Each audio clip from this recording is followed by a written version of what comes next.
Hello everyone, how you guys doing this evening? I really hope everyone is doing well this one, well, I wouldn't say evening, but this afternoon. But whatever time zone where you guys at.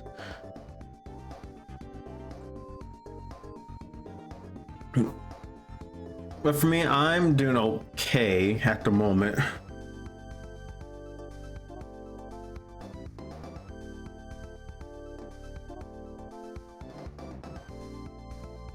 But anyway, let's actually get into good on Metroid Prime.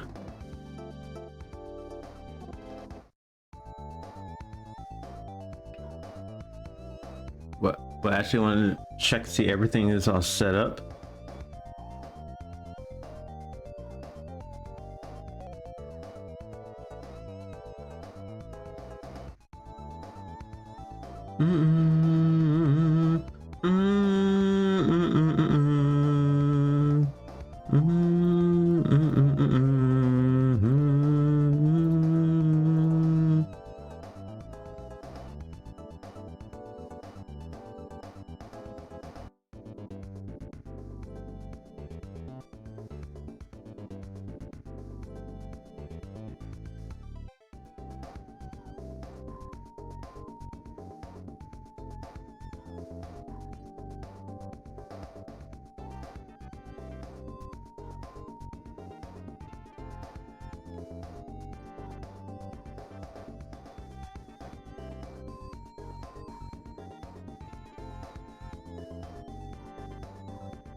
Okay, it should be good.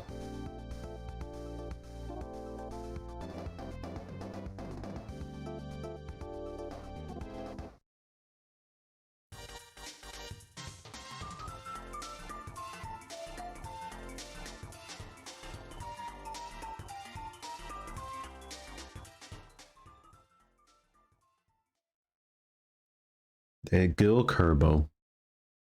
Ain't going wrong with the homie. You really can't.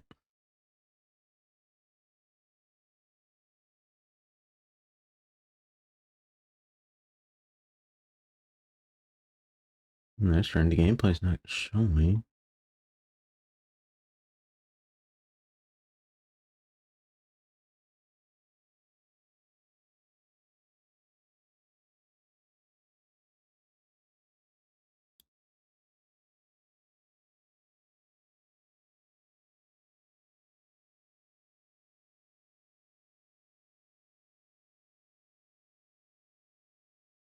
Yeah, I hate sometimes that the game capture just doesn't want to work.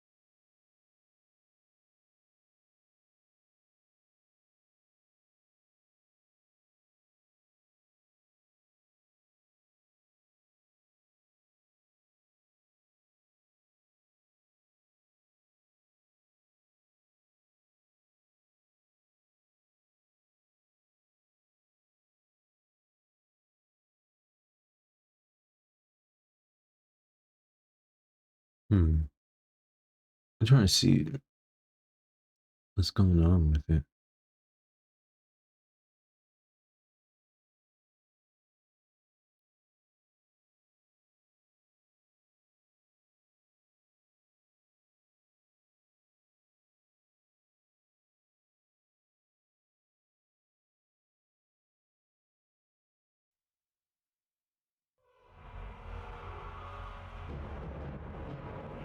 Actually, let me try to relaunch it if I can.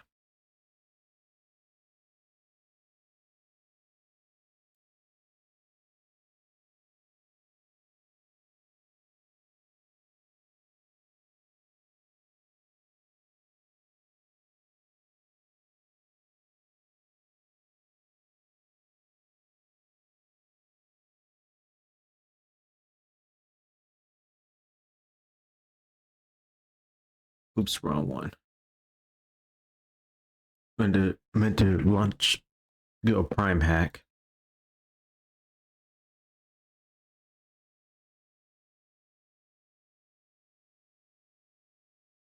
Okay, there it goes.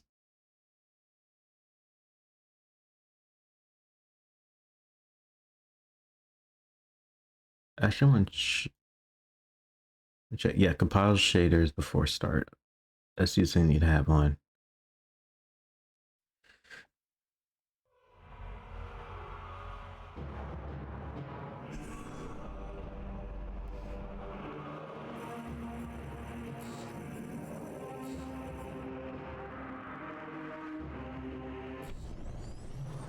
You know, the trail drifts.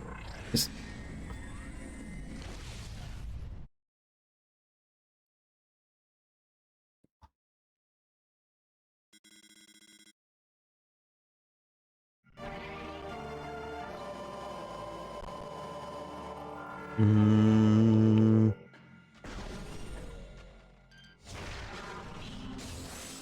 This one thing is that you won't be freezing to death in using ice levels, especially with later Metroid games, because when Samus already have her suit on and she's in space, that'd basically be part of it.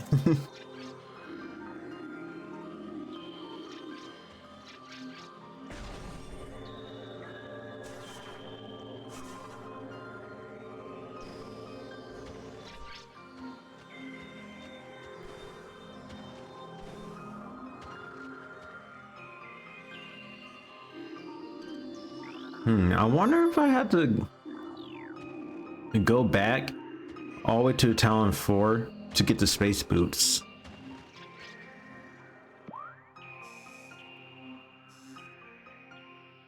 That's something I had probably need to do.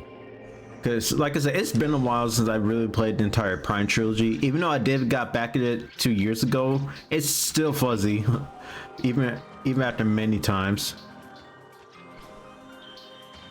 Okay, I do have the boost spot too. So yeah.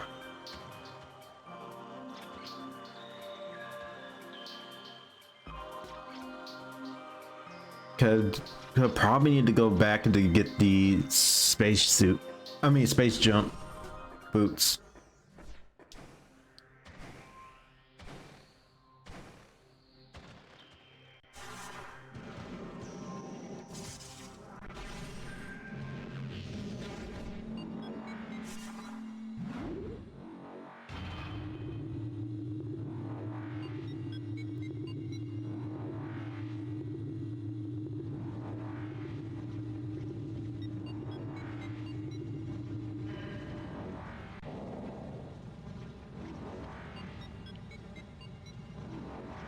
Sorry, ads.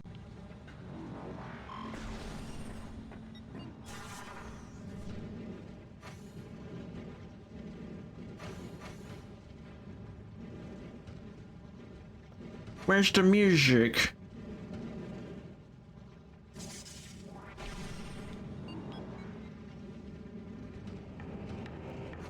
Yeah, like I said, it's usually audio issues. It's probably because of with the emulation.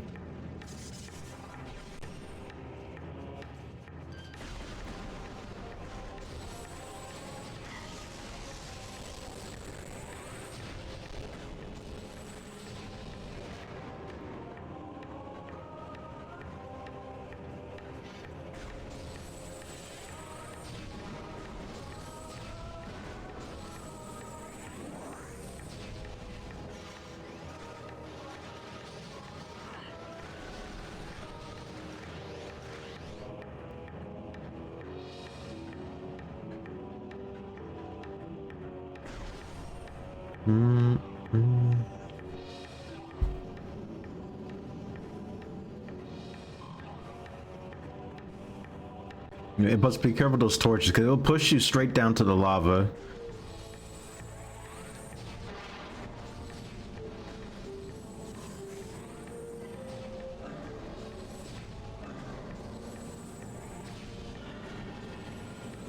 You can't even get me, dude.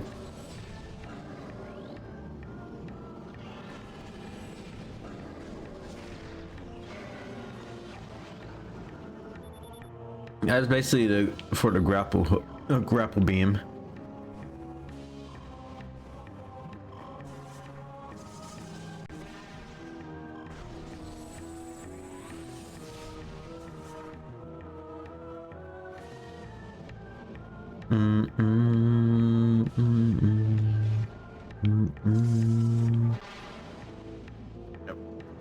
If I remember, I think this is a missile launcher that's up there.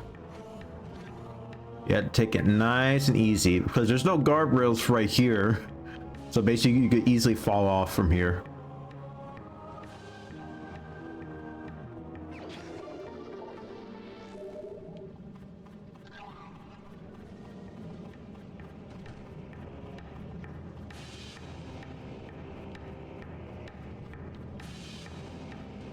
Oof.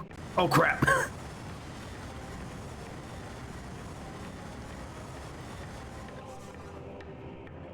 I'm being burnt to a crisp, my friends.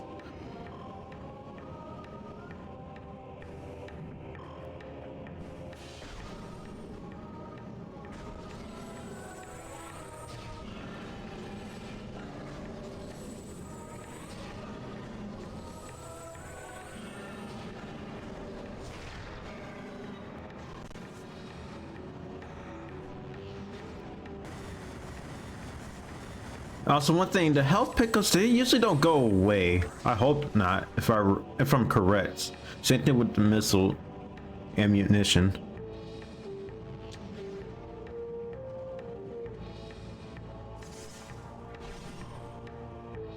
Well, we cannot go to this door yet because one, we need a spider ball for it.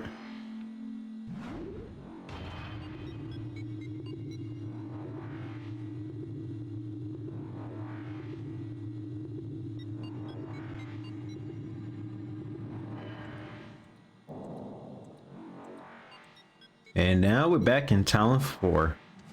This is usually one of the alternate paths right here. Usually one of the fast routes. But down here, missile expansion.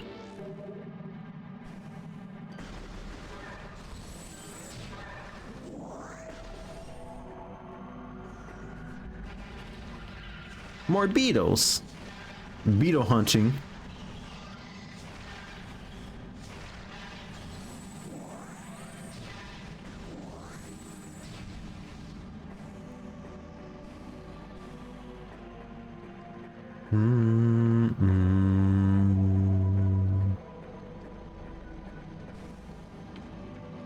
I like the early Talon 4, Talon overworld theme. Cause that's to know that your journey has started. That you crash landing on the planet and that you still finding some more things around.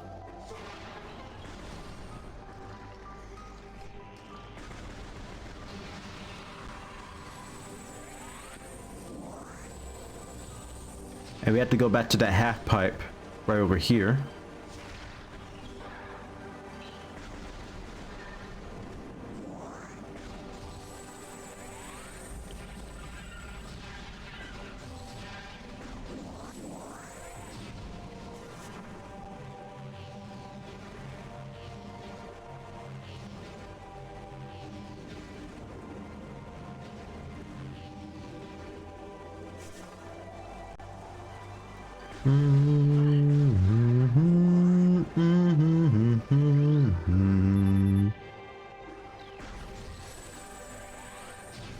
So we had to use the power, well, not power bombs, morph ball bombs. We're not even into the phazon mines yet to a little layer on down the road.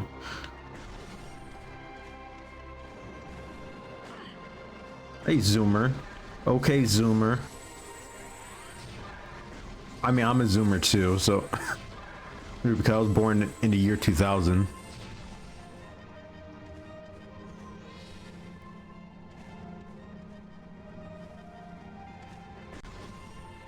And here, space jump boost. So the space jump boost just actually as a double jump. That's basically it.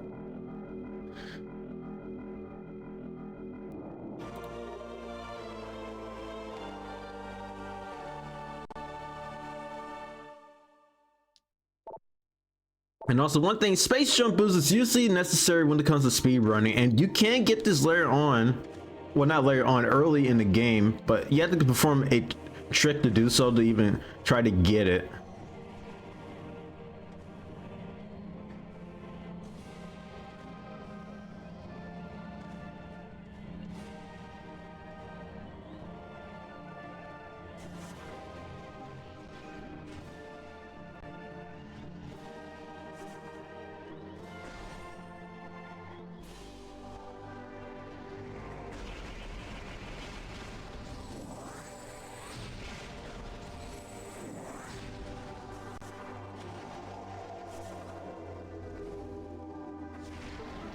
There's something to explore right here. Space pirates. And these are the flying variations of space pirates.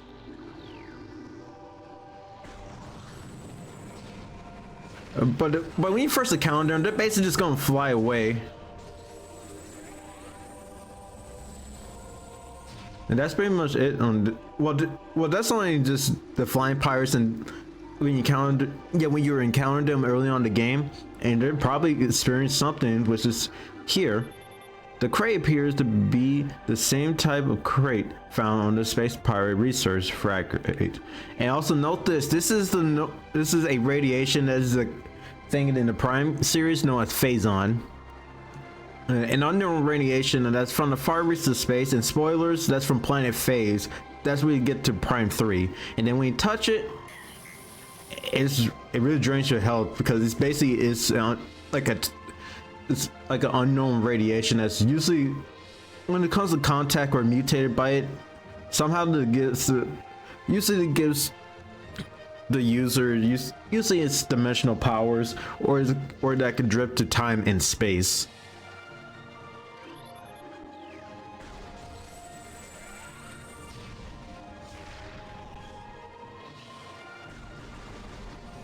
And we cannot continue that area yet, because we do need to get the gravity suit.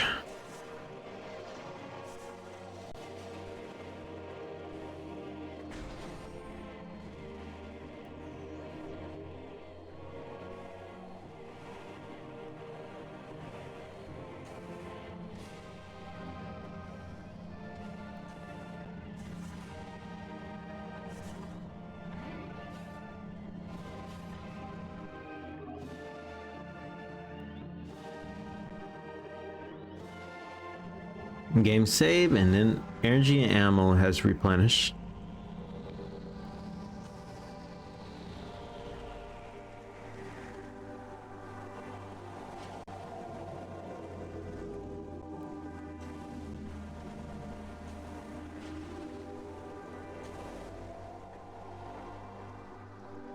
I feel like there's like a missile expansions in this area somewhere, or an energy tank.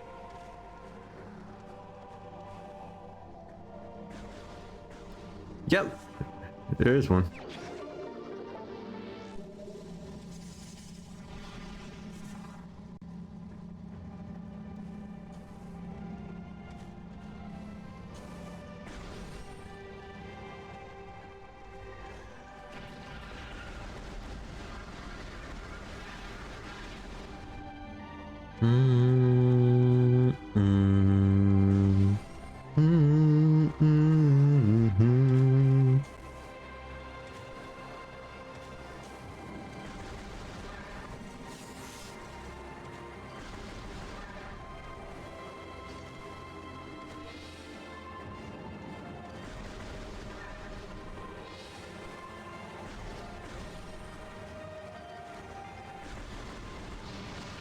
Now let's go back to Magmore Caverns.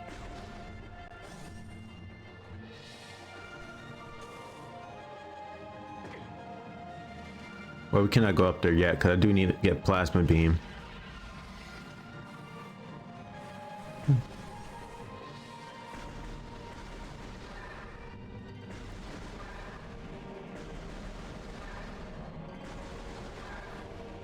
Actually, if anyone want to play any of the Metroid games, especially the Prime series, what's your guys' favorite Metroid game so far overall? If you guys here.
Mm, mm, mm, mm, mm, mm, mm. Mm-hmm. Mm-hmm.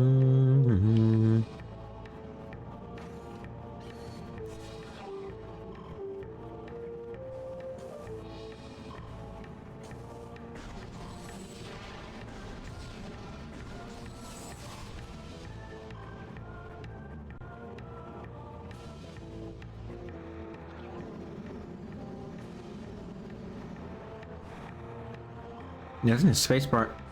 Yeah, I think the flying pirate should be in this next area. Or that's a little later. No, not yet.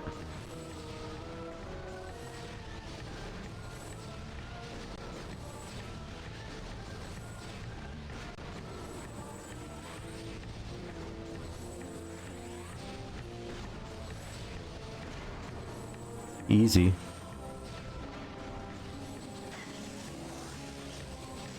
Ow.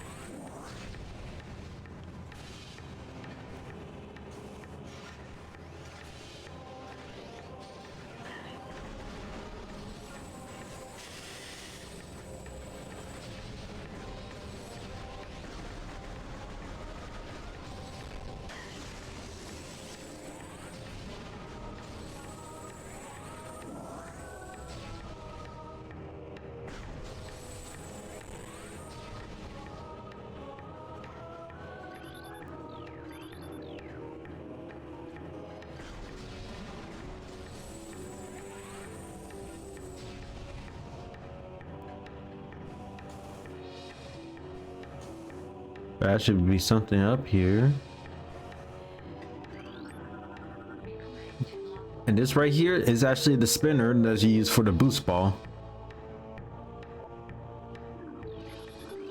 It's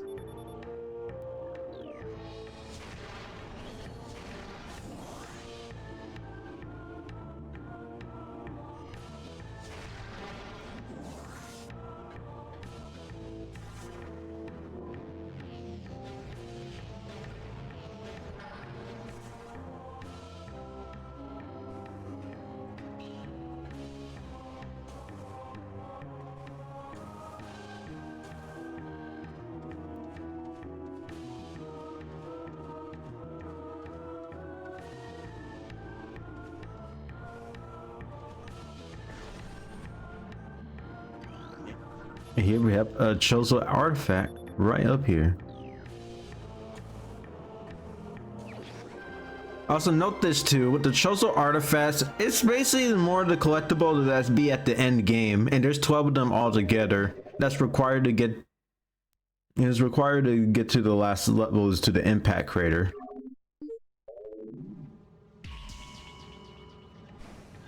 Well, there's also something underneath right here. Use the energy tank. Hey, but I do need to get the power bomb for that.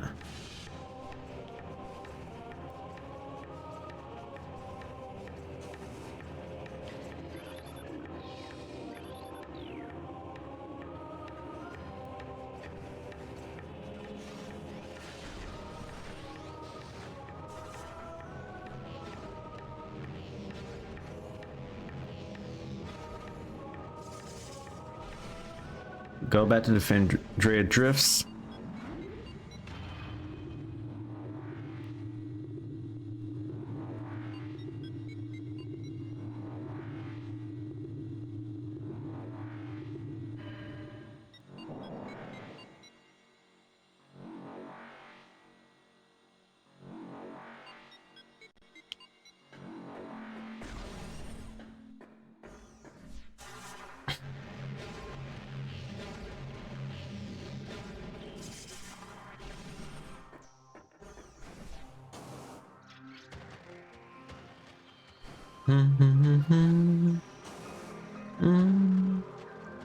I know I cannot get that missile expansion right over there because I do need to get the plasma beam for that.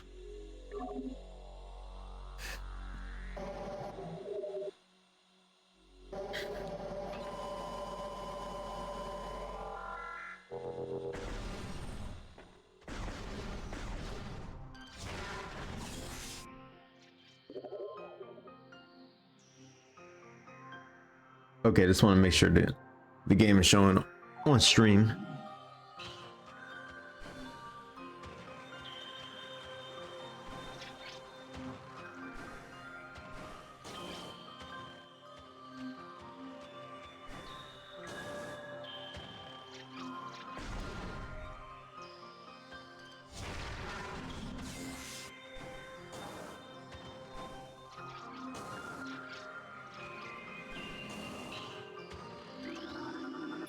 Yeah, it's a Coldorite, so that's basically super missile.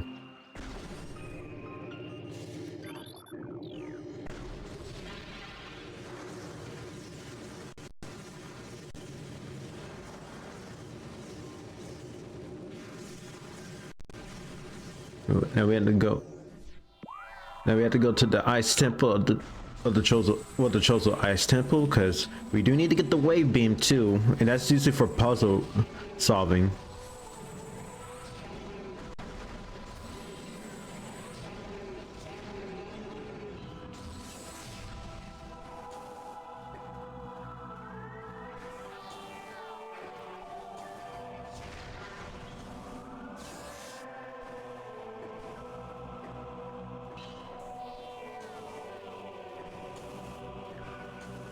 And if I remember, there's also a Chozo artifact as well. And we have another parasite, it's the ice parasite.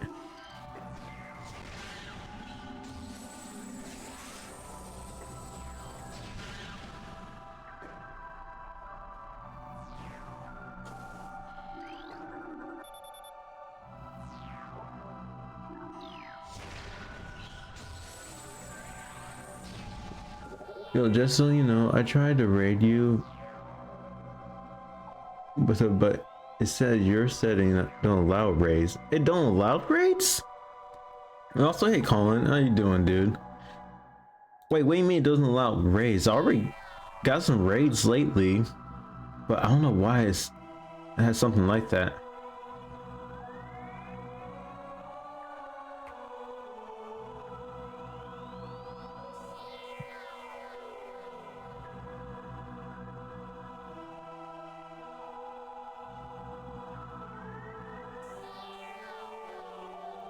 Huh, that's strange.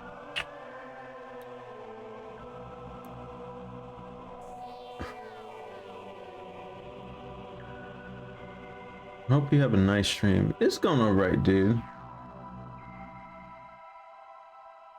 But that's something that you need to see.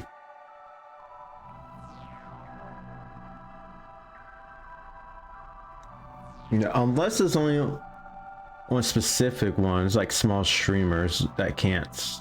I might be wrong.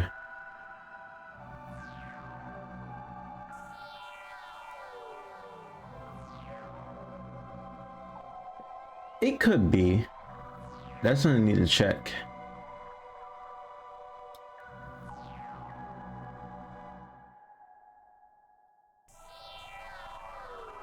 All right, take care. All right, Colin, you have a blessed day, my friend.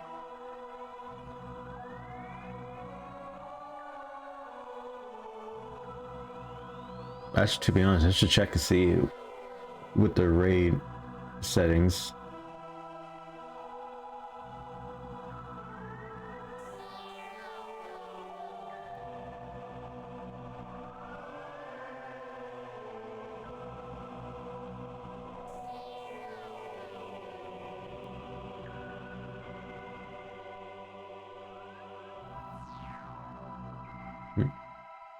I just want to check and see just in case. I'll be right there, you guys.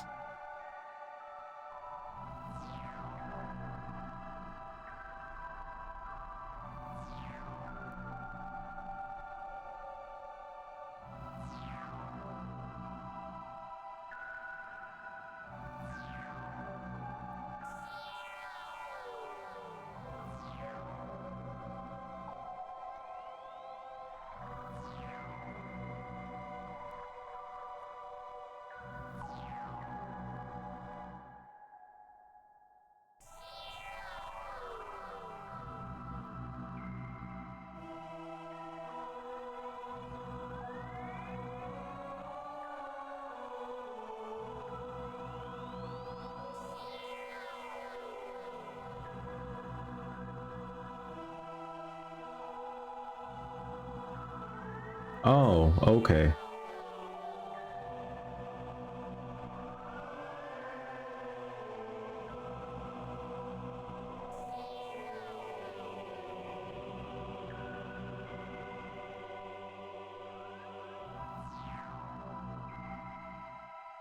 Yeah, yeah, it says a lot of raiders from the channels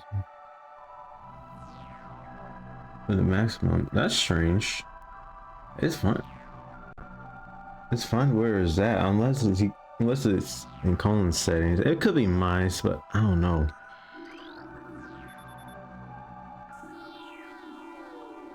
This one is the chosen architect. This one's the philosopher. This one's the warrior. This is the shaman. And this one, and the shaman also has the morph bomb slot. And plus, I do need to get the plasma beam for it too, so it can melt the ice. I think there's an artifact that's in here as well.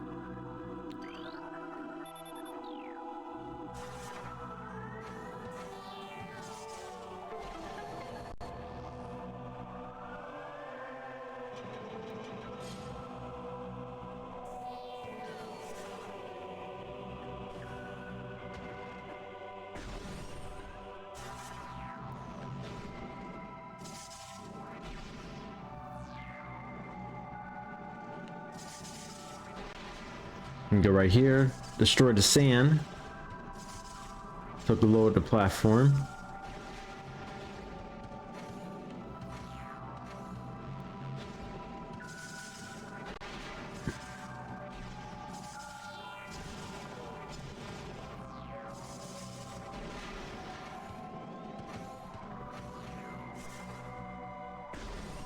And there is the wave beam, but that seems too easy, don't you think?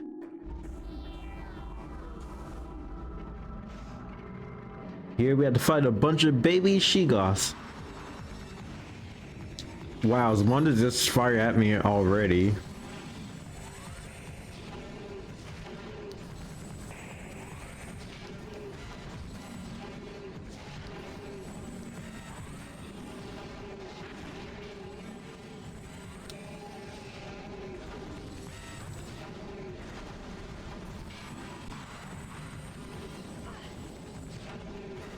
Oh, I just know the one's charging. I just saw on the radar.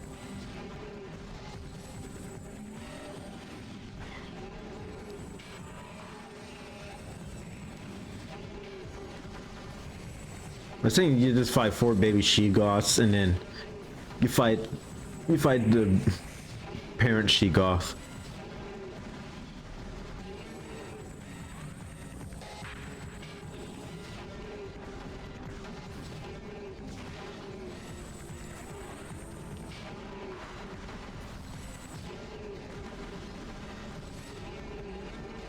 Time to fight the mama or the daddy.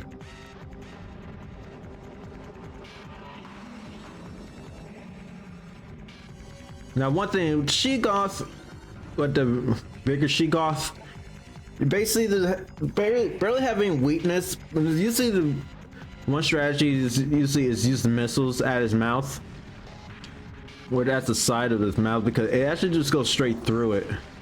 Because with the beams, they actually go up to the spikes where it's supposed to go. Or you can use the morph ball, or use the morph ball bombs to do so. But you have to be cautious and you have to be patient too.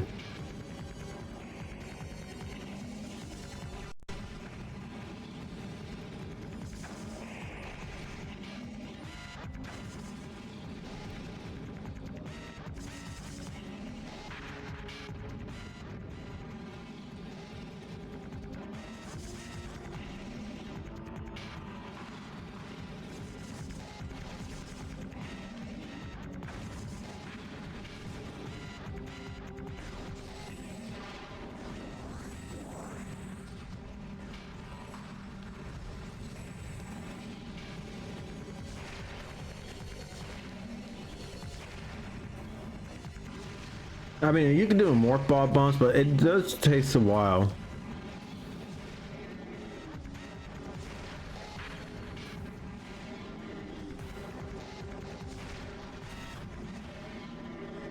And there goes the Sheikos.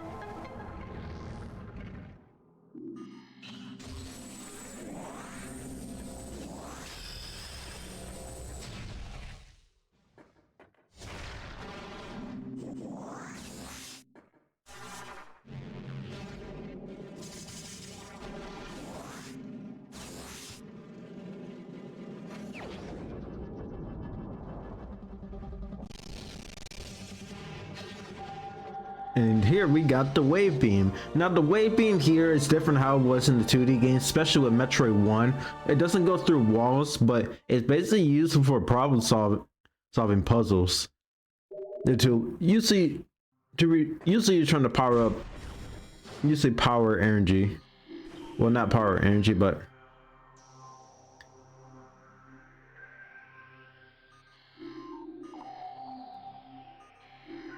actually that has the setting on it. One for the beams.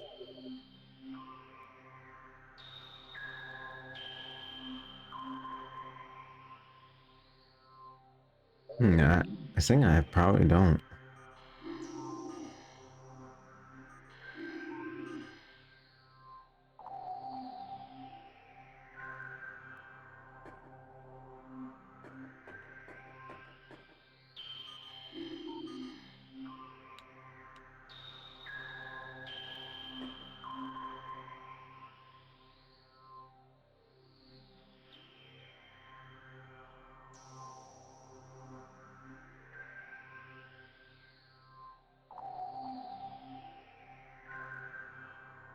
Actually, yeah, I forgot about the putting the controls for switching beams. 'Cause I forgot in the Prime 1 and Prime 2 on Trilogy, you basically had to pull up the beam menu, or in the Prime pad, you can actually map it just similar to the GameCube version.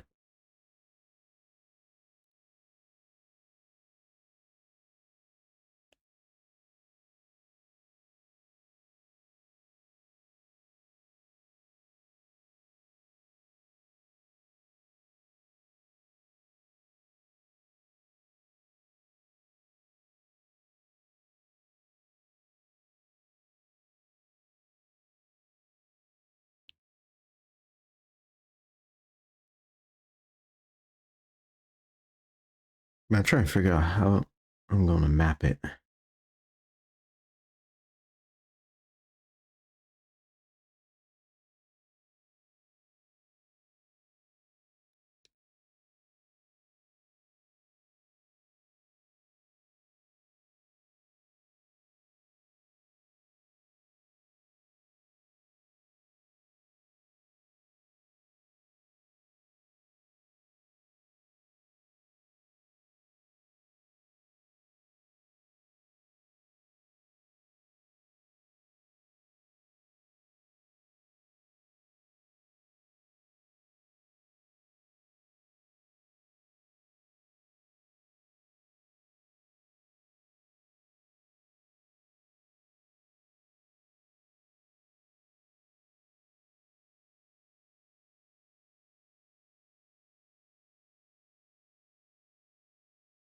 Okay, let's see. Because that's something I should have done too before I even start.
Just one check.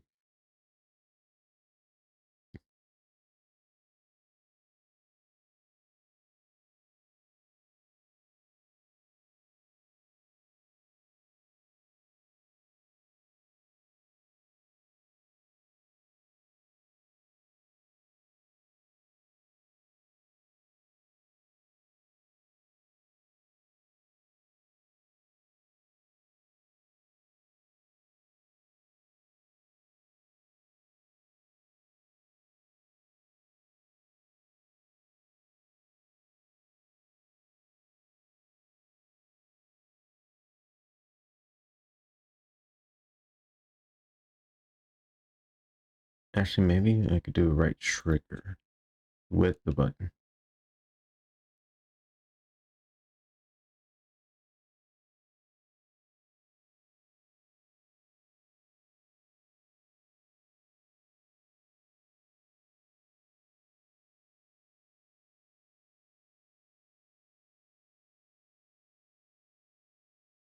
Let's see how that might work.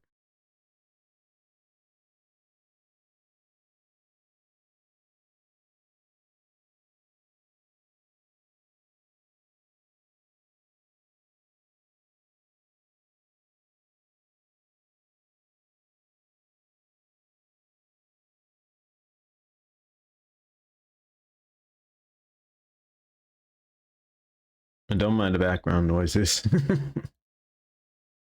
If you guys can hear it.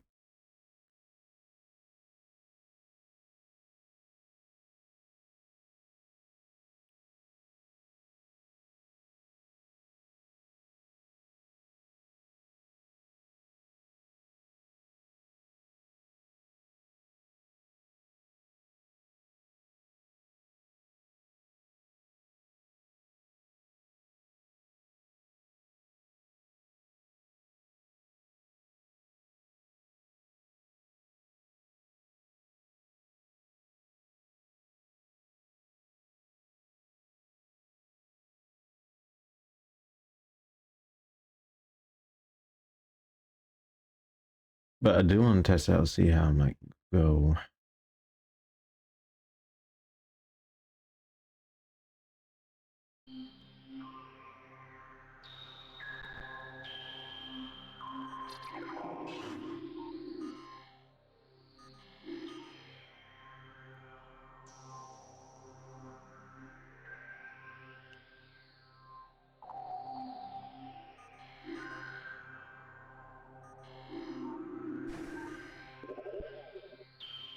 Yeah, it's both with the visor and with the beam.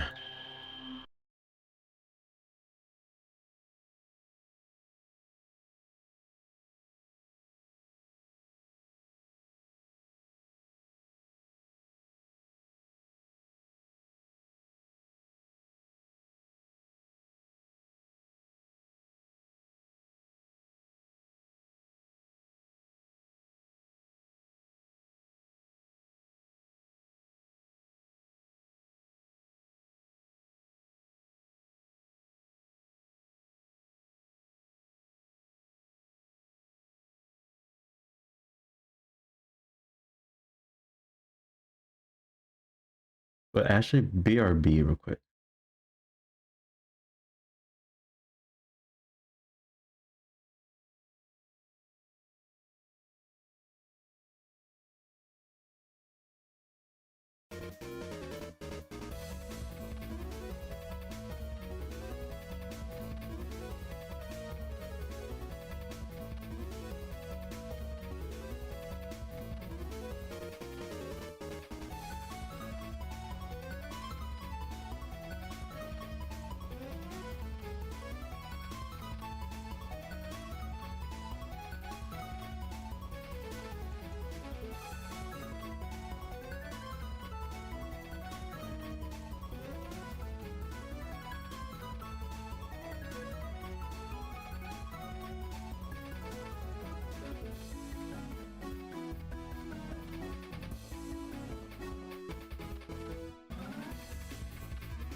I'm back, you guys. Sorry for the wait. I'm trying to figure out what the controls, especially for the both the beams and the visors. So for now, I'm basically going to use just the triggers for both the visor, yeah, for the visors from now on.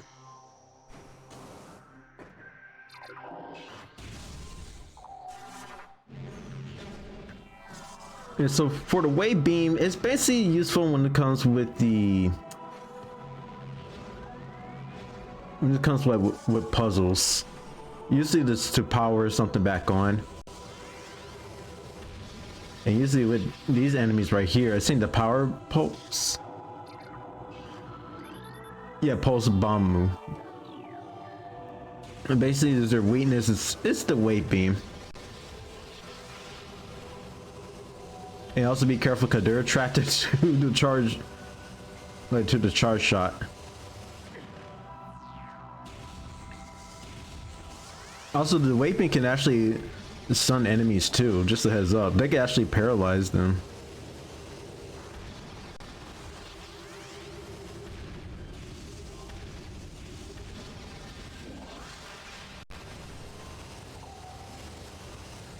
Yeah, there's Sheegoth.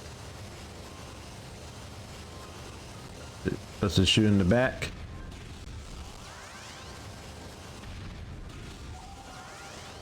Oh well. You stunned it.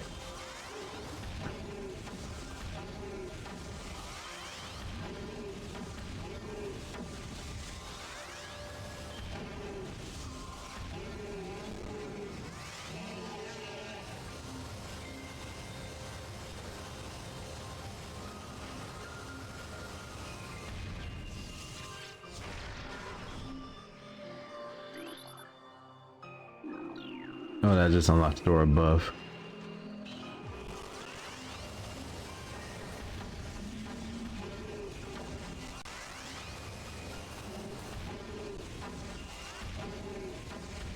And I felt the wave beam is actually a little weaker than how it was in the 2D games, where it actually packs a punch.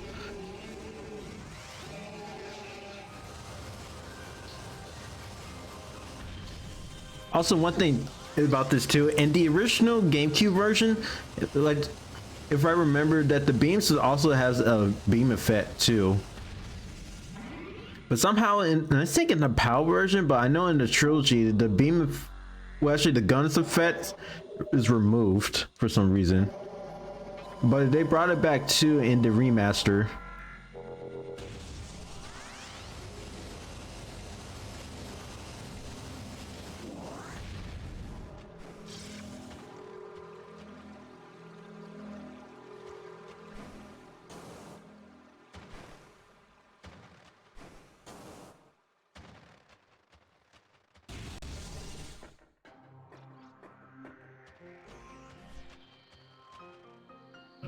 Okay, I know. Okay, I do know I had to go to another area where this has the wave beam door. Purple doors is basically for wave beams. Just a heads up. It's only for wave beam. It's only if you have the wave beam, which to open doors. Because later on in the game, after you get the wave beam, well, I wouldn't say after the wave beam, but usually later in the game when you hit the Chozo Ruins, you start realizing that there's colored doors that require specific beams to open, because it cannot just be the power beam, sadly.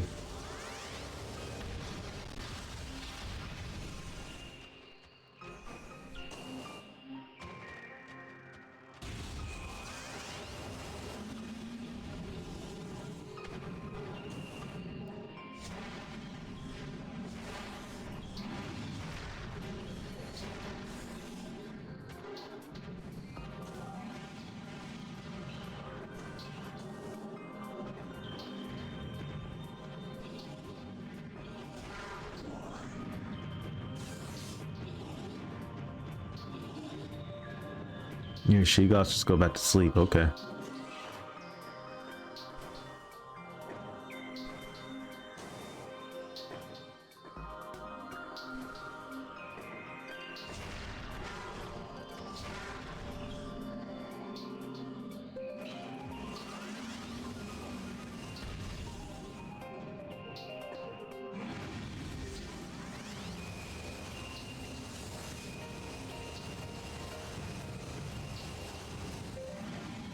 I thought it was just like a.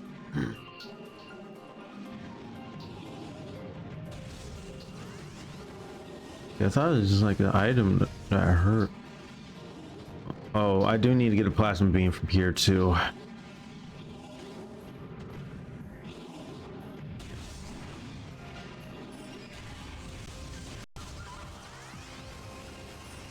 Also one thing, when you have the charged wave beam, it actually homes in on enemies as well.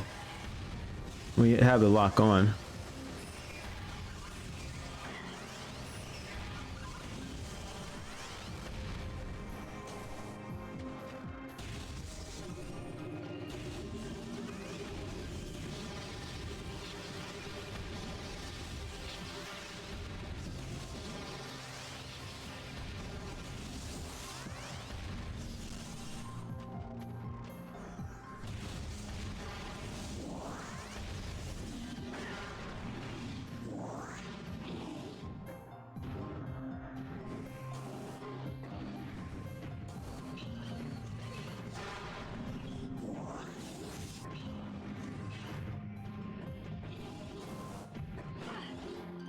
Oh yeah, I forgot about this icicle, but at least I got the space.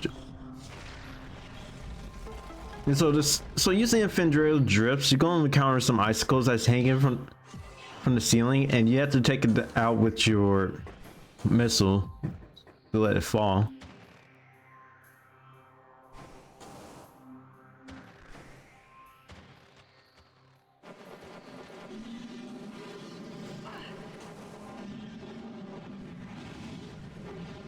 I know I saw a radar.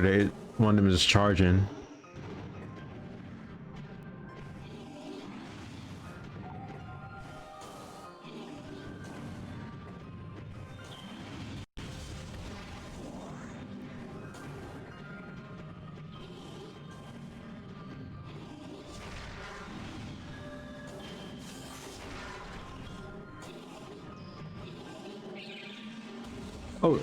Oh, it's the ice streak bats.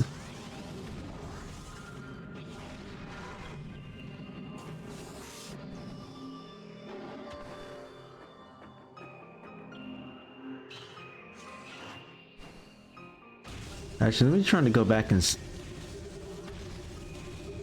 go back to a couple of rooms so I can actually if it can respawn. I forgot to scan the ice streak bats.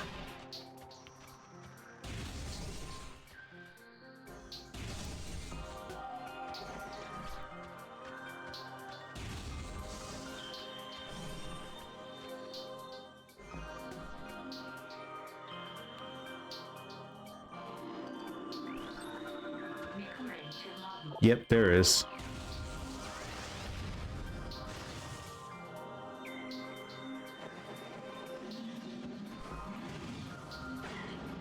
Ow. Well, that hurts.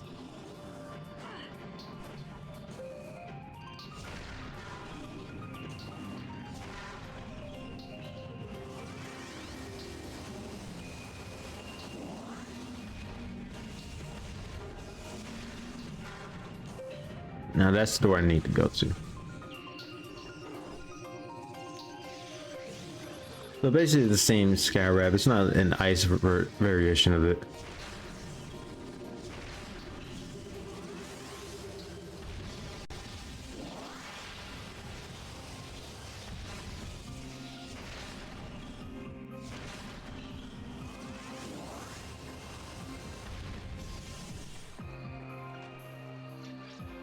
We have another puzzle area right here.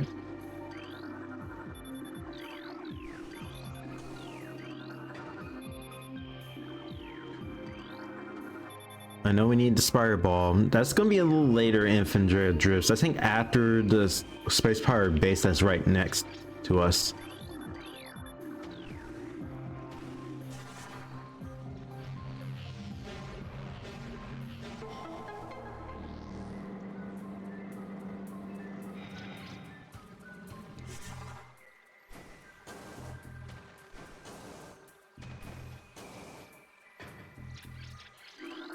And that bomb slot is offline, so it should be one down here. Well, actually, I think it's after the spinner.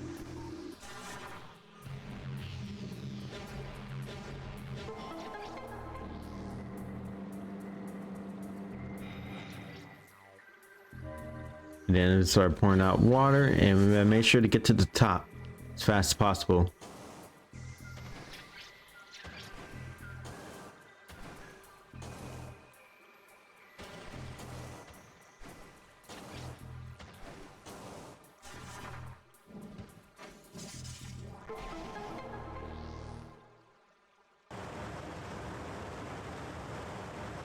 Okay, we have to raise the water, and then you have to hurry because it lowers the water too.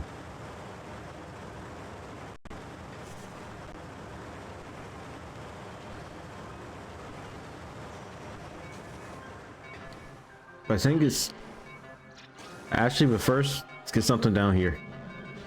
Energy tank.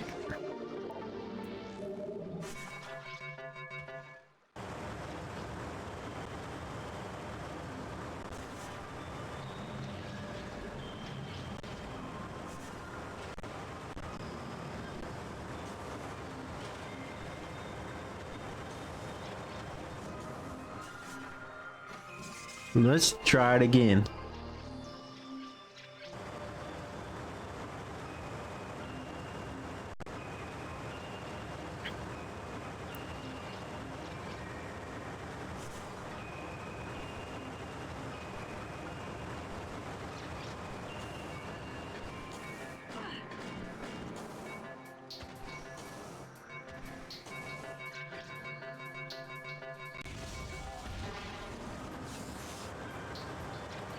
Here, well, let's go right here, and we have a save station. Let's save first.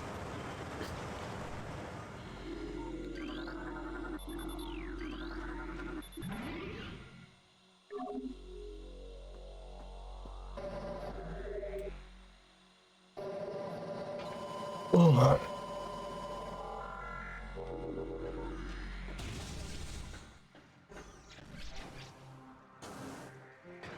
And we cannot go over here because we do need to get the thermal visor and especially the super missiles, which is actually right over here in Space Pirates base.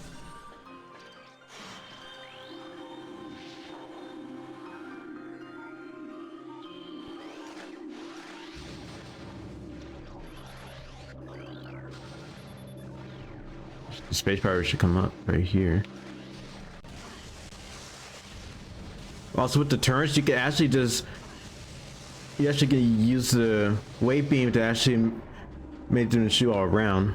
Yep, and there's a space pirate, and this is a special variation known as the shadow pirates. Now the shadow pirates, you're not gonna, it basically just gonna be visible for a while, but later on down the road, they're actually gonna be more on stealth, and you have to use the thermal visor to track them down.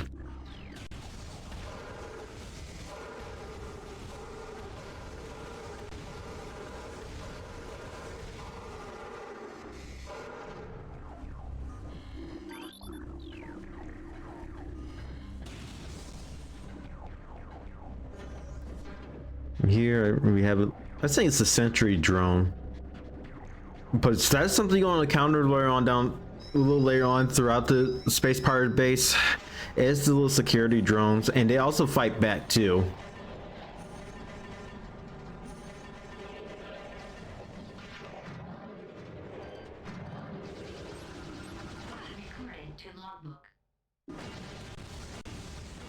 So no space pirates thing. Dang. Yeah, the audio actually has the issues too in the Dolphin emulator. And these are just normal space pirates, and you're gonna encounter nerve variations. Usually the stronger ones known as the beam troopers. That's when you, that's gonna be later on when you hit the phase on mines.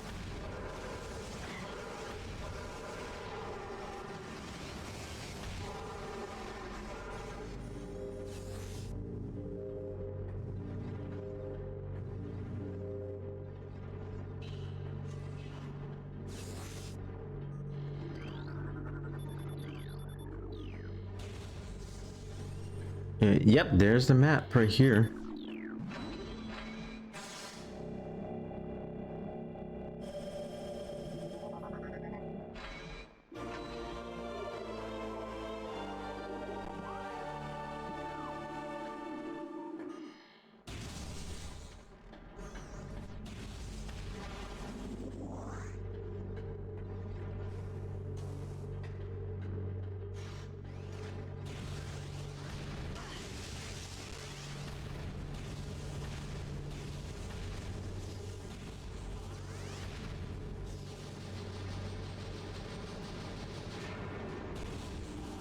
This is why I love using the wave beam on the turrets, because you can basically have to shoot all around.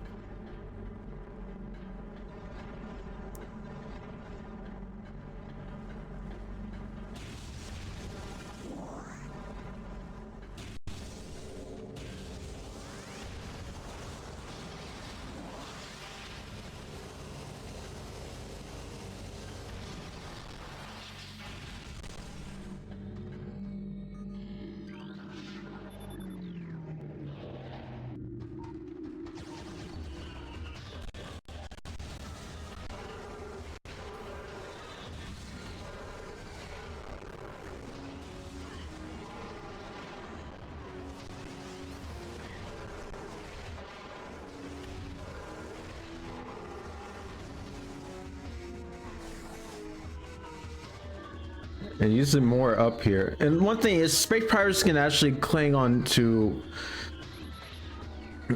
onto ceilings. Just a heads up. That's usually with the I think it's basically with the shadow pirates, or just space pirates period. Well, actually space pirates period. It's any variations.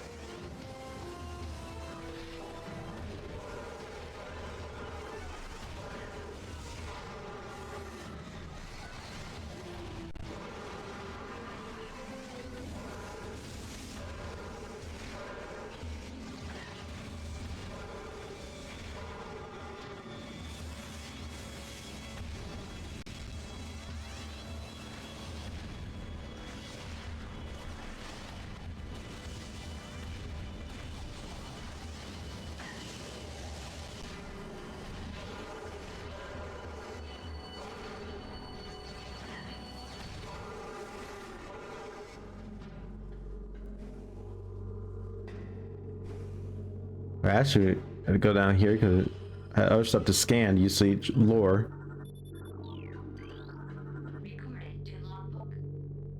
And it's the lore from the space pirates. Log 10.587.7. Mining operation had begun near the crater where Phazon appears to be most concentrated. Daily Phazon yields have increased 44%. And our mining system becomes more streamlined as personal and equipment flows increase. Several incidents of Phazon-induced madness have been reported, promoting the accurate life support regulation in the deeper chambers. Symptoms include loss of equilibrium, erratic respiration, and muscle spasm, and in the most extreme cases, hallucinations. A timeline reassurance for the refinery operation is recommended, as the materials proves more unstable than initial analysis indicates. So I guess that's basically how this Phazon is used. At work right now, but I'll be lurking. Okay, Goodish. Do it. Actually, do what you have to do, brother. Recording to logbook. In log 10.712.1. Most terraforming and retrofitting of security checkpoints on Tallon 4 is complete. But we continue to research the alarming epidemic of breaches by local creatures. Door records show no unauthorized entries, so we must presume the creatures are either slipping in undetected during daily personal moves, or else finding their way in through subterranean tunnels. We have found many small breaches of this latter sort and plug them wherever we can, but it is unlikely that we will ever achieve full extermination within our current timetable.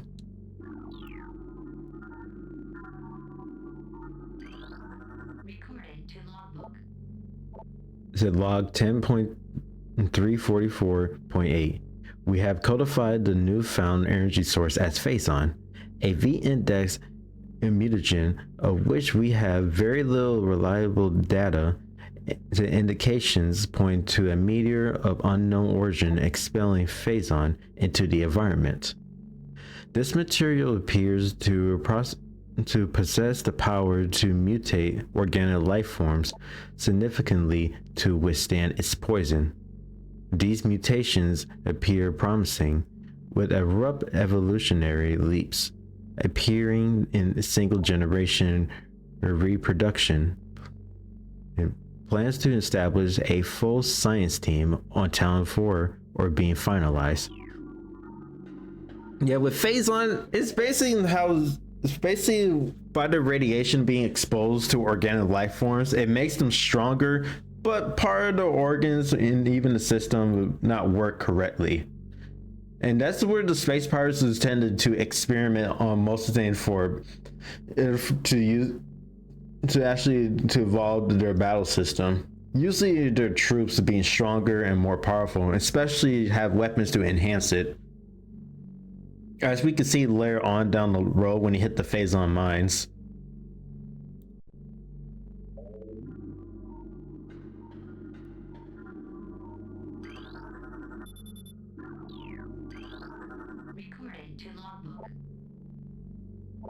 At log 10.515.8, our initial tests exposing Tallon 4's indigestions parasites to phazon appear to be successful.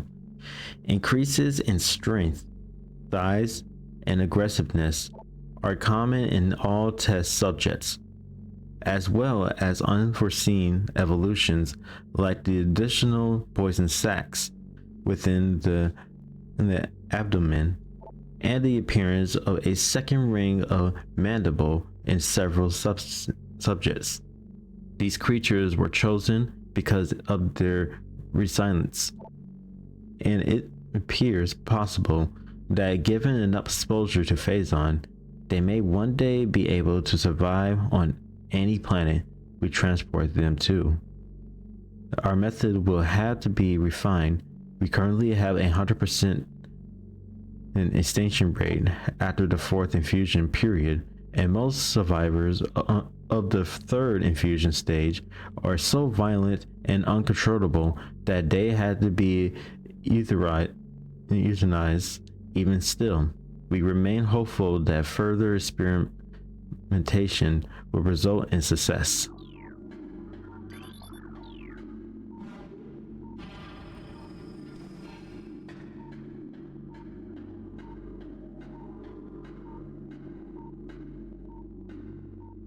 I know there's a container up there, but I do need to get the super missile for that to break that down.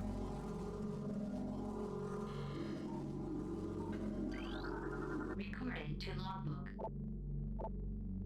And in log 10.664.2, research outpost Glacier 1 in the Fendrell Drifts region of Tallon 4's mountains. Its operation at 85% capacity. Sub-zero temperatures have made the Metroid sluggish and easy to control. Even though those well into phazon infusion cycles, cold containment tanks are sufficient for the juveniles. But some of the larger Metroids have been moved to quarantined caves for safety purposes. Security doors remain an issue as malfunctions due to ice occur every day. Large predators in the wastes are also a concern, as they continue to kill personnel and breach secure areas. Unfortunately, it has become clear that our containment teams cannot neutralize all of them, while a vast increase in mutation and soldiers. And that's the thing is too in the Metroid games.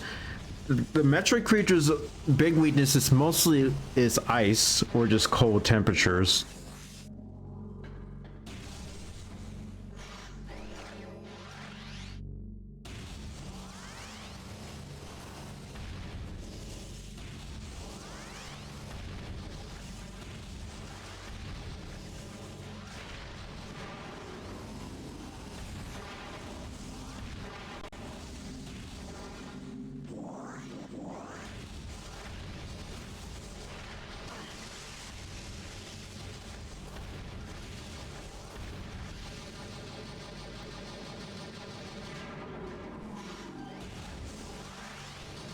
Oh crap, why I went to the ball.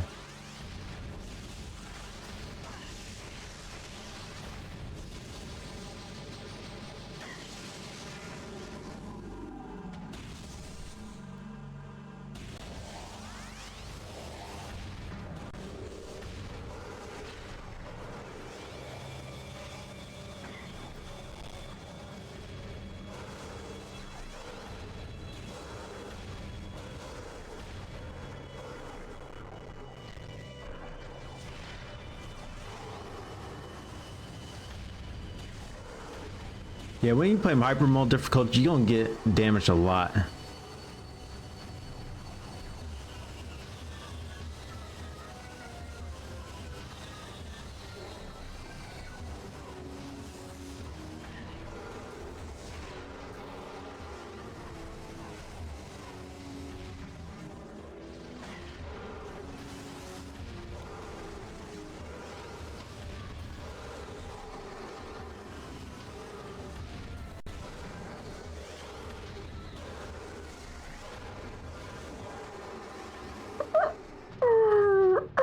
I always love the space part every time they get stunned.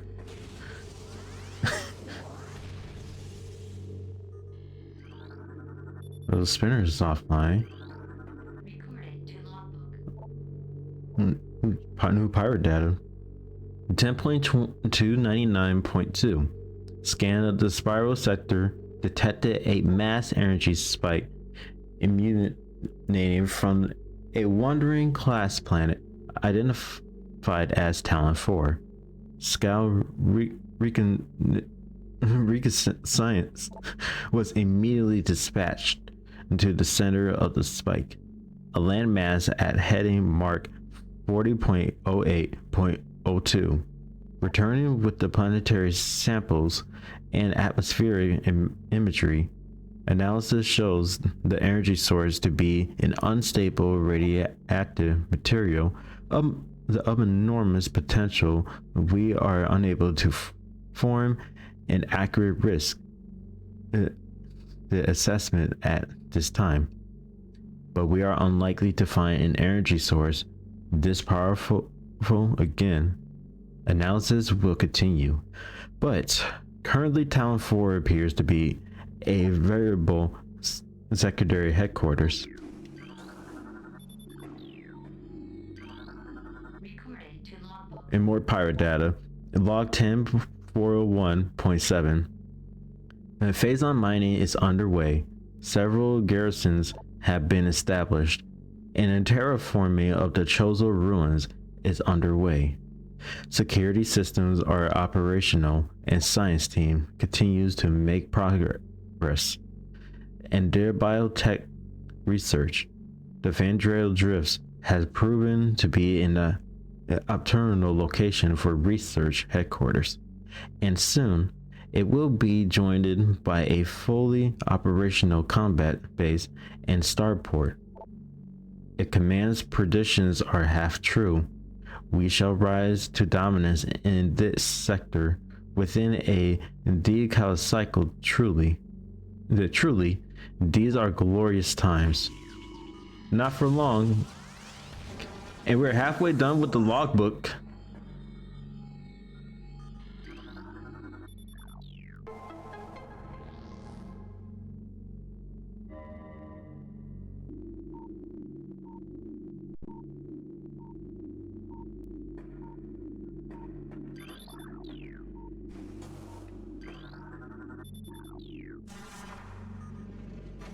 More puzzles.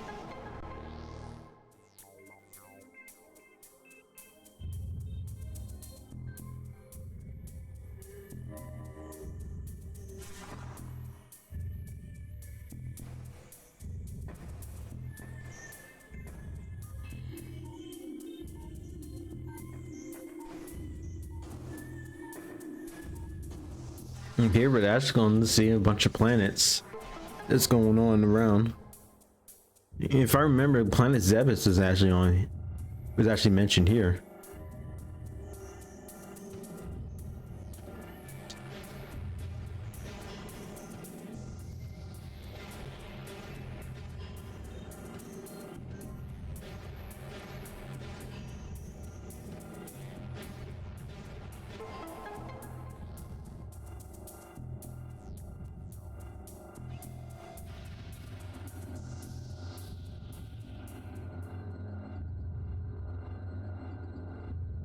And there's the super missile.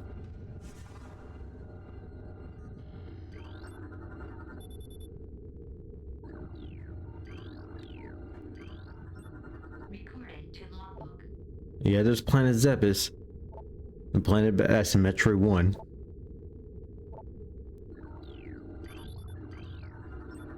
Recorded to logbook. And that's Talon 4 right there.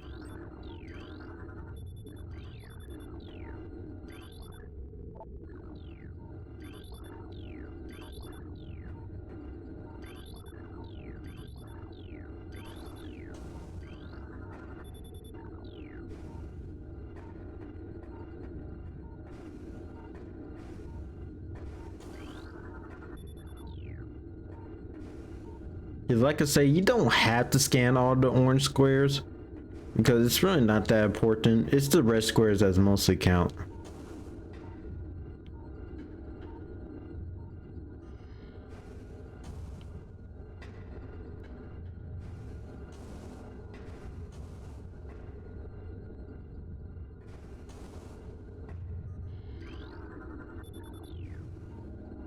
And the super missile. So now the super missile is basically it's the power beam and the missile combo. It also costs 5 missiles to use it.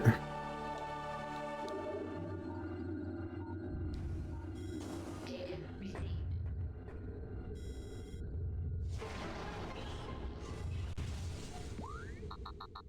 I know, suit. It's right over there. Is the thermal visor. We're getting there.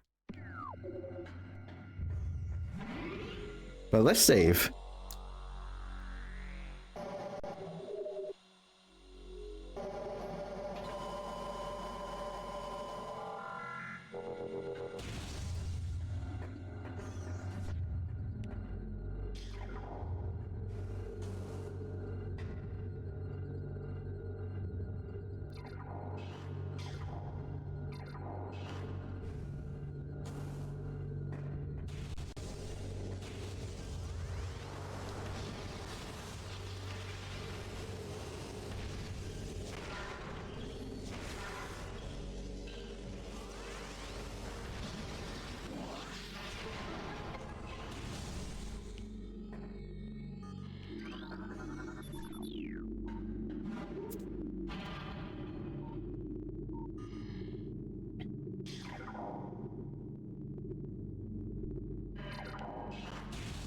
And we're gonna fight outside, and we're gonna fight a couple of space pirates and then flying pirates.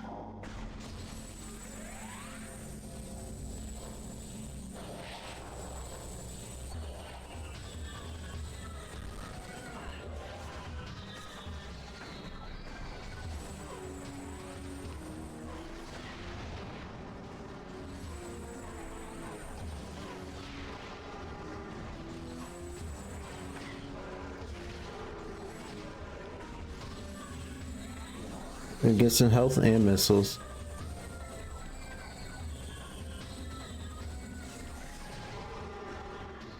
And then the flying pirates will come out.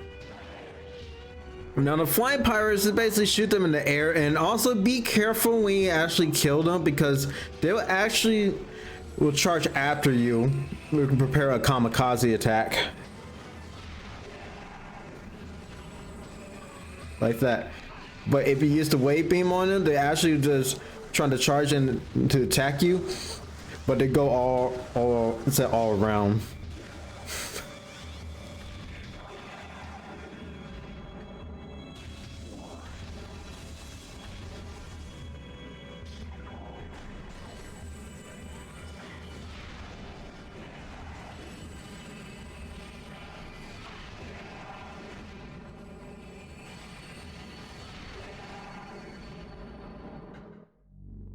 There goes the flying pirates.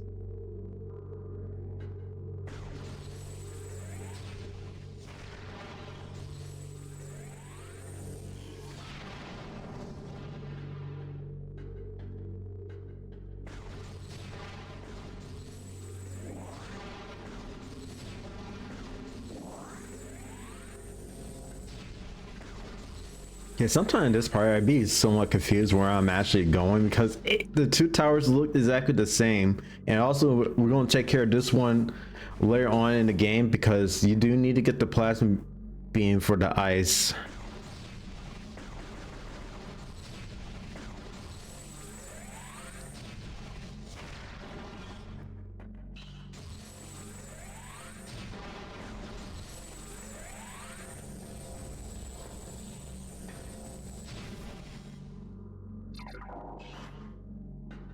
Actually, let's check right over here.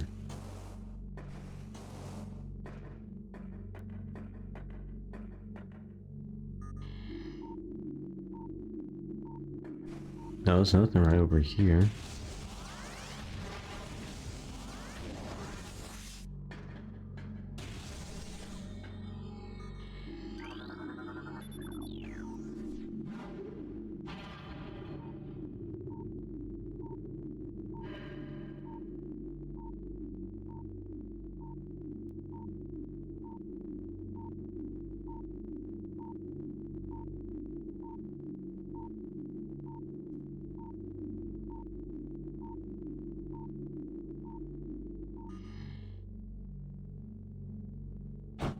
Oop, my bad, my chair.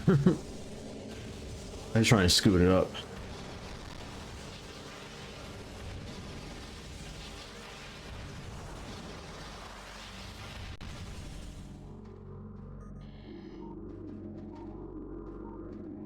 There's the Metroid.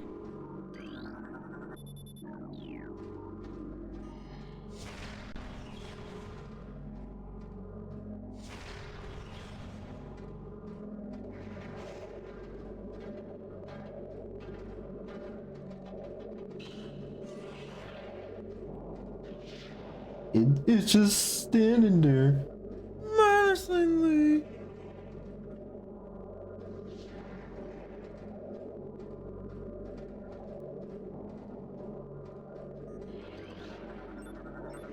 Recording to Yeah, logbook. and here we have some Metroid, and to be specific, this is a Talon 4 Metroid. Yeah, the Talon 4 Metroids are usually they can regen. They actually can grow bigger anytime they absorb a lot of energy.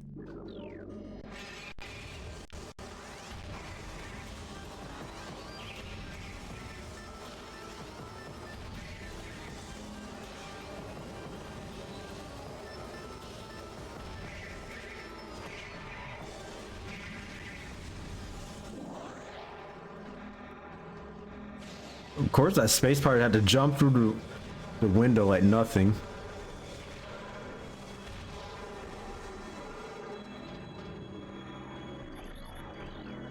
Recording to logbook. Log 1080 it said log 10.891.0. The reconstruction of Geoform 187, codenamed Ridley, was recently completed. After his defeat on Zebes, Command ordered a number of metalnetic improvements for him. Though aggressive, we were able to implement these changes in a cycle. The metamorphosis was painful, but quite successful in the end. Early tests indicates a drastic increase in strength, mobility, and offensive capability. Cybernetic modules and armor plating have been added as well. We believe our creation, now called Meta Ridley, will become the mainstay of our security force, a job he will certainly relish. Well, not for long. Recording to logbook. More pirate data? Okay. 10.444.4. Initial transfer of Metroids to Talon 4 research facilities has been completed. 3 were terminated in an incident at the landing site, but the others were petrified and transported safely. Initial phase on infusion testing is underway. We are eager to observe the effects of phazon on Metroids, especially their ability to absorb and process the energy given off by phazon resources. Early research suggests a considerable growth in power and size. Whether the creatures stay stable thereafter remains to be seen.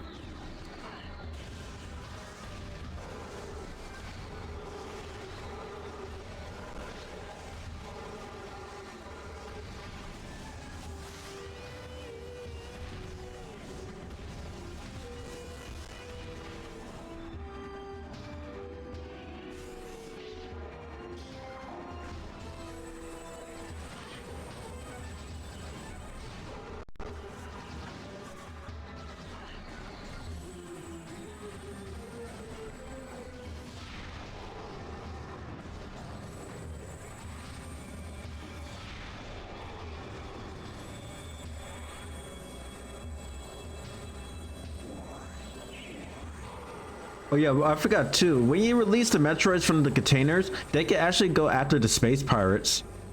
We actually like doing that too.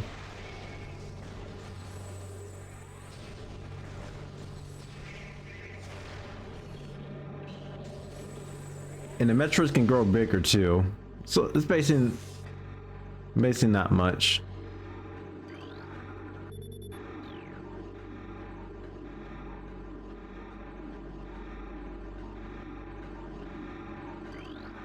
Recording to logbook. The log 10957.2. Confidence is high regarding Phazon applications. We know enough about Phazon now to begin combining it with space pirate DNA. The code name for this venture will be Project Helix. Preliminary studies indicate that Phazon infusion could produce radical new pirate genomes. Benevolence mutation levels are high in current test subjects.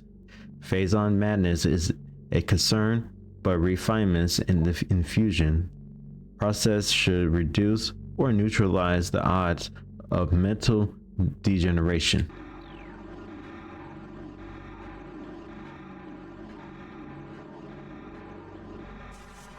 But actually, let's jump up here because we need to get the missile expansion. But take this part nice and slow because there's no guardrails here.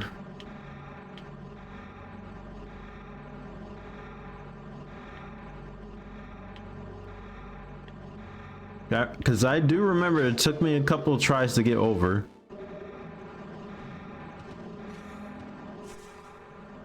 Also, energy tank.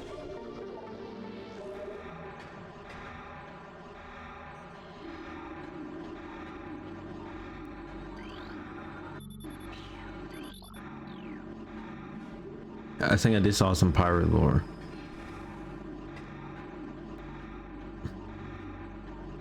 I wonder if I missed it up here. I want to make sure. Unless I already did got it. Yeah, I did got it. Recording to logbook. It's at log 11 420.7. Metroid dissection continues to prove more questions than answers. Our research teams have isolated the energy conduits that run from the invasive twin mandibles to the energy core into the creature's the quadruped's nucleus. But the manner in which a Metroid actually extracts the life force from its prey remains a utter mystery. The victim does not lose blood or any other vital fluids, and yet the Metroid extracts energy. Identifying this energy is our central problem. It takes no physical form, and yet, without it, the victim dies. We will continue to research this matter as the isolation of this life-giving essence could be the key to our ascendance. Recording to logbook. In logbook 11.550.6, studies on Metroid biology continue. Though with limited progress, it seems likely that we will be much more successful using the Metroids for our means rather than trying to reproduce their powers. If they could be adequately tamed, we would have no need of a proper understanding of their metabolism. A small force of disciplined Metroids could wipe out an entire army, and once we find a way to shield them from cold containment weapons, they will be invincible. Furthermore, if we could then harvest the energy they would consume, we would have a near limitless source of power at our disposal.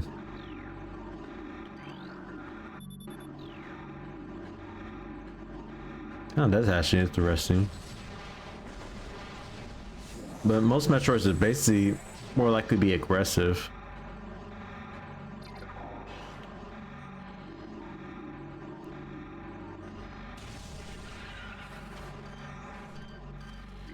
Look, Ice Beetle.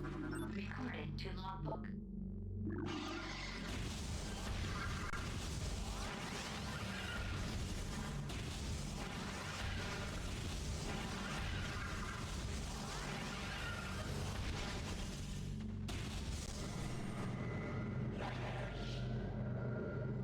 So it's basically normal pirates and the flying pirates.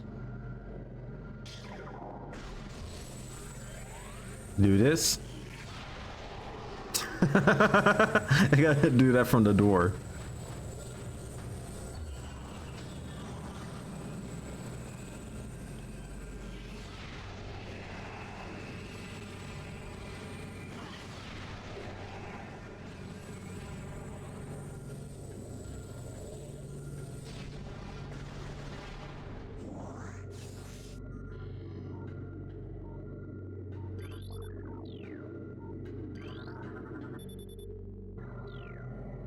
And so we had to get that tank, decrease the security and protection on the tank so we could get the thermal visor.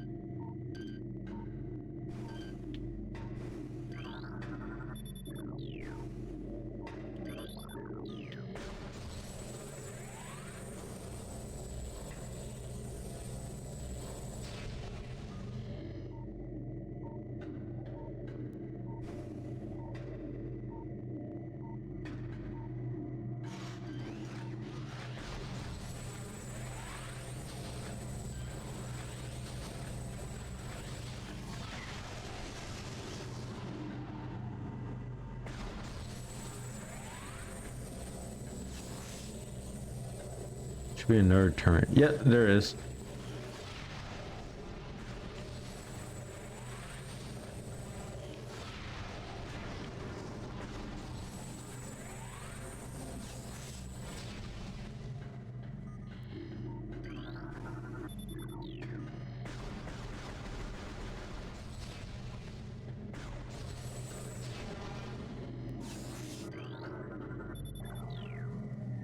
One more to go.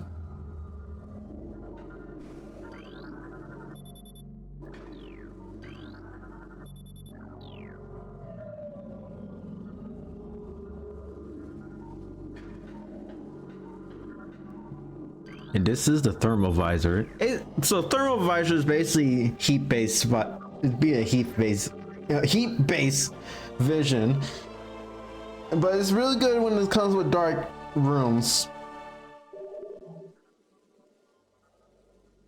Let's say, saying compared this into the remaster version, I say the original is better. The remastered version's okay. I feel like it has a little too much blur in there. That's just in my opinion.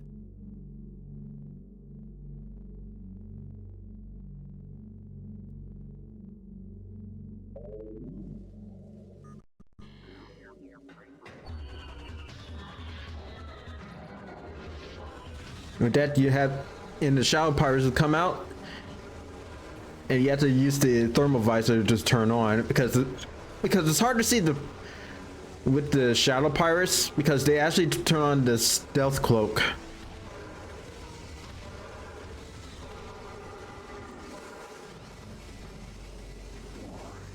And also note this with the thermal visor, you can basically The thermal visor and the wave beam is actually a beam combo for puzzles. And that's going to be a theme here. That's with Prime 1 and Prime 2. It's using the beam and the visor that's worked for puzzles. When Prime 1, for example, is usually with the wave beam and the thermal visor.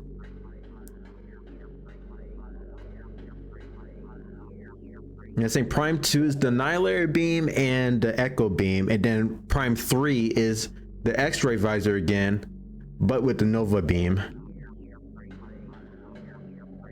And the Metros will come out to play.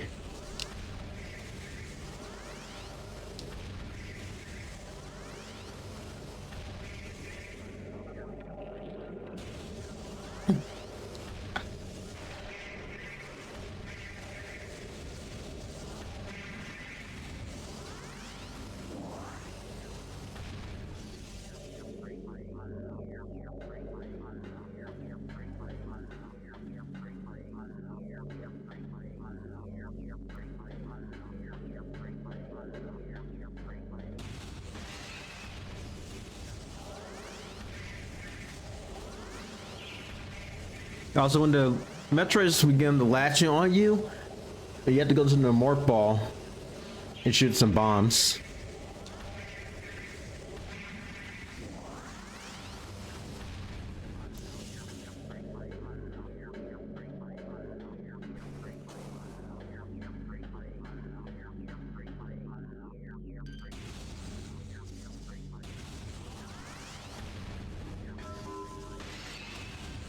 Yeah, plus the thermal visor helped you to see. We actually see the puzzle or the object that's behind walls, and it's recommended too. When it comes with doors that needs to turn on the power,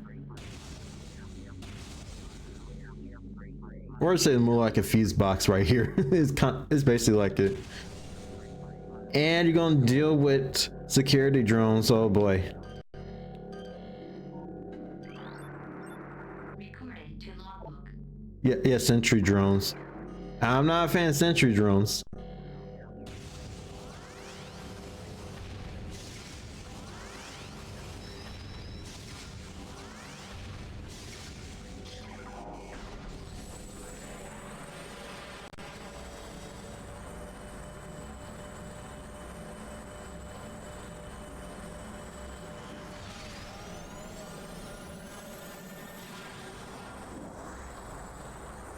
Plus the thing is too, the sentry drones, they're basically annoying to fight, and they can take some punishment too. But I say the super missiles can work on them.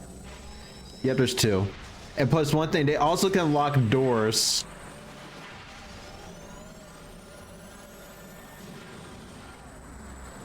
Which I don't like. No sir, I don't like it.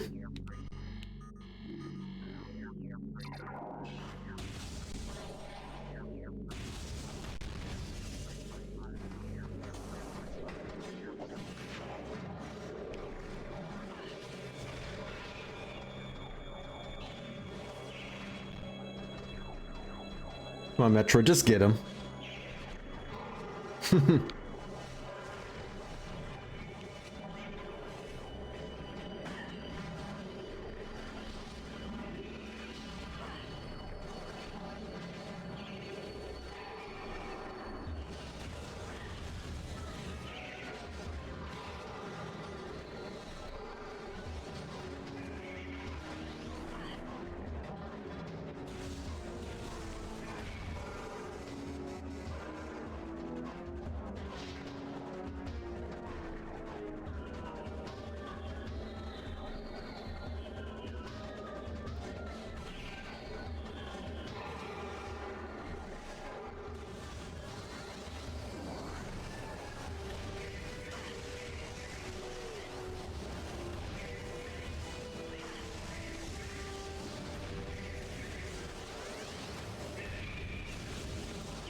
Get off me, buddy.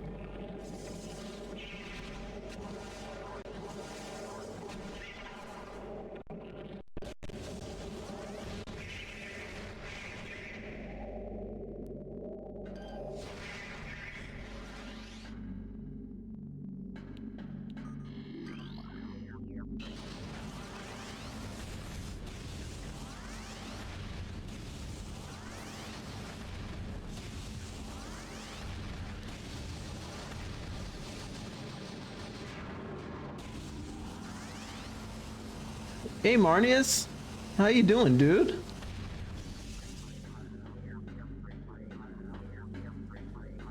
Oh, everything's going well, brother. Also, how's work going?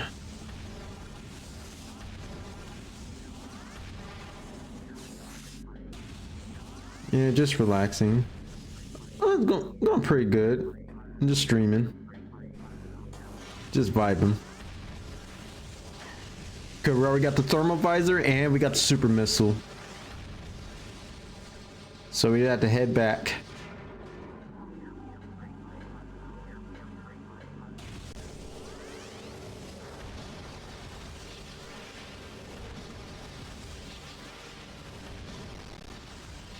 Oh, my management finally found me a place to work. Oh, that's nice, dude.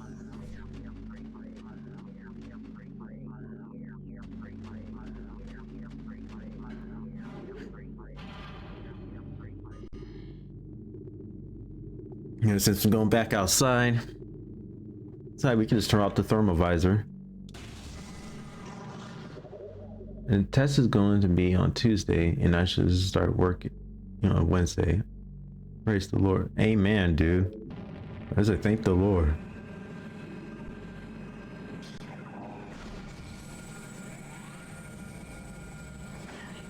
Hey, buddy, I got a gift. Here's another present for you.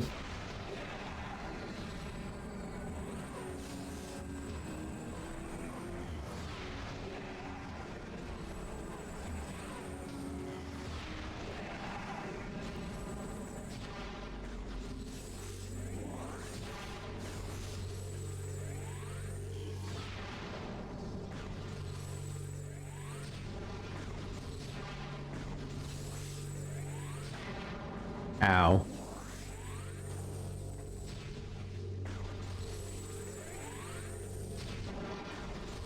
And praise the Lord that everything is going good for you too. Amen, dude.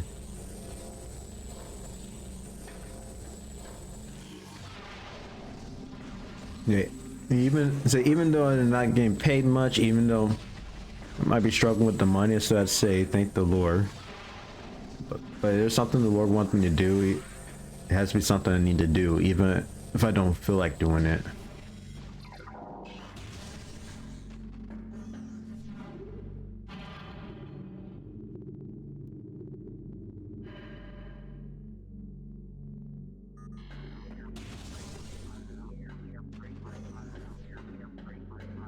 Oh well, I hope that he'll bid money. True, but I don't want. Yeah, but at the same time, I don't want money to be my idol or anything.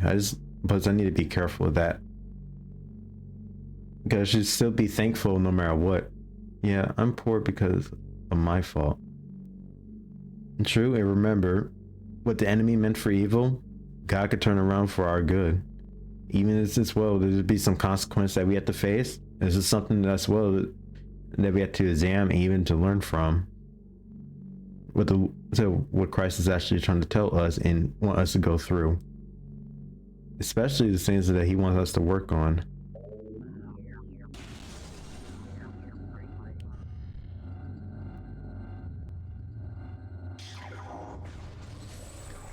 More pirate hunting. Oh, they're down there. Hey, buddies.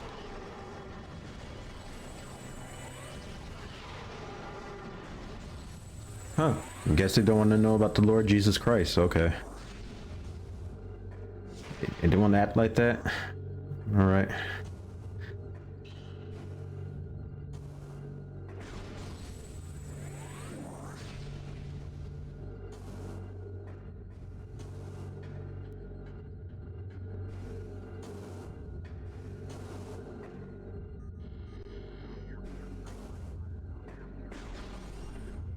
Let's save.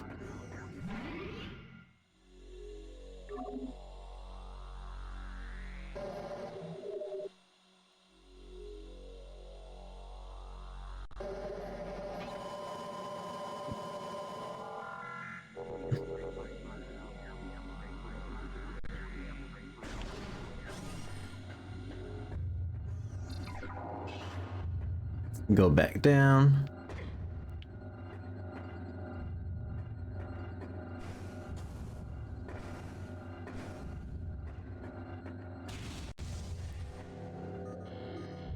Ah, why so why sentry drones?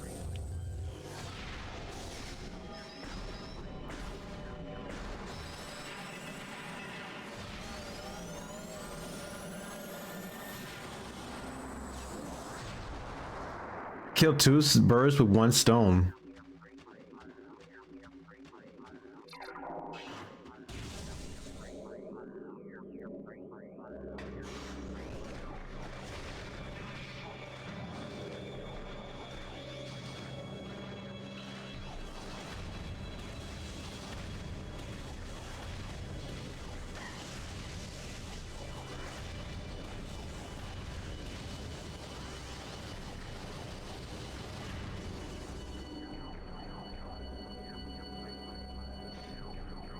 Hey, where's the Metroid?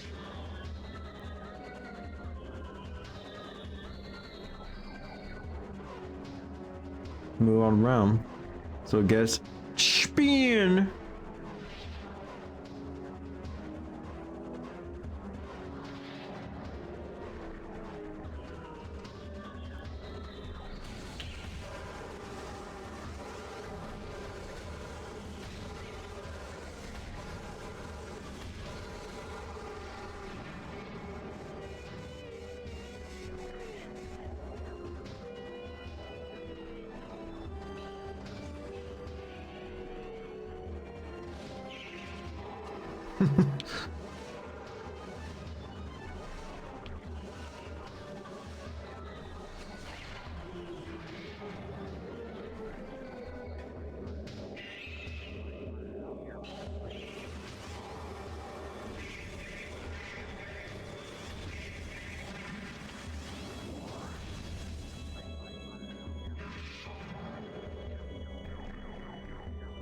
I just love watching the Metroid going after space pirates. This is why this, when you get the Metroids out, and watch it go after the space pirates for you.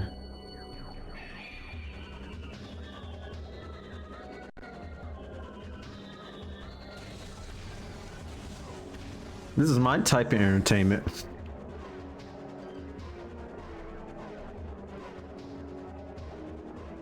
Never mind. But there's one right over there too, buddy.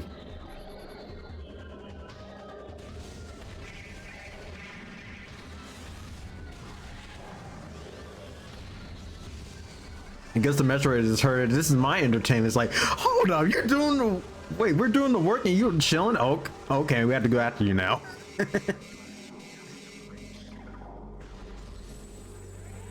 There's a missile suspension here. And since we have the super missile, we can just break that container.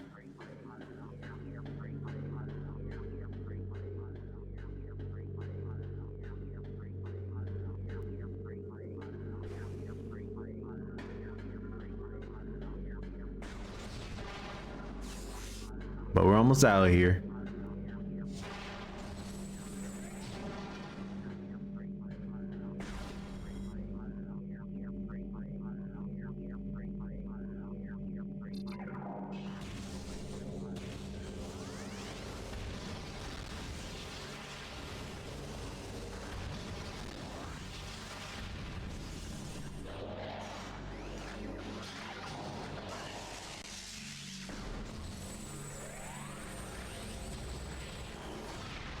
Oh, it's Shadow Pirates.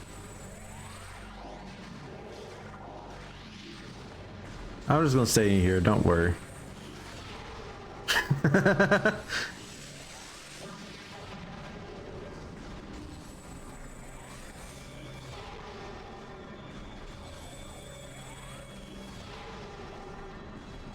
Whoa, that scared me. I was like, whoa, who's that?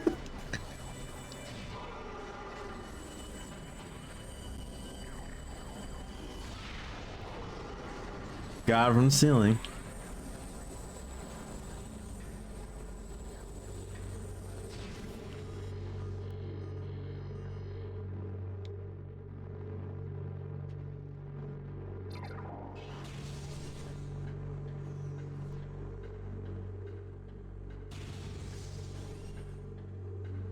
It should be flying pirates out here. Actually, no. I thought it was at first.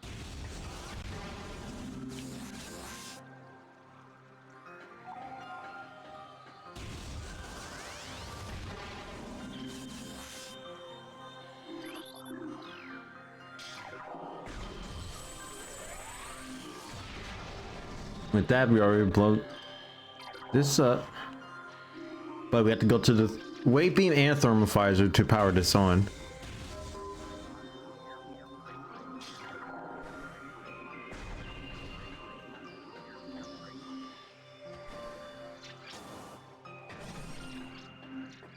But let's save. Since we already made so much progress in and outside of the Space Pirates base, we had to save.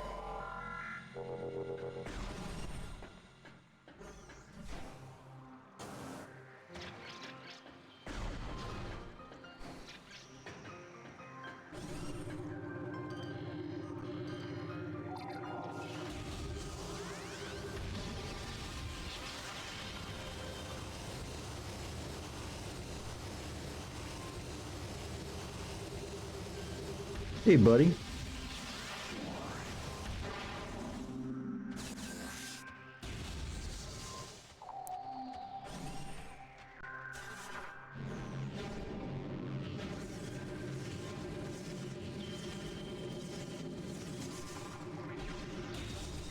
And we're coming up to the boss is Tharis.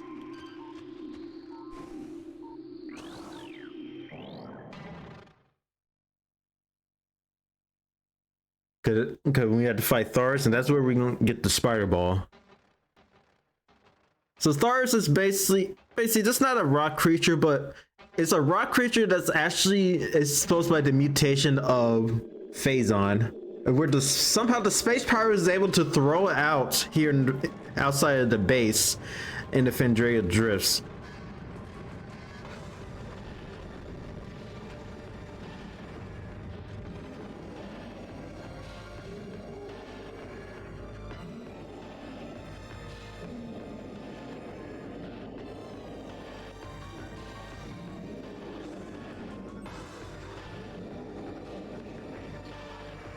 So with Tharis, you have to make sure you switch to the thermovisor and also go after him as well. But note this too, anytime this is with Phazon exposure with the thermovisor, it will actually cause the thermovisor to overload.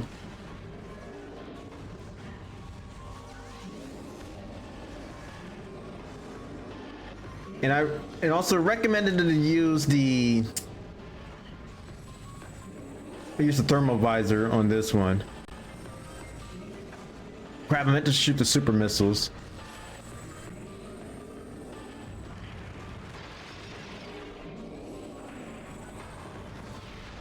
Also note this, you have to be careful with Thardius because he's actually roll into a ball and then you go all around and you have to be cautious of it.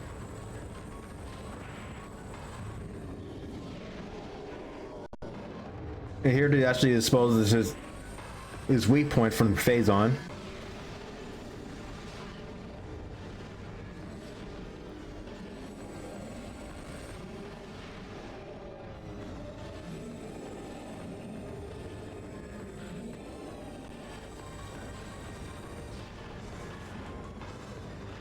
And one thing is, you can use the morph ball bombs to actually reveal the weak point that Thardius is going after you in the ball.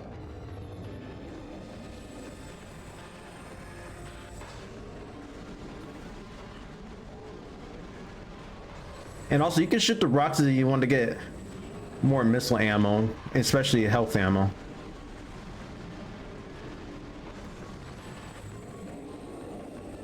Like I said, it's actually caused the visor to actually be exposed to high temperatures.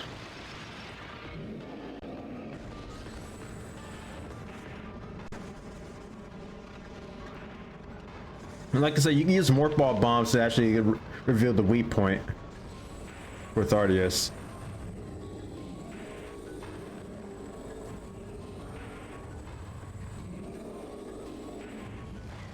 Ah.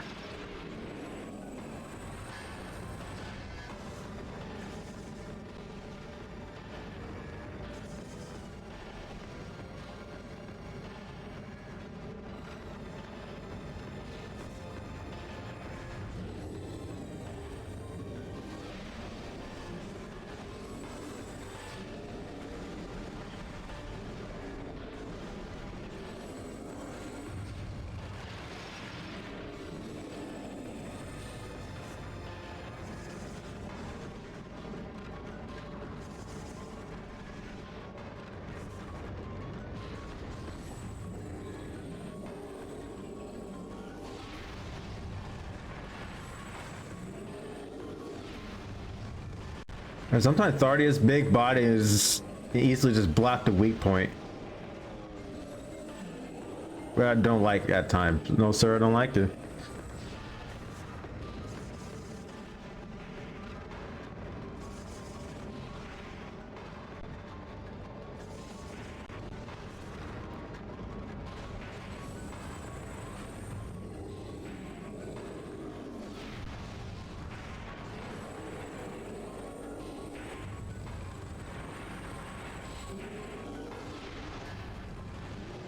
Got him.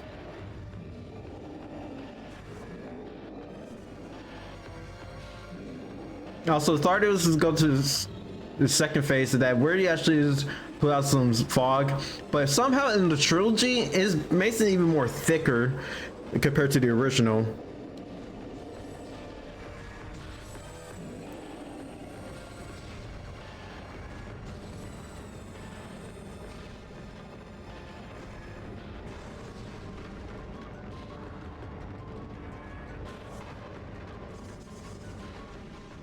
And trust me, that is a strong bloom.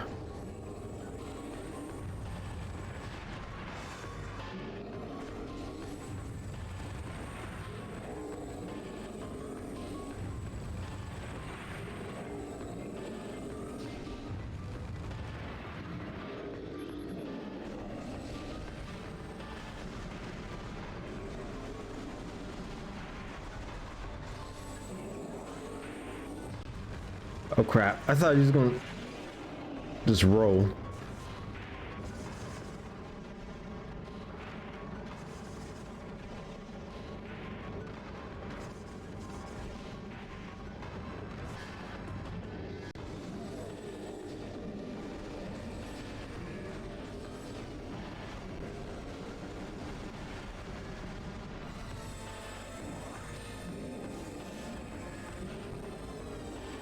I think they're trying to get more ammo if possible. Just some missiles.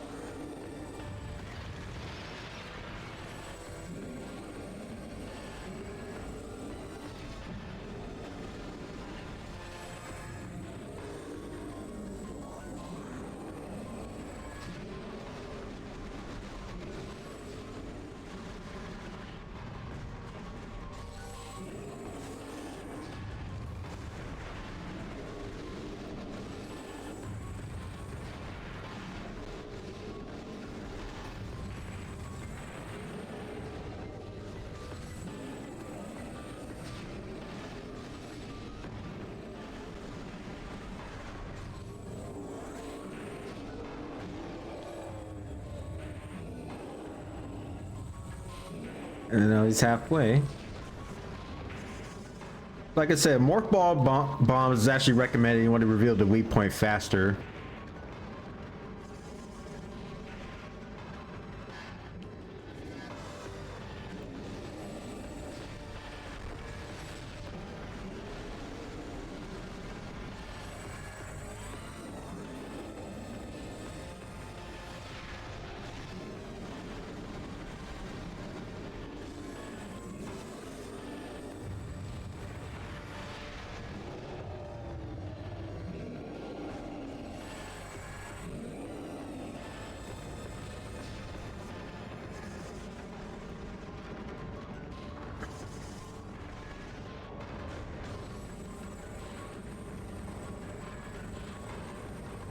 Like I said, you can usually the battle. Most of the time, you can use the thermal visor to reveal the weak point, but you don't have to though.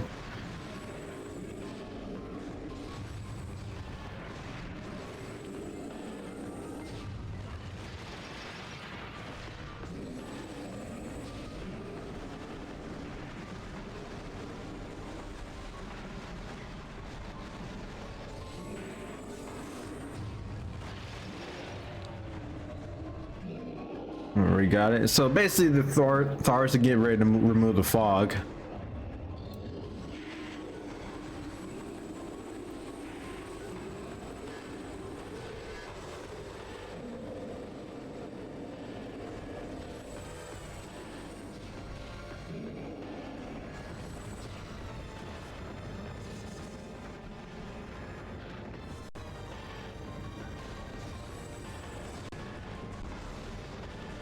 Plus, you can shoot the weak point too when he's rolling, but it can be a little difficult.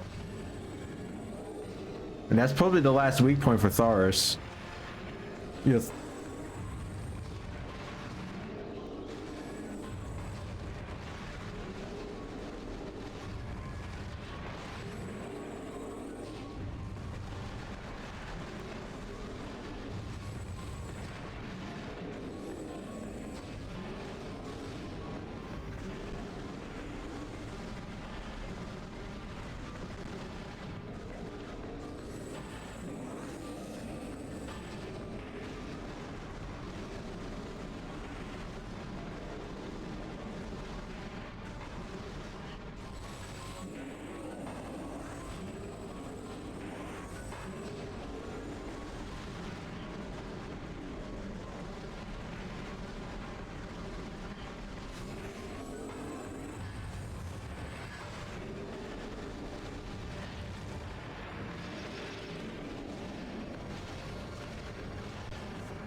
Hey, buddy.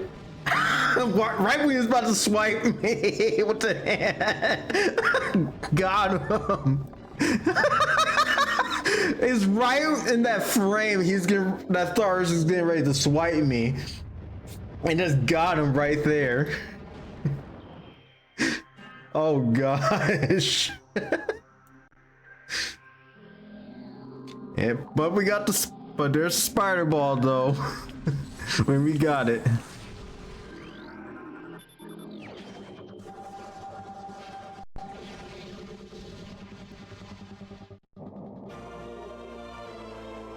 With the spider ball, you actually can cling on to the spider ball rails.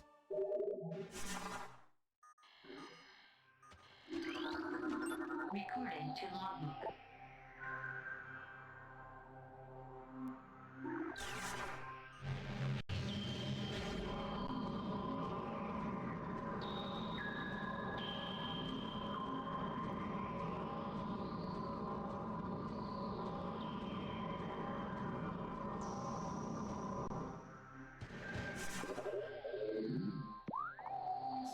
Actually, see where to go next. Actually, there's something right over there.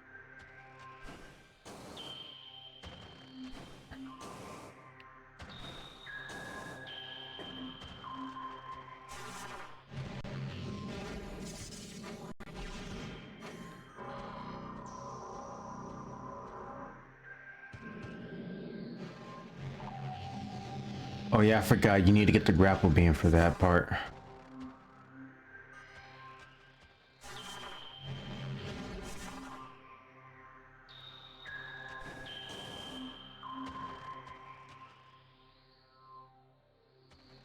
Yeah, go all around. Oh well.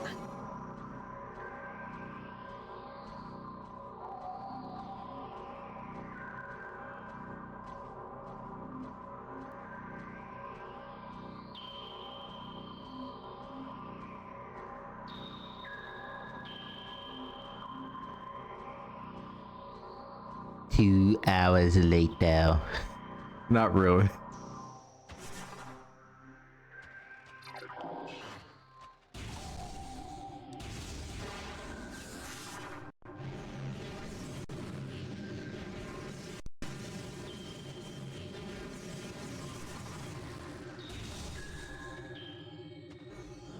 Well, we cannot go up there yet because we do need to get the ice beam. But I think that might be next. I'm not pretty sure.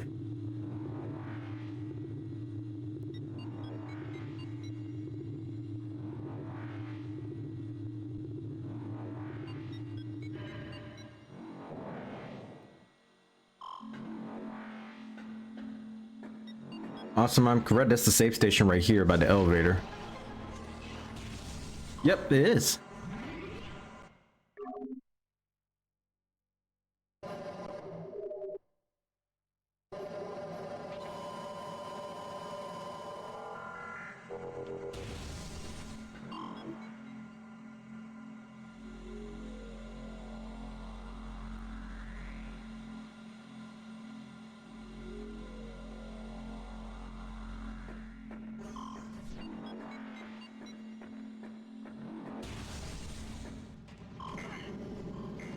As stupid torches.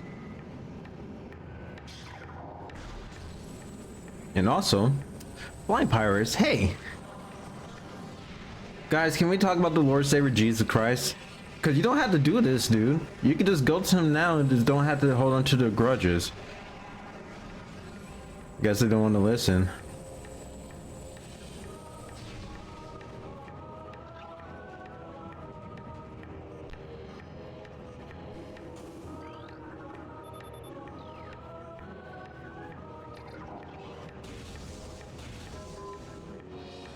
So we have to power up the doors right over here.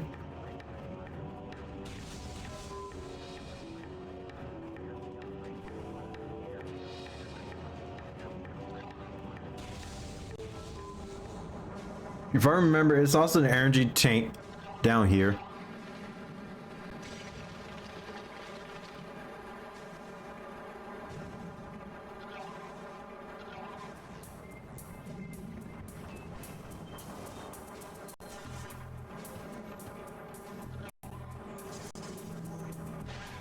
Let's take care of the Bill Triclops. They can be in the way.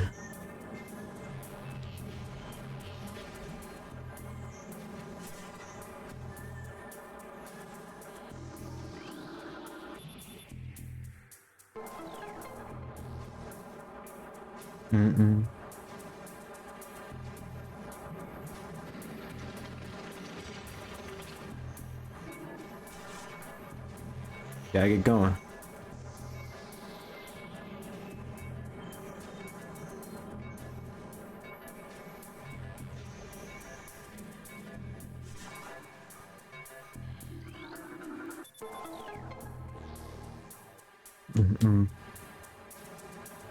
Go right over here, and I think this is where the energy tank is.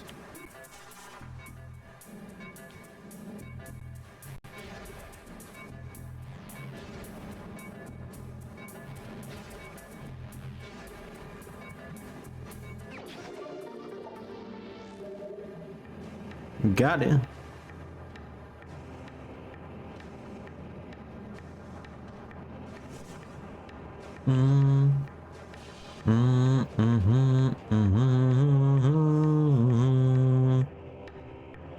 Actually, that top part back, that top door right there, that's goes to the Phazon mines.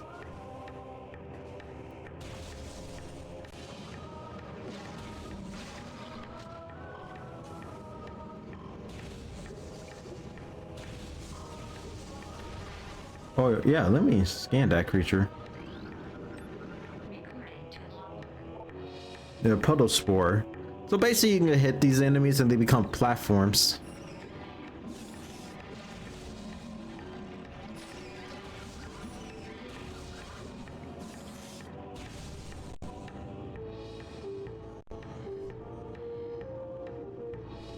I know here this is where we get the plasma beam, but we had to get it later on because we do need to get the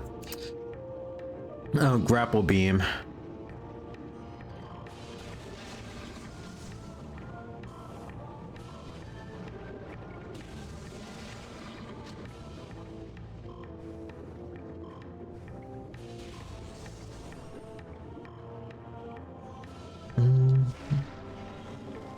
Oh yeah, plus the Magmorn Cavern. I forgot their ceiling.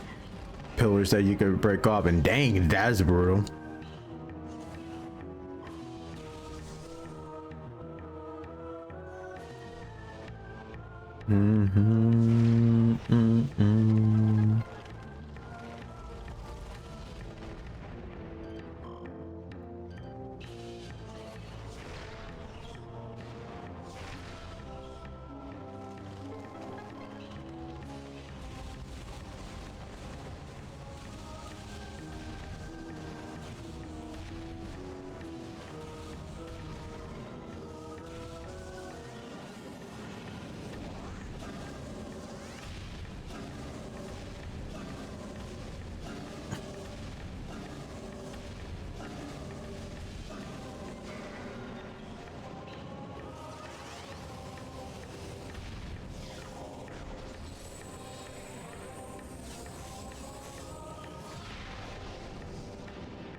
No, that's not the pillar that has the Chozo artifact. Ow.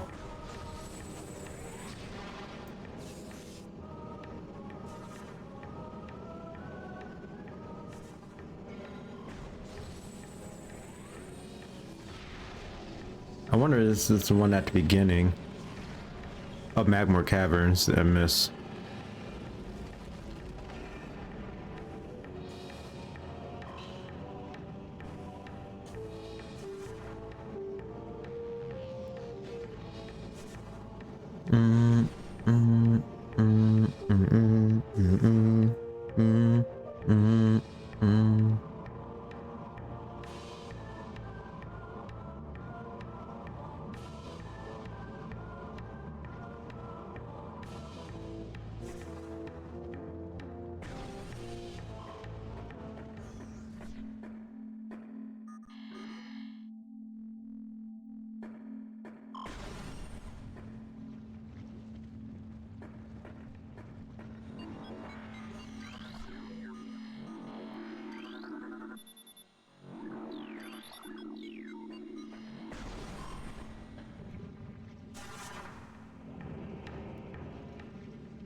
Yeah, and then the theme changed in the town overworld.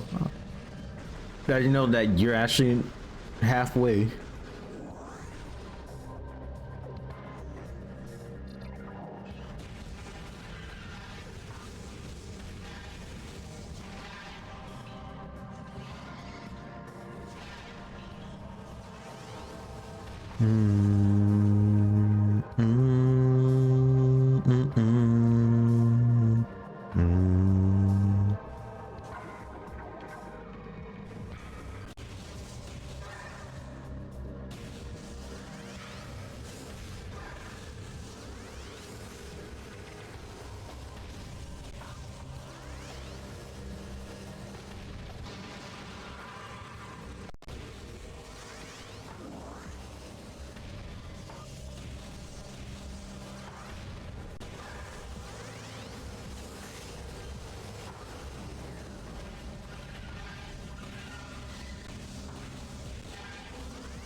Yeah, if I remember, we had to go back to the Chozo ruins to actually get the ice beam.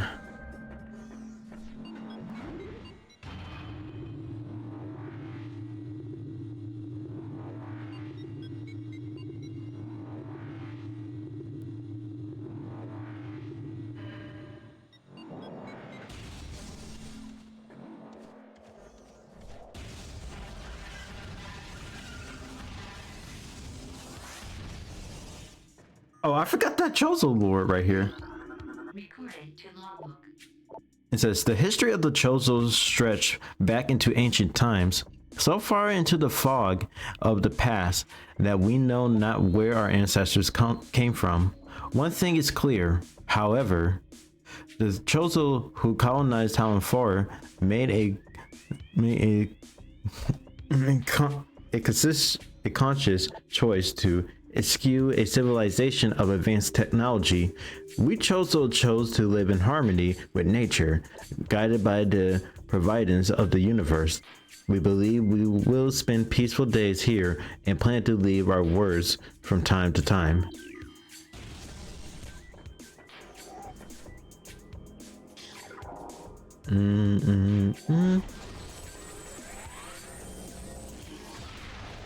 Get this tree trunk. It's a missile expansion there.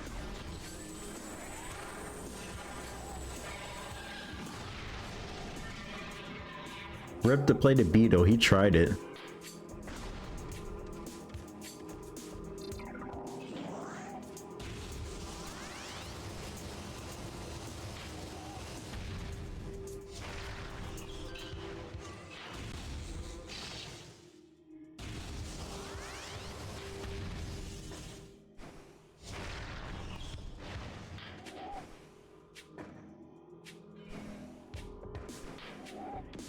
Oh yeah, I forgot there's another missile expansion there.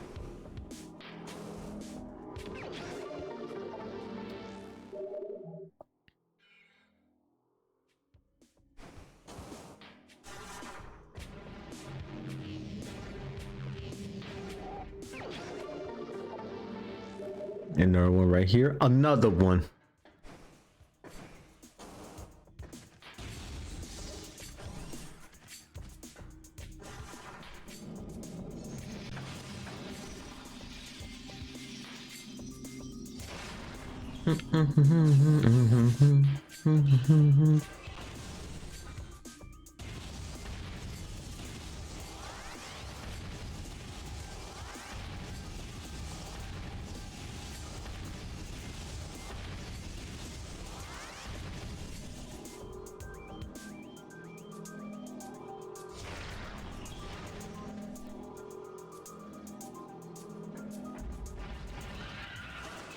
Hey, Beetles. Rip the Beetles.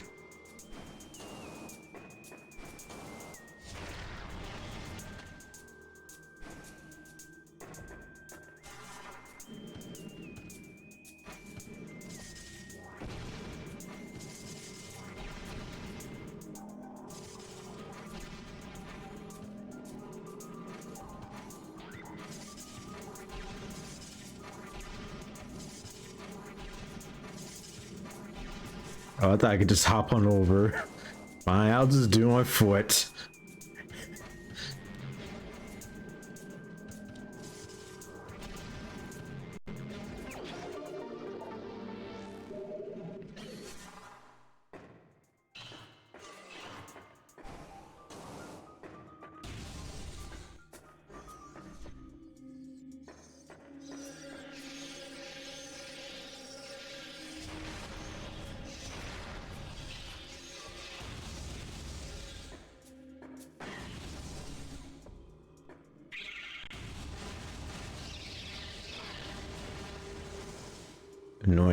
Annoying shriek bats.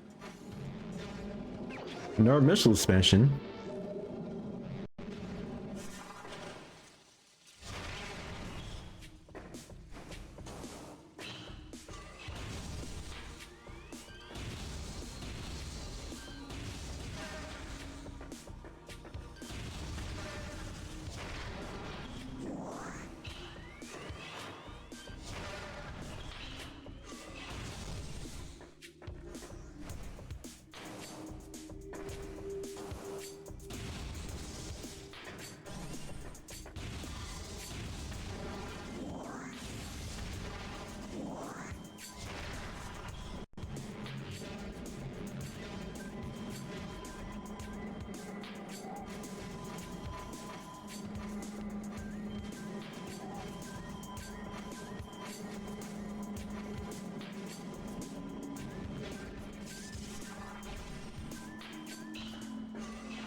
that. We open the symbol up.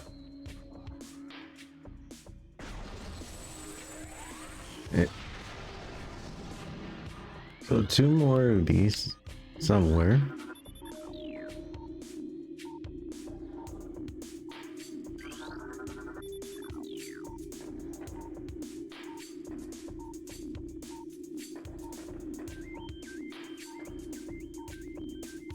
It should be 2 more somewhere.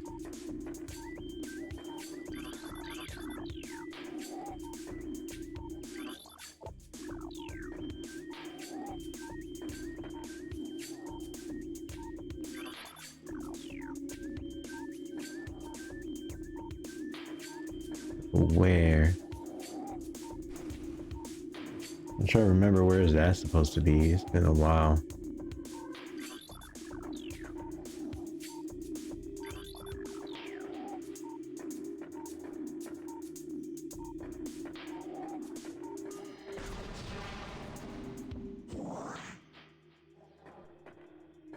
I hope it's not up there.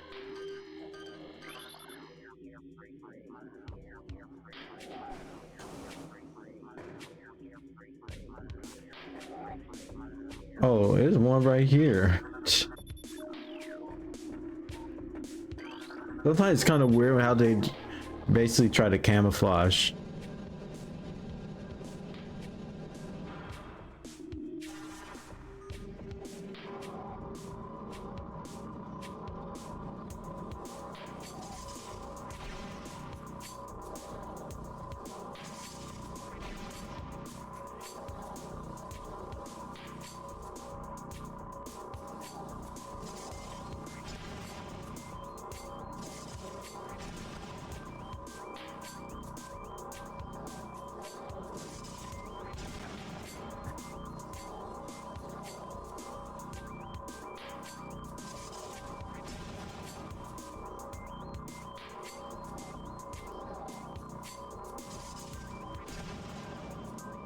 But also there's going to be a chosen artifact here, and we're going to, it's usually here in the sun chamber or is the hall of elders that you're going to encounter the chosen ghosts, and once you encounter the chosen ghosts, they're going to be pretty annoying to run away from them, because one, they're basically going to be appearing in most areas in the chosen ruins.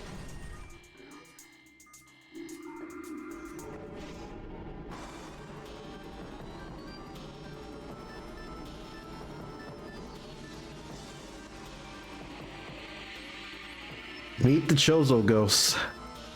And one thing, Chozo Ghost is actually invulnerable to all weapons except for the power beam. That includes just missiles. Now if it's it's like with the super missiles, you can actually put more damage to them. One thing is too, with the Chozo Ghosts, you have to wait till they actually reveal, because one, you do need the X-ray visor to actually see them where they're going.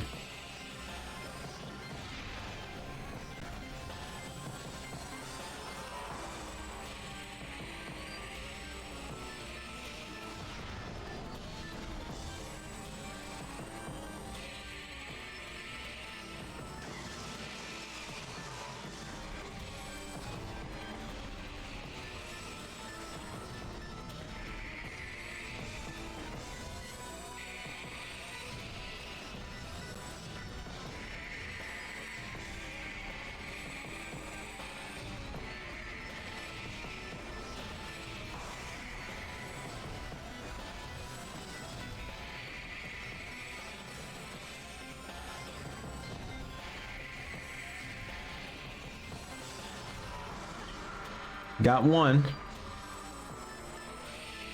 And also Chozo Ghosts, this could be possible is that it's also due to the phazon radiation that's going on with Town 4 after the death of the Chozo race, that some of them had vengeful spirits.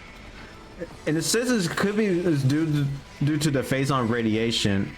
Dang, you think about it, phazon really can actually go to time and space, including the dead, that caused the corruption on the Chozos.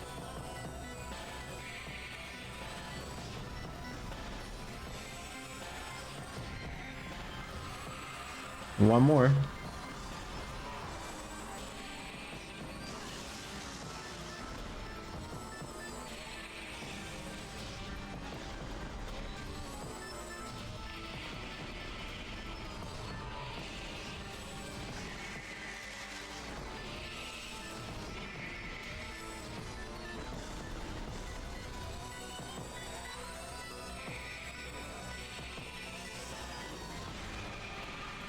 And there goes the Chozo ghost. Like I said, they're gonna be reappearing all around the Chozo ruins. It's gonna be pretty annoying even after the first encounter.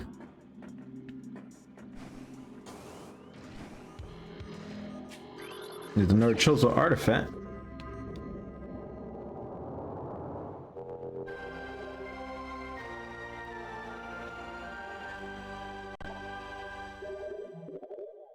Two down, 10 to go.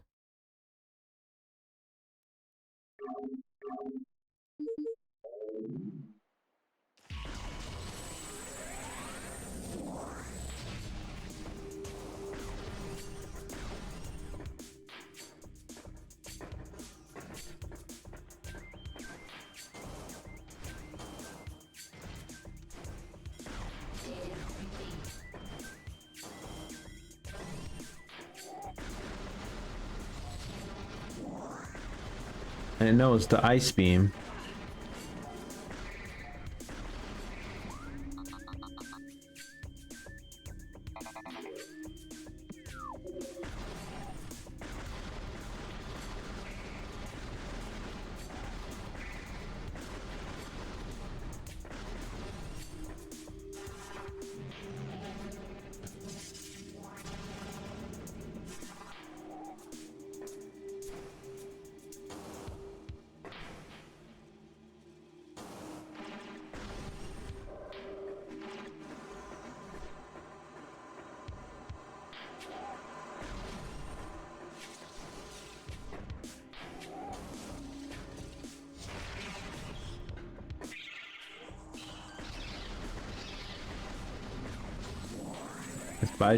By Shriek Bass. They made me shriek.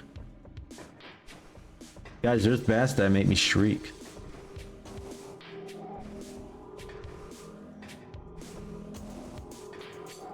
I forgot. I need to get... Wait, do I need a power bomb? No, I don't need the power bombs. It's not bending them.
And we get more missiles to refill.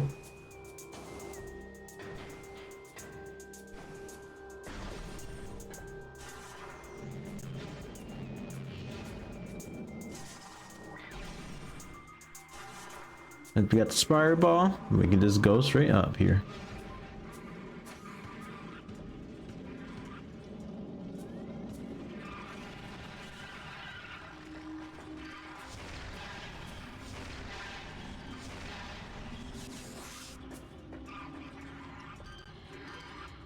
Another type of parasite. And these are the plated parasites. Usually stronger variations.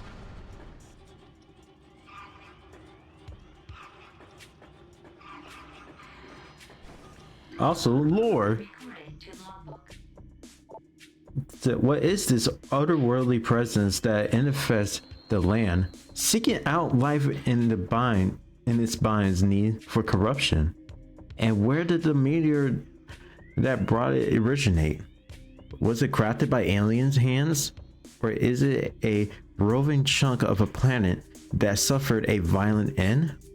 Our minds quill in horror at the thought that long ago, in some corner of the universe as yet unseen by our eyes, an entire planet was perhaps once coated with this great poison. Whatever catalysm may have ruptured that doomed place must have been mighty indeed, and if other meteors from it spread through space, bearing this evil to the far corners of the universe. We hold fast to the hope that this is not so, that the only surviving remnants of this evil are here on Tallon 4. Then, at least, there is hope for its eradication.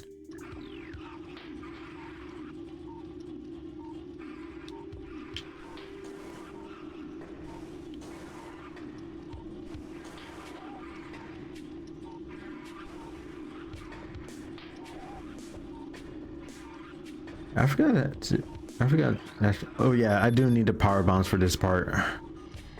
Oh well.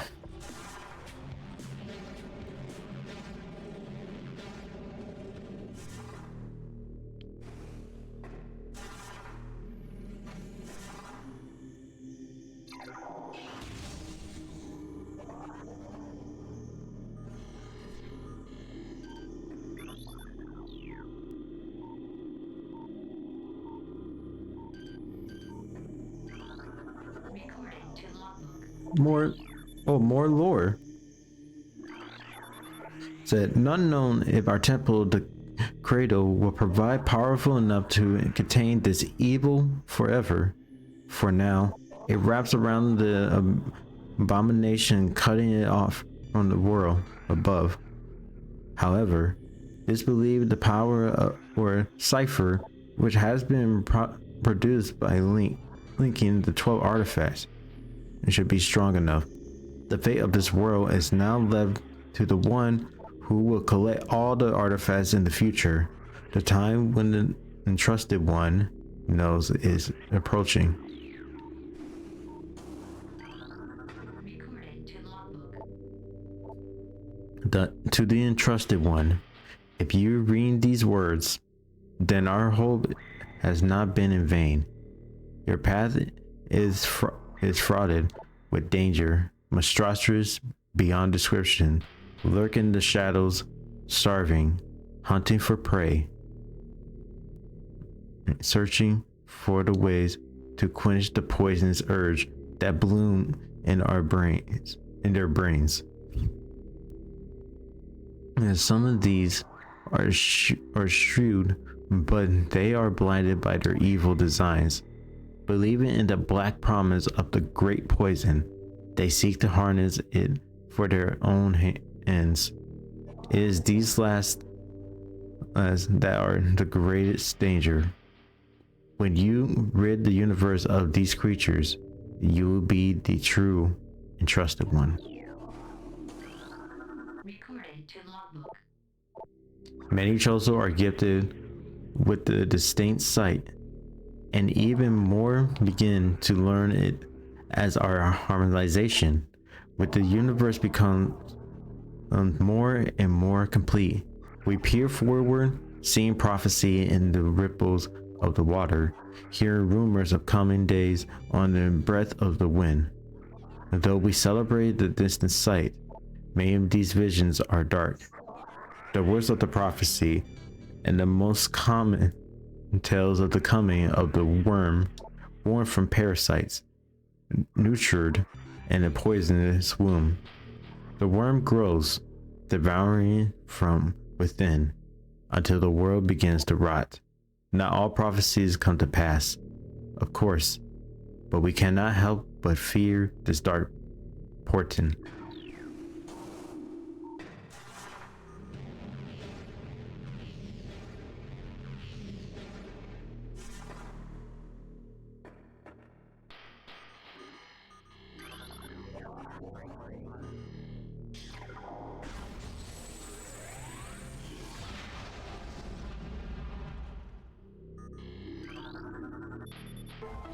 There's something behind the wall.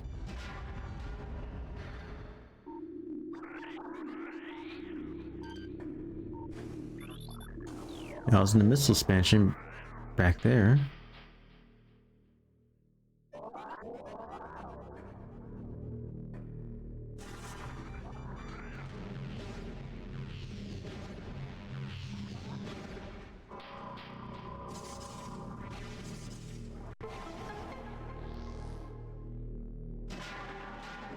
And then we have to get this bomb slot.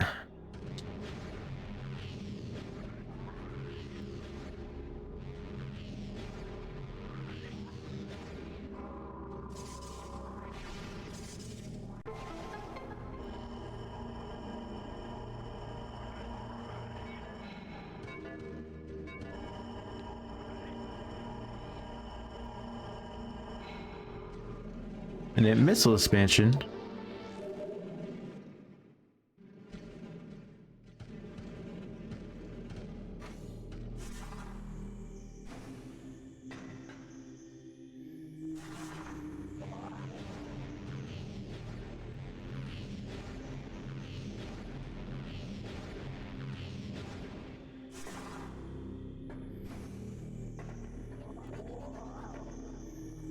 Ooh, wrong way.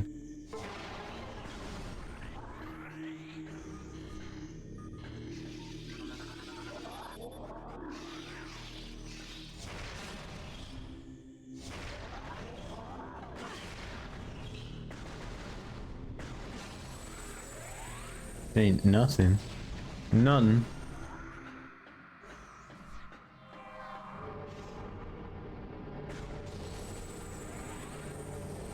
It shows a ghost.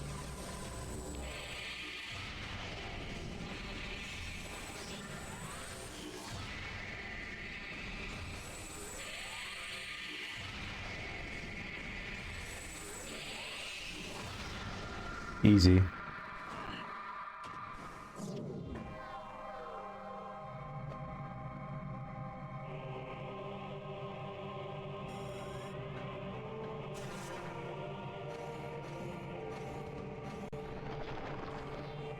Yeah, let it roll.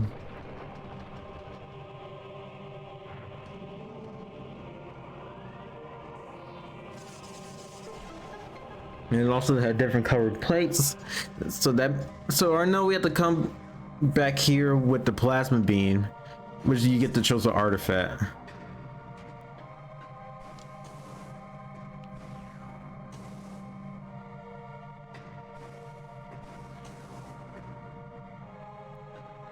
Also note there's actually a missile refill station right here. Recording to logbook. Here you basically refill all your missiles.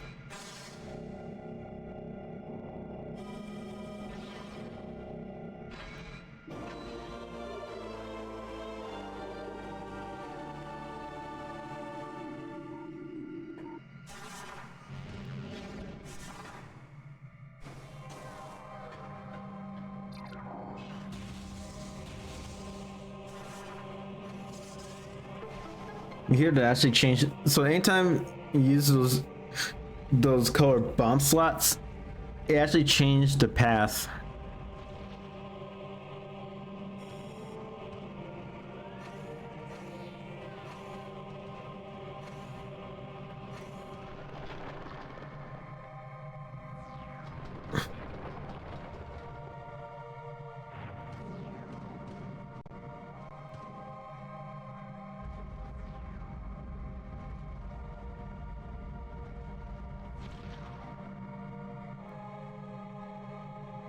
I know we have to come back here again after we get the ice beam.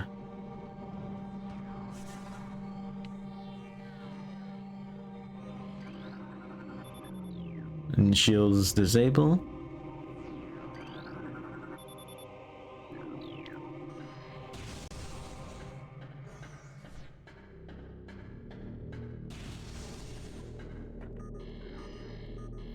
More stone toads. We have to go down here and drain the water.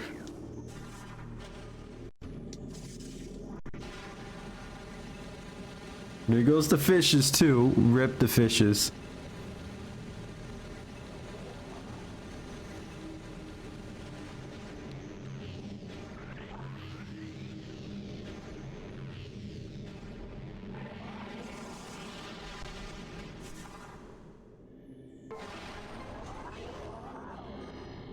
And this is the ice beam. One of the best, I would say probably one of the best weapons. Not the best weapon in the game, but one of them. Cause it actually can freeze your enemies. And you can use the missile. And they're destroyed.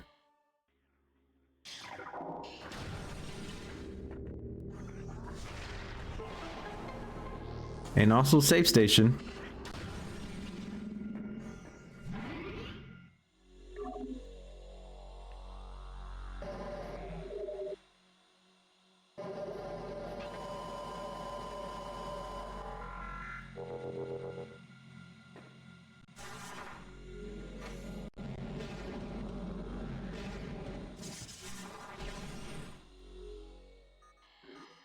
And this goes to Fendria Drifts.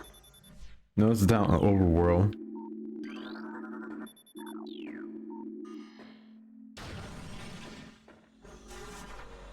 But I do want to explore a little more here. Since I got the ice beam.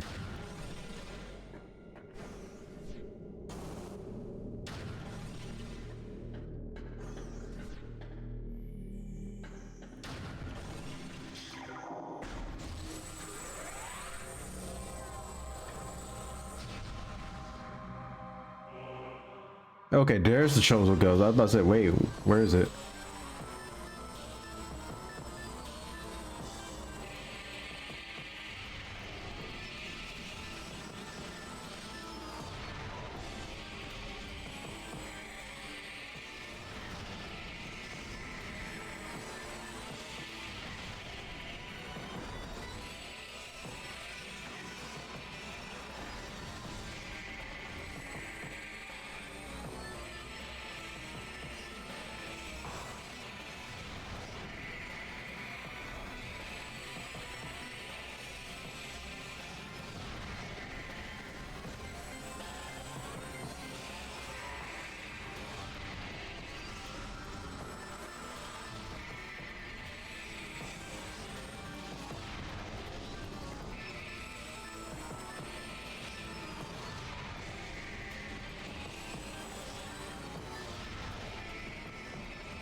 Also lore.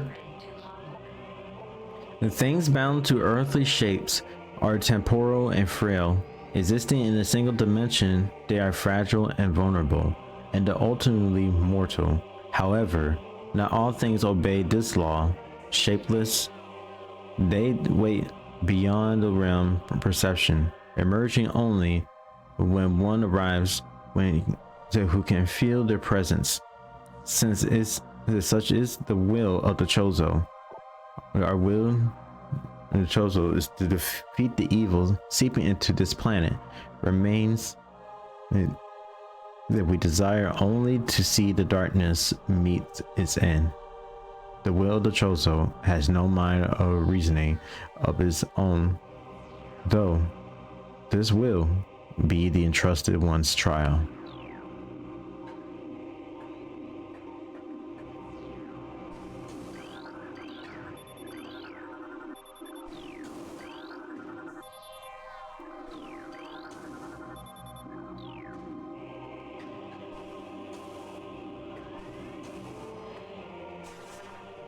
Refill missiles. And you can skip the cutscenes too, just as a heads up. You don't have to sit through it every single time, but if it's for the first time on the file, yes, you have to watch it. But when you replay the file, your game's file again, you don't have to sit through. I think you get here to get the energy tank. as well.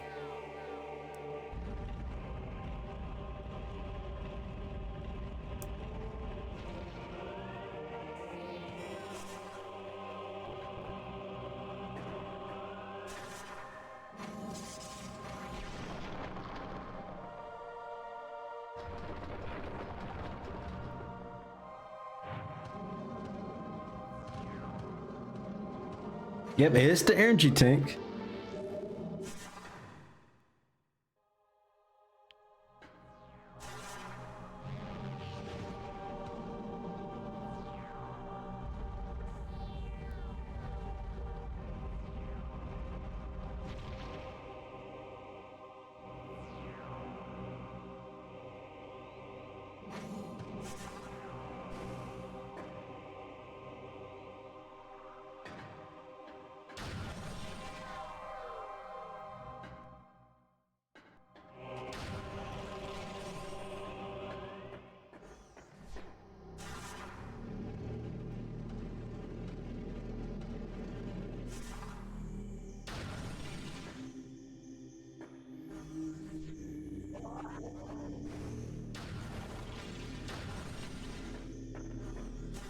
I forgot there's one area too. It's with the fountain. I'll go there real quick.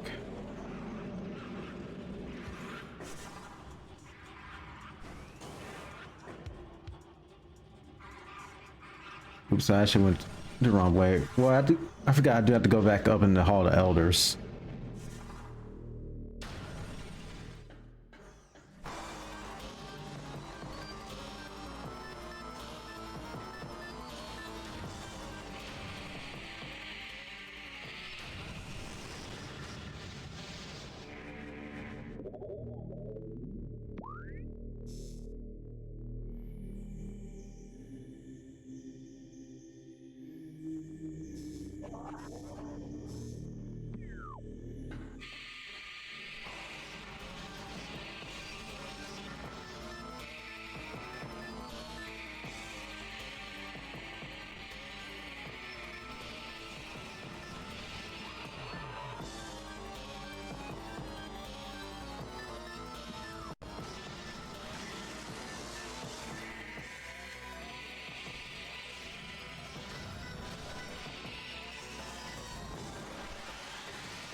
Oh, actually, all the way over here.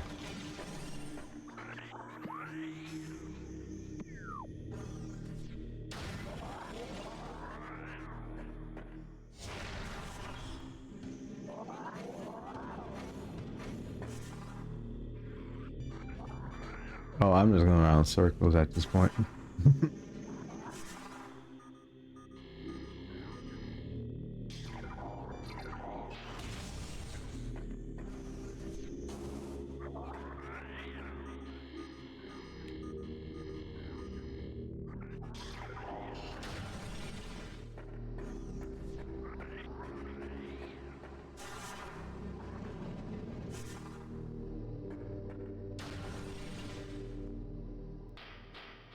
Yeah, we have to go up.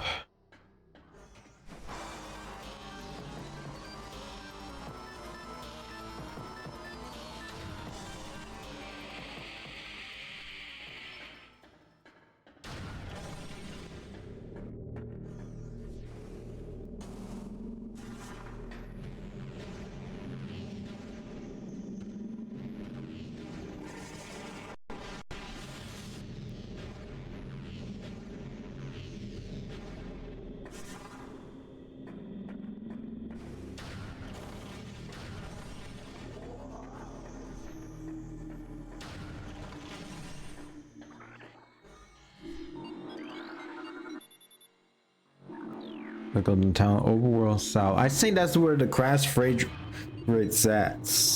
If I'm correct, I might be wrong.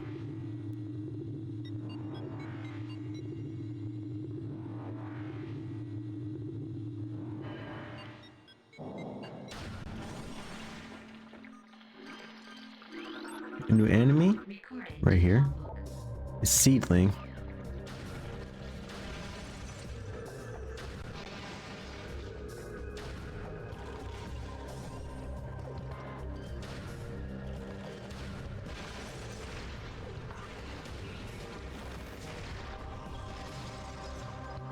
Yeah, because it freezes your enemies. And you can just shoot the missile at them. Just shatter.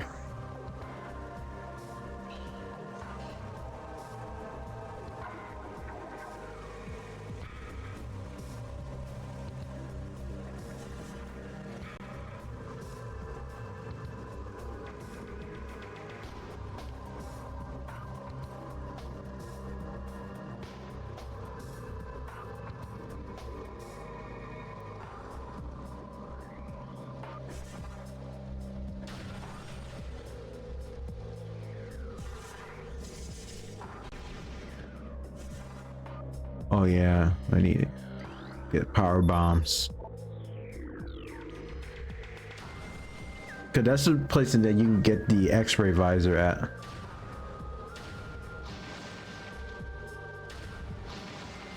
Mm-hmm. Mm-hmm.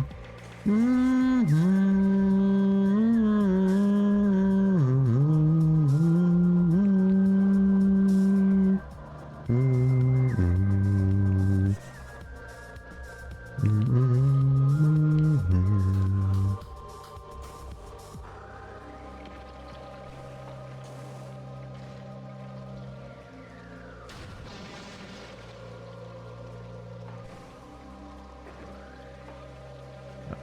Yeah, there is a visible platform right there. Okay, you need the X-ray visor to do so.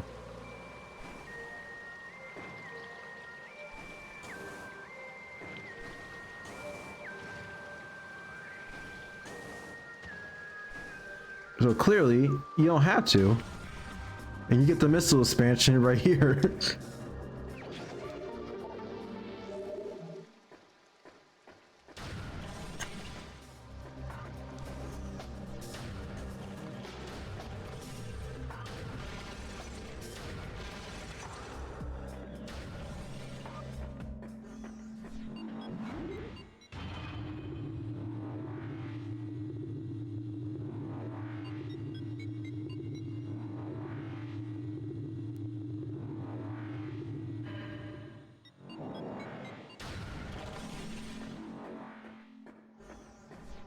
And take the other path, that's where the save station at.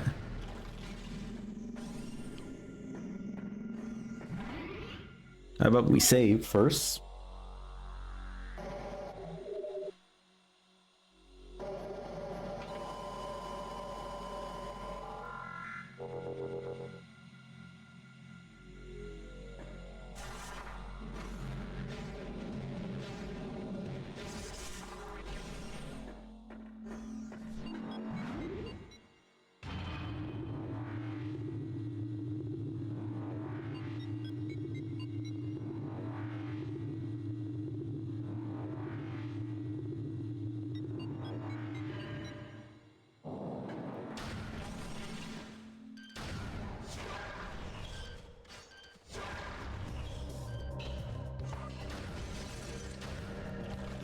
Yeah, this goes to the crash, the crash fright area, but or fracture area, but we cannot go there yet. But this actually gets us back to the landing site where it's supposed to go.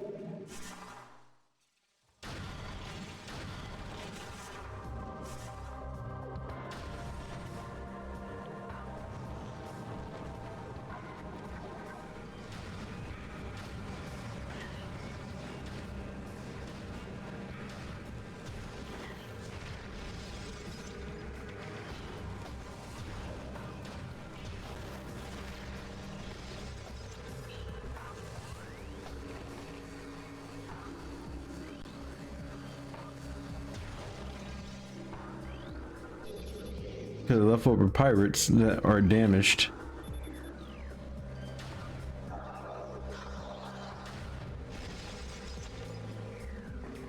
There's both of them. Actually, three.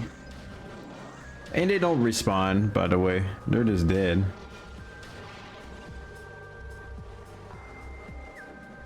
Because like I said, we do need to get the gravity suits. Because you're basically slow in water.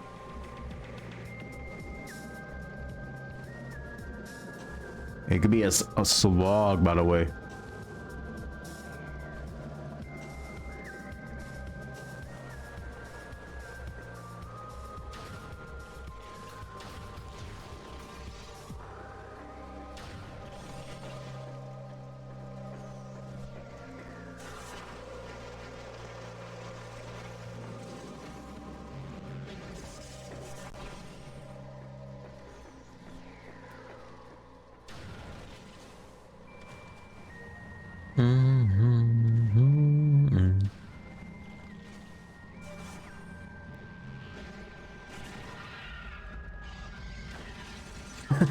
Dang, that beetle really charged after me.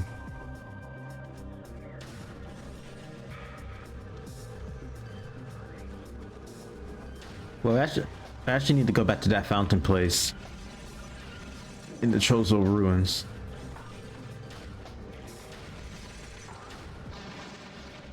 Then I also will come back here because there should be another elevator that leads to the Fandrea Drifts.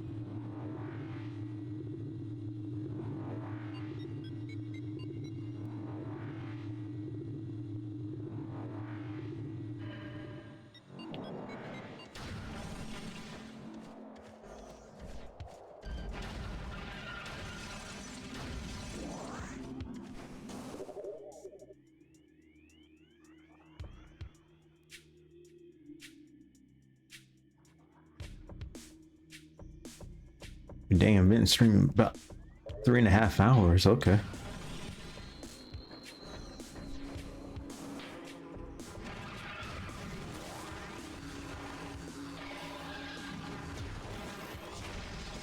I played the Beetle tried it, by the way.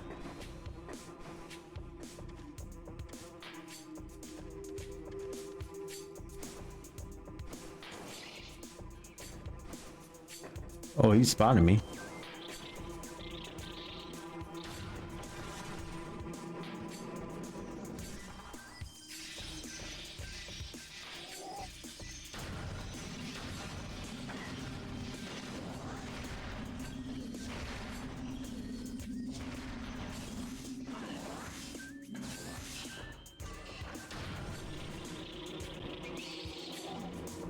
And there's one thing, the enemies won't come through the door anyway.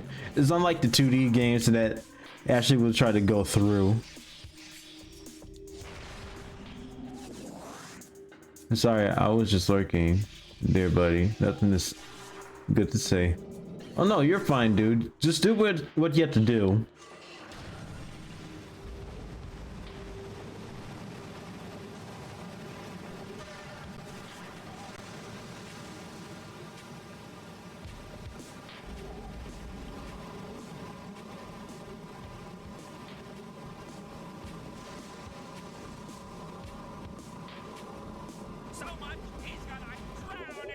Oh boy, you really want me to drown? Okay, I'll chug about a half of my water bottle because it's a 40 ounce.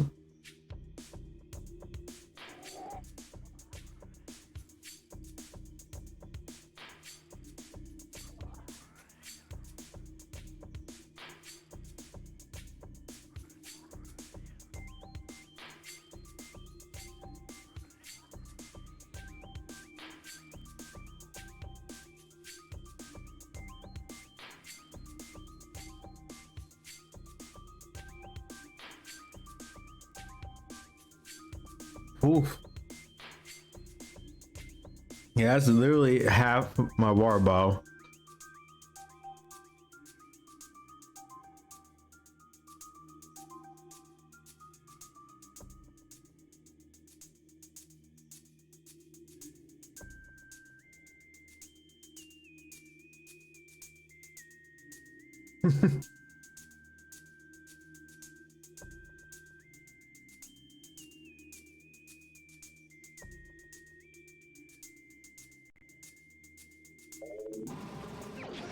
And we got another missile expansion right when I just after chugging my water bottle down.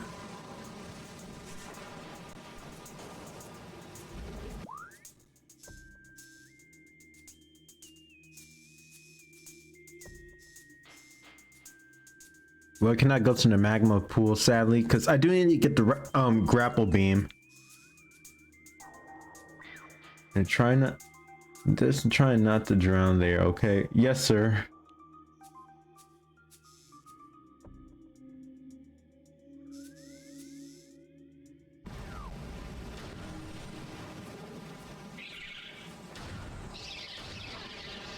And plus, you see the ice beam, it's more like a shotgun. Chozo Ghost. Yep. No way. Chozo Ghost. Chost. What did I say? I said Chozo Ghost.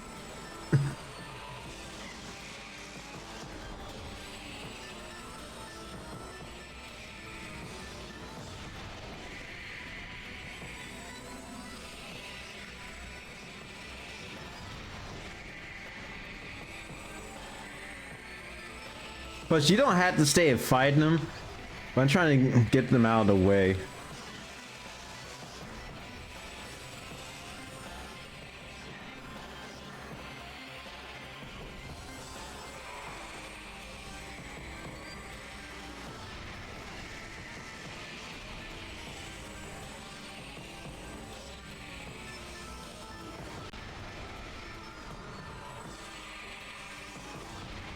The chosen ghost. Like Chozo. That's how you pronounce it. I know suits, it's the gravity suit. Infiltrated drifts. But I want to explore a little more.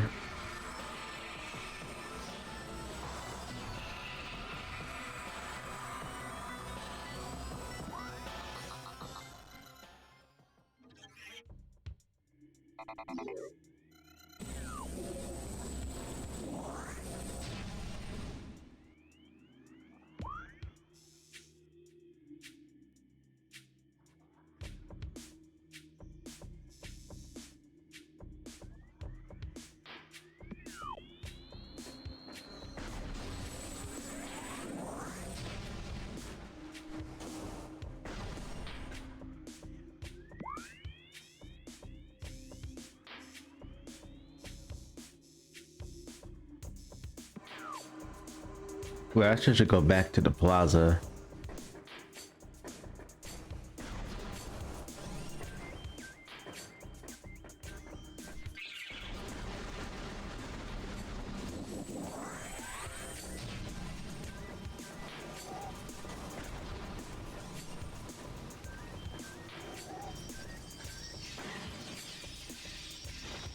Just wait till they all fall.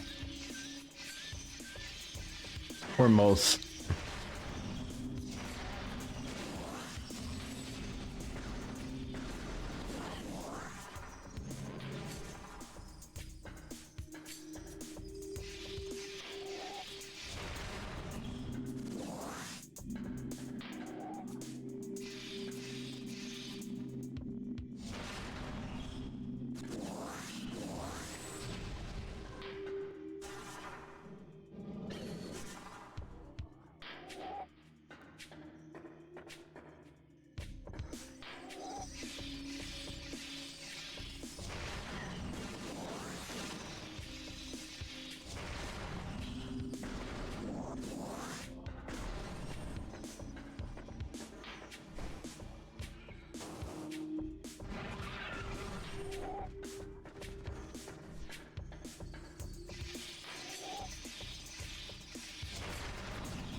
Yeah, there's more Chozo ghosts here.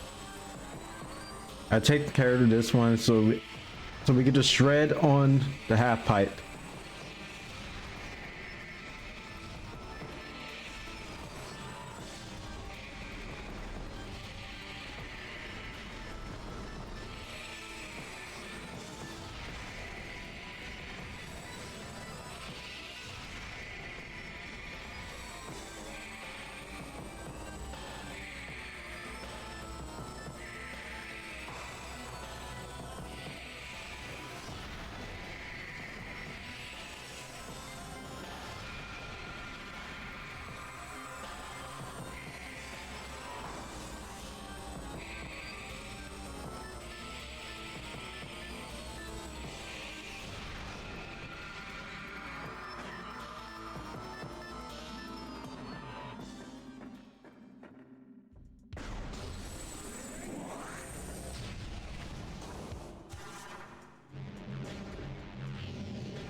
Well, actually, maybe I can go to the other side, because I think there might be something there.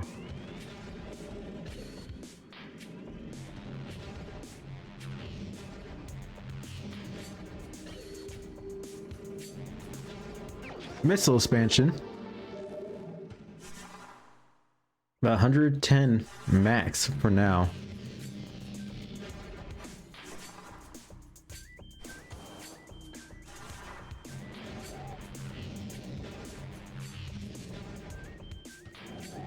And we could, let's see if we could try to get the Wave Buster. The Wave Buster is actually it's actually the Wave Beam and Missile combo.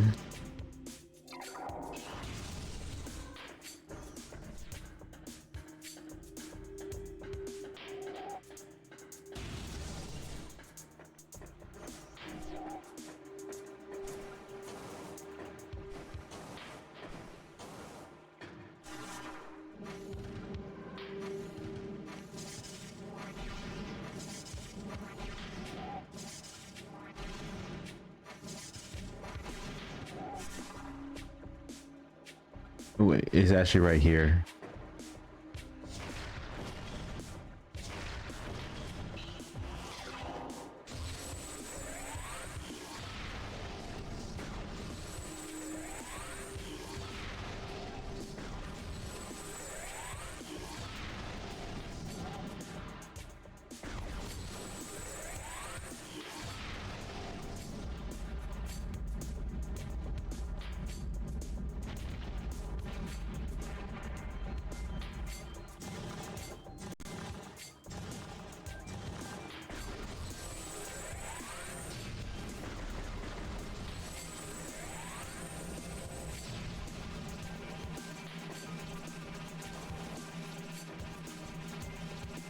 And that's cybernetic puffers. Recording to logbook. And your face on exposure.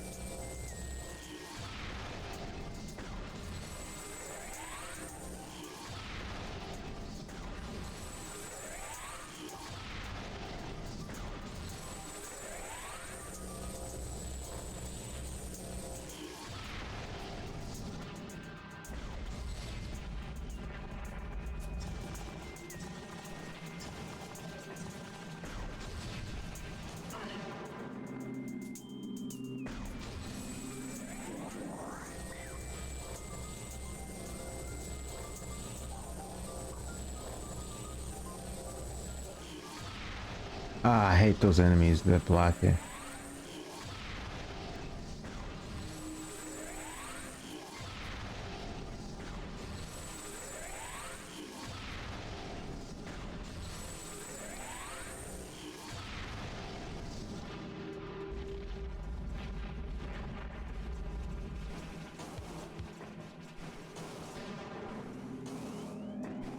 Got it.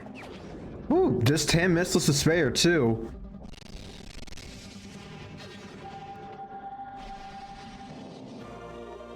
Mhm.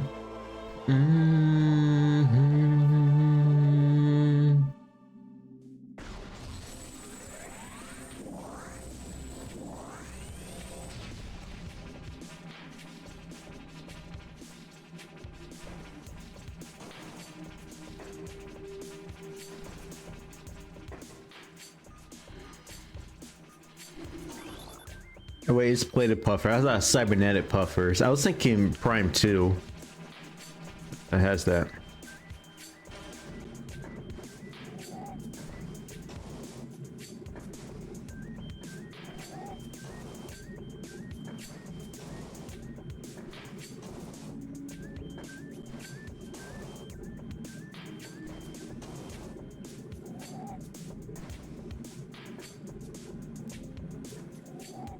What can I get up there? Oh, hey, Batsy, how you doing, dude? Welcome to the stream.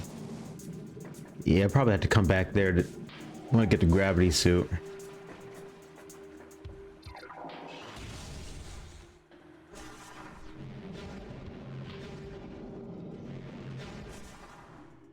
I could never beat this game growing up.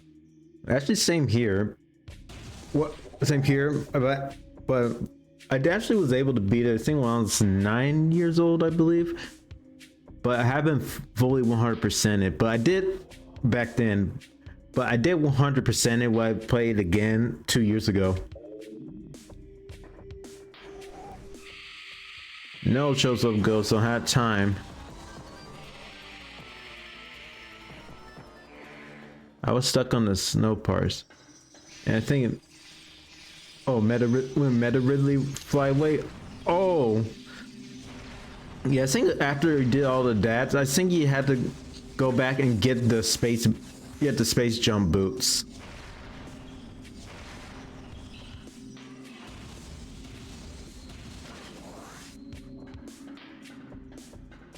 But you have to go back to Talon 4 to get the space jump boots.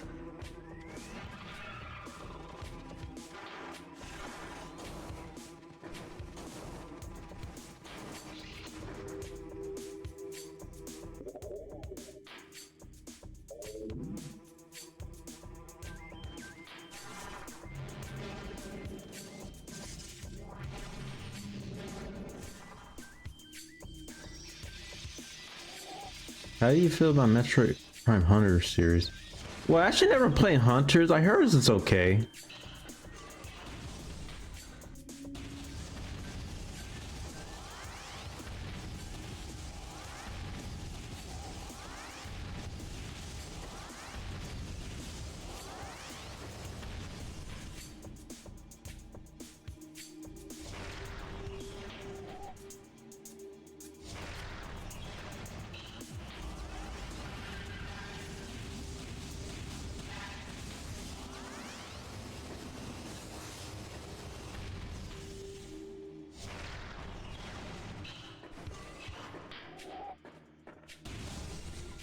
But first, let's save.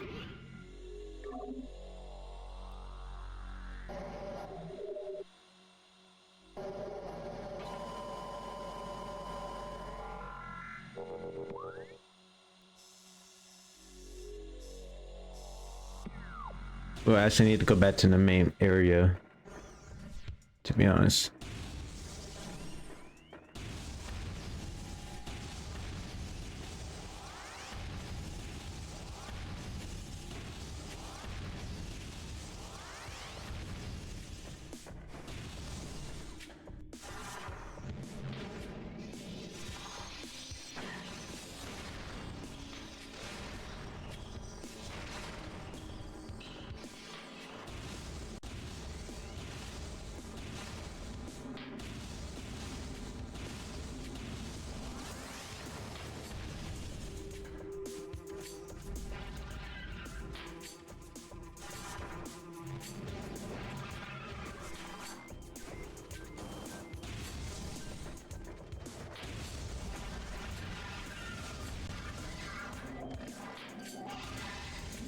That beetle even didn't even try, but he tried it though.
Dang it, I thought it was actually the area that I thought it has the area with that has phenom drifts.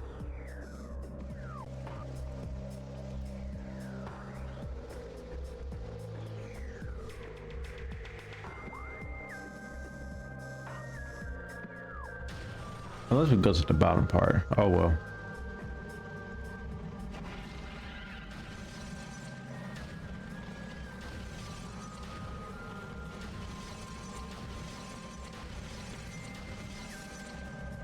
There's no missiles? Okay.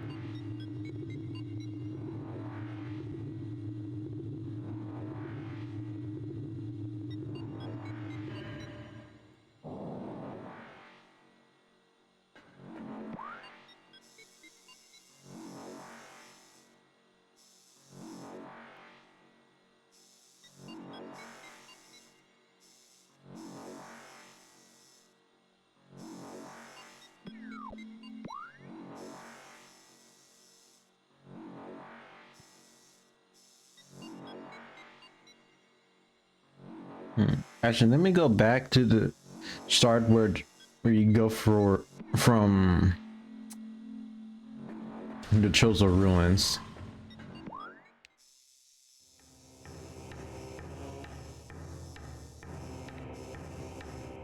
That'd be the lava lake. So I actually can get the Chozo artifact.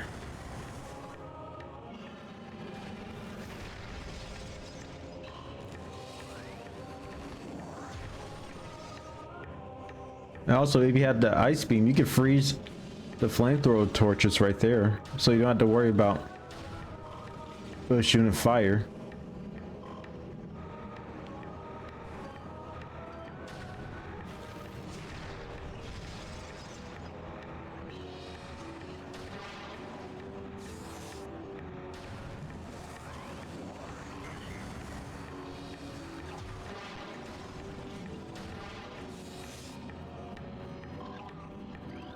Oh, I forgot to scan this one right here. And it says it's another the missile ammunition. This one actually goes by tens.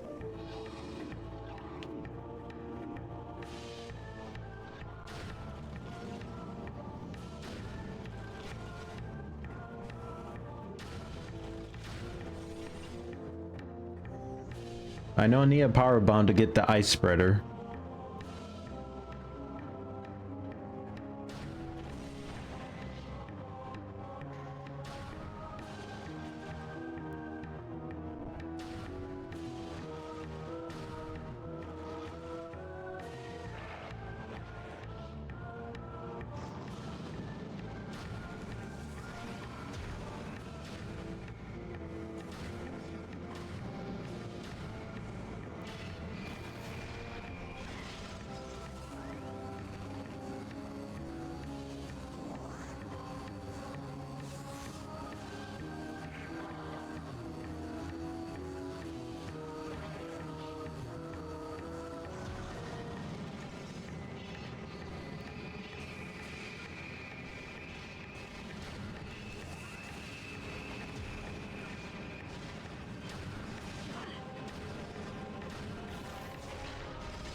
Oh yeah, I forgot there's a door down there.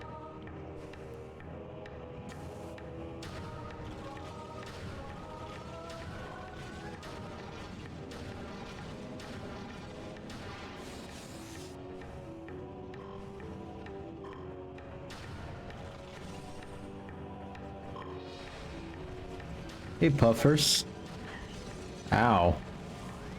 Because they're really gassy.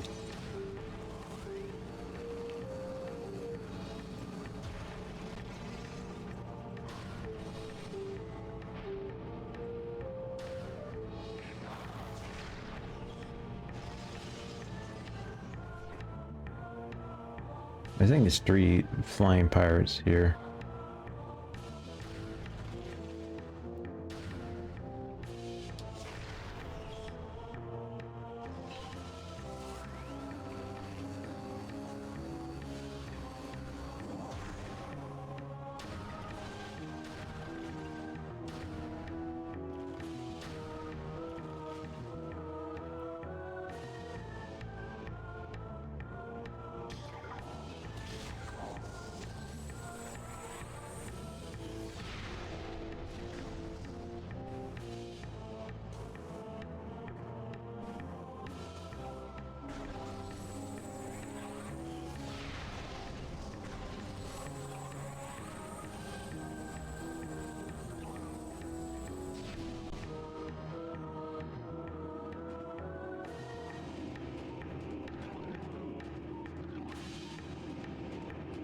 Trying to remember where the missile launcher was be right over here. But I know I need the X-ray visor to see the missile platforms.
Rip the creature.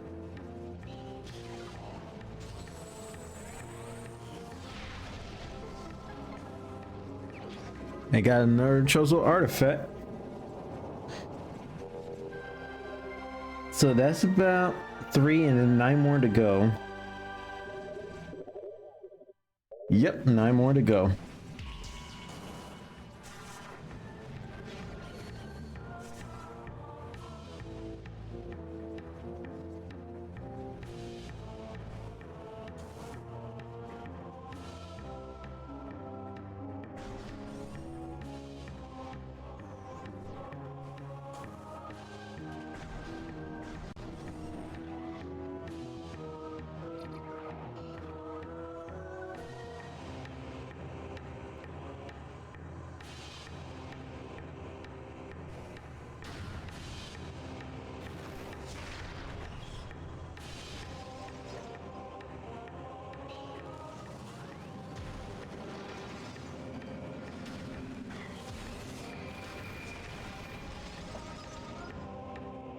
Still love the ice beam.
He tried it. That space pirate tried it though.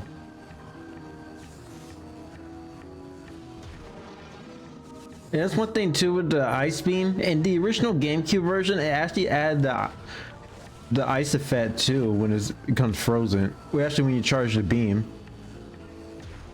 Yeah, but I think in the PAL version of the GameCube version, or maybe, yeah, maybe in the PAL version. But I know in Trilogy they removed the gun effects, but they brought it back in the remaster version of Prime 1.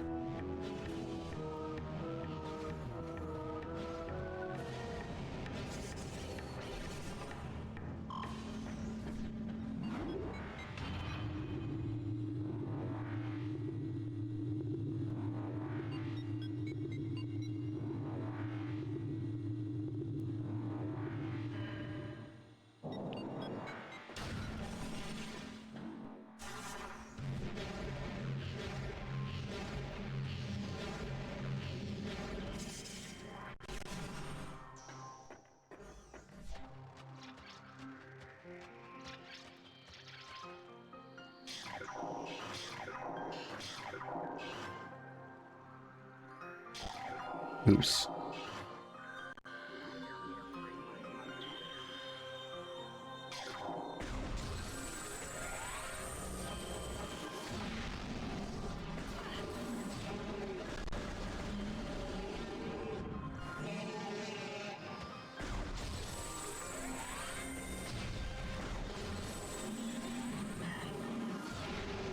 Sad.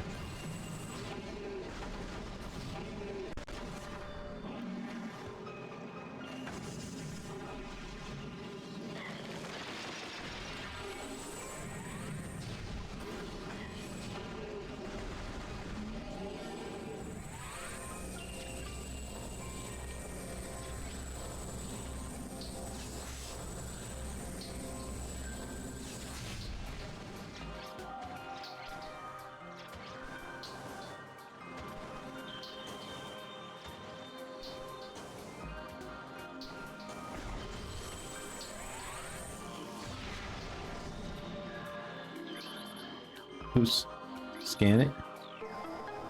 I think I probably need to get the power bomb on this one. Unless I might be wrong. Yeah. Okay. I was thinking something else, unless I was thinking of one part.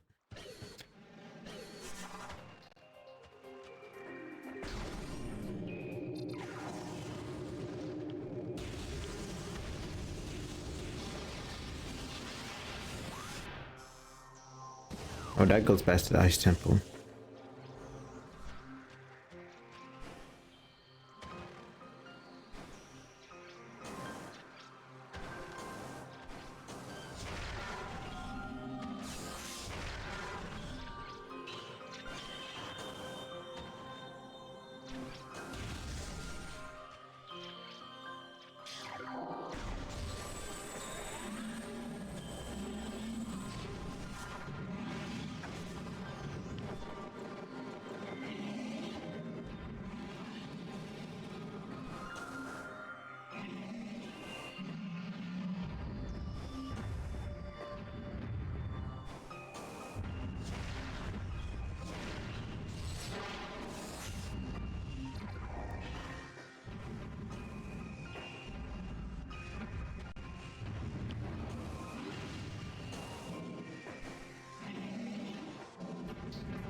Rip the pirates.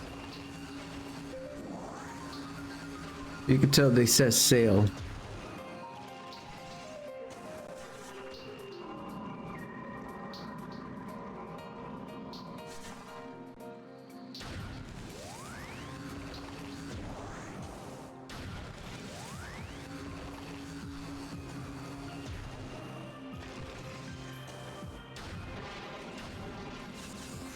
Actually, let's save too.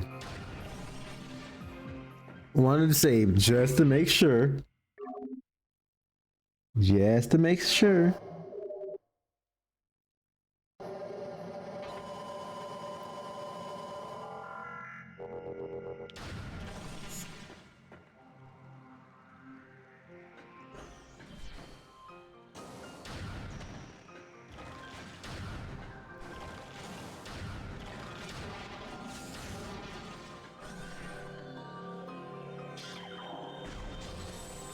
Of course, it's sentry drones.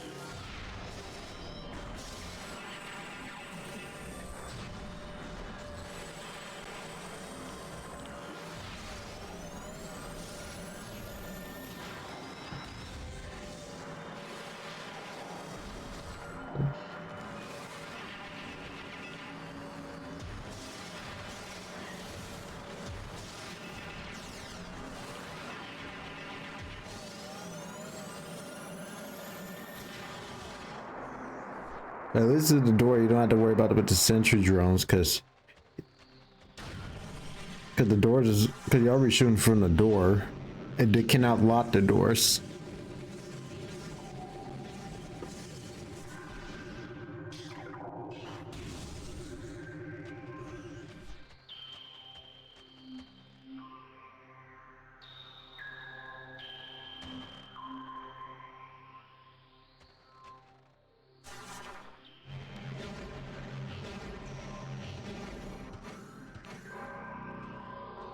You let the shit go sleep.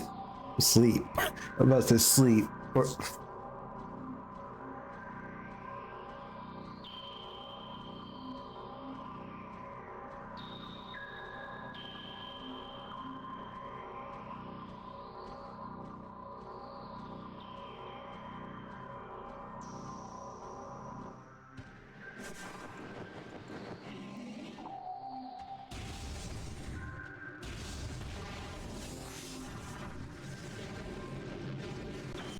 ow.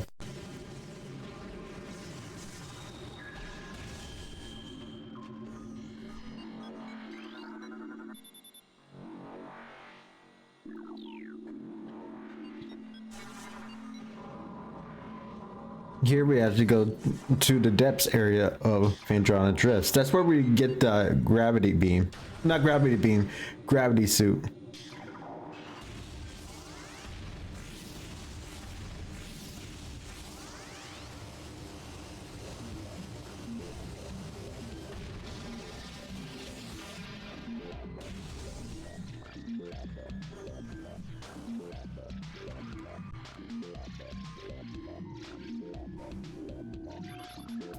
Oh, look, ice parasites.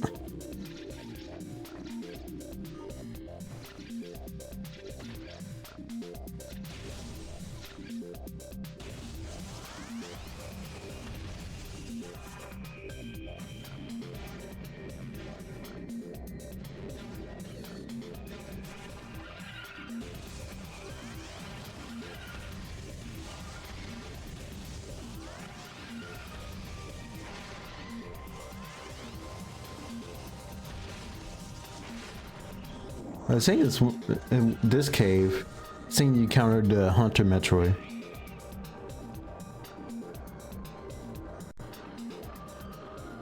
Yep, it's the Hunter Metroid. Now, if I remember that in the NTSC version, or like the PAL version of the GameCube version of Metroid Prime, they removed the Hunter Metroid in the cave, and it makes no sense. You have to think about it too. It pretty much makes no sense why the Hunter Metroid is in Phandrana Drifts, because Metroid's weakness are basically cold temperatures. So with the Hunter Metroid, it actually will try to drain your health with the beam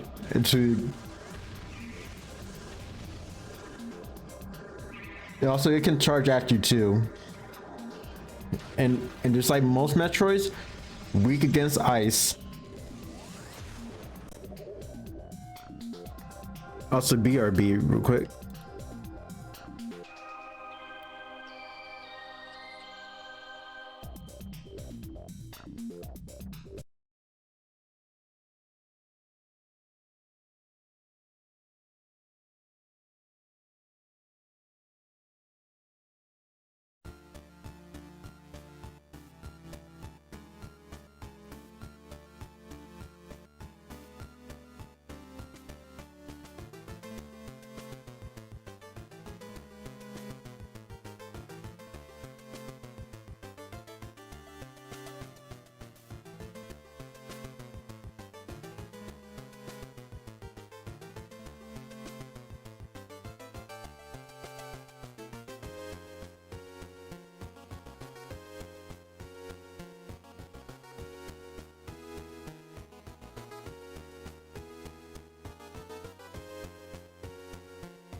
All right, you guys, I'm back. Sorry, I had to get something to eat. Let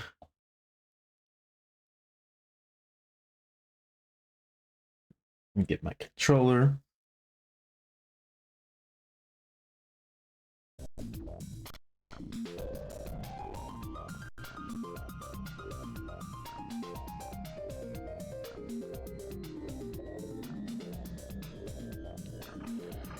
Oh, look, a creature.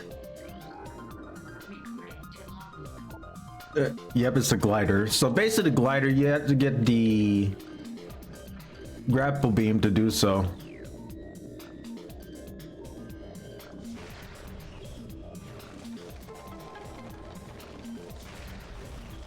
You get some missiles and shoot the pillars.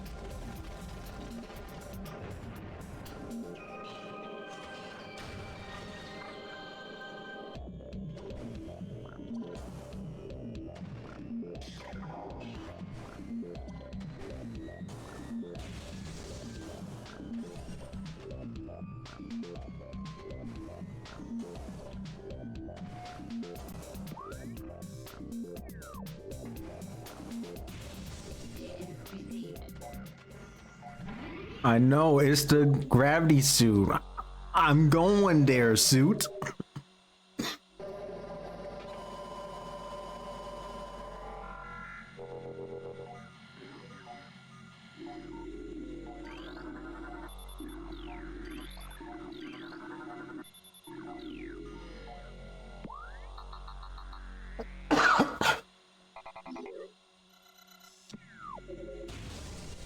Okay, so everyone's marathon Prime until Prime 4 release, huh? There probably are. I saw bro said he was playing Metroid Prime as well. I was like, dang, he's also playing Prime? But I don't know. I just play Metroid. I'm just gonna play the trilogy because I haven't been playing in a while. And besides, I don't even have a Switch 2, sadly.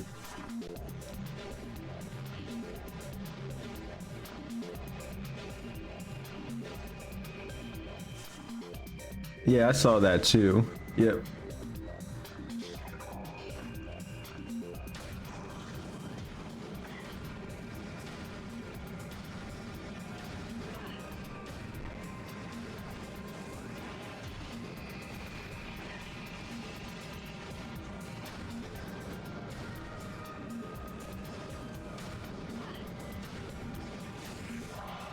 If the pirates stop flying around.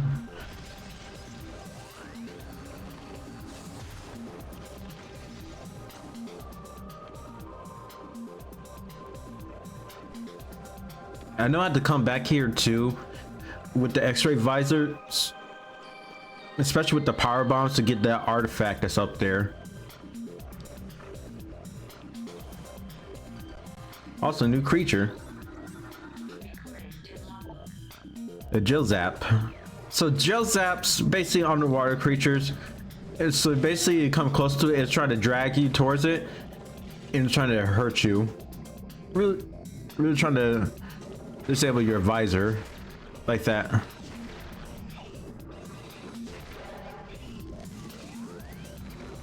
But with the ice beam, it actually makes it pretty easy to kill.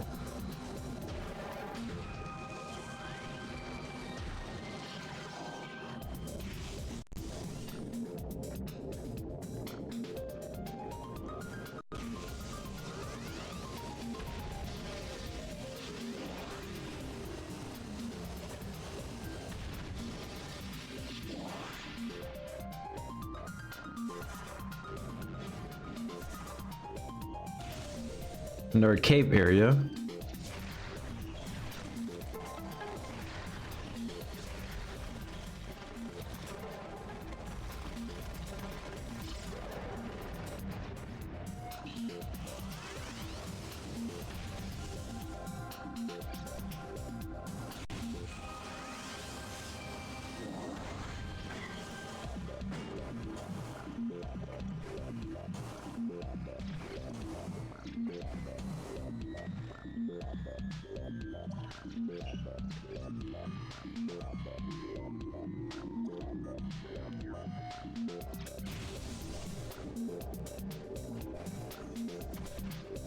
Yeah, I need to get the grapple beam. I cannot cross over there.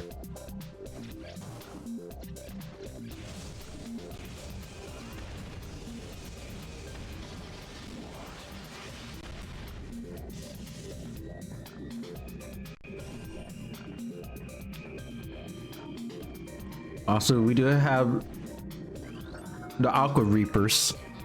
So basically tentacles. No hentai here, please.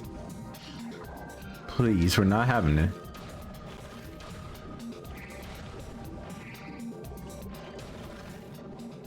I saw a playlist of a modded rental, and it was a Samus model. Oh, that's nice.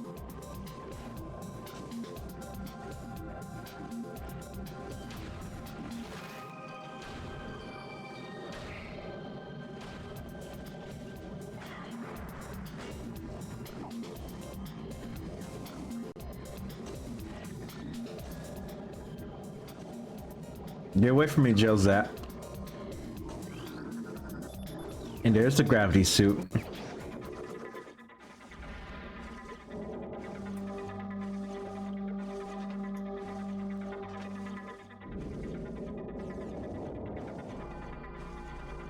Oh, Rose the Wolf, thanks for the follow. How you doing?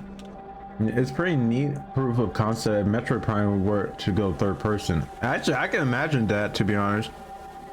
I was thinking it might be somewhat similar to Metroid Other M, possibly. Now, if I remember too, that in the original Prime version with the gravity suit, like the middle part is actually changed, but in the trilogy version, somehow the middle part of Samus' suit, when she get the gravity suit, does not change. This isn't aside for fault allergies. I'm doing all right. This actually streaming Prime 1 at the moment. Then after Prime 1, I go to Prime 2. And since we got the gravity suit, we actually have more mobility underwater.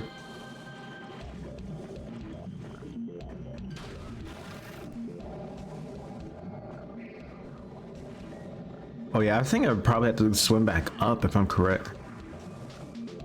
Yep. I forgot about that part.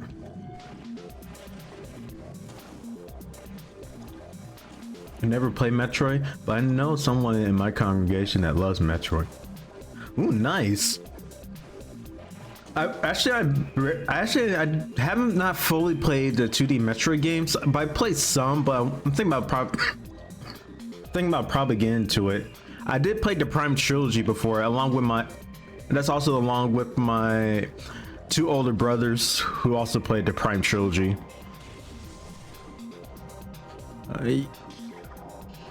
Oh hey, Sentry Drones.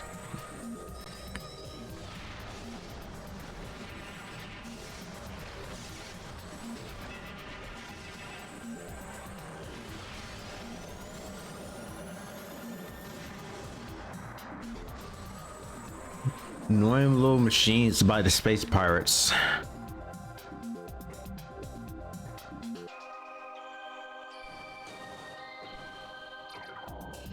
Well, there's Zero Mission, which is a remake of Metroid 1. Yeah, I'm still going for the original. I'm more a Star Fox fan in the Nintendo realm, if we're not counting Pokemon. I'll probably say Pokemon is mostly a winning at this point, but not as well. Pokemon was winning, then it went downhill after I think probably Gen 6 or probably Gen 5. I'm not sure. Then Star Fox, Nintendo barely touched on it and even kept remaking it every time. And Star Fox pre 64 or post 64?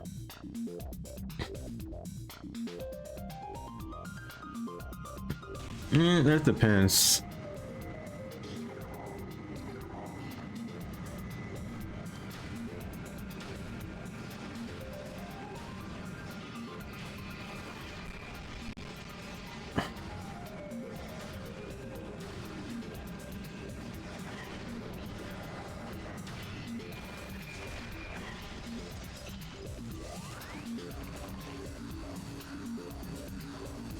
Let's say Metroid Zero is not bad, by the looks of it. I agree. Pokemon went downhill in Gen 6. Yeah, I agree. I feel like they could at least have made a third enhancement or a sequel to X and Y, because X and Y is just there for some reason. Playing Zero is just playing 64 all over again. Metroid, wait, you're talking about similar to Star Fox 64? Because Metroid never had a 64 game. No, it's supposed to be Star Fox 2.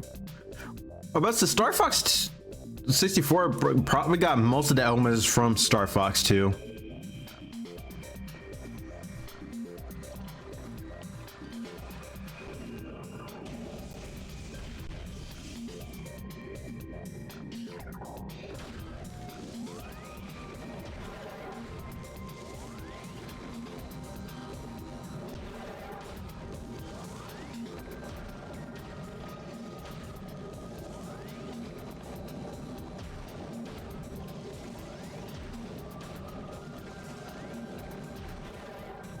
It's 64 3D for 3DS.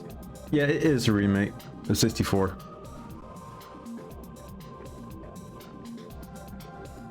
Oh, you're talking about Star Fox Zero. I'm sorry. I was about to say Star Fox Zero is more like a remake of the SNES version. Or you're probably right. It's basically like a remake of Star Fox 2.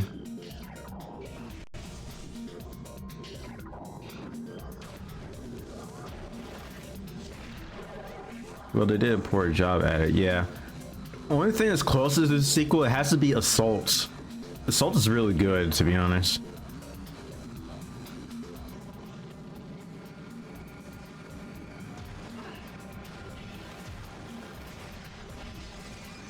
To be honest, I want to get back playing Assault. It was really fun.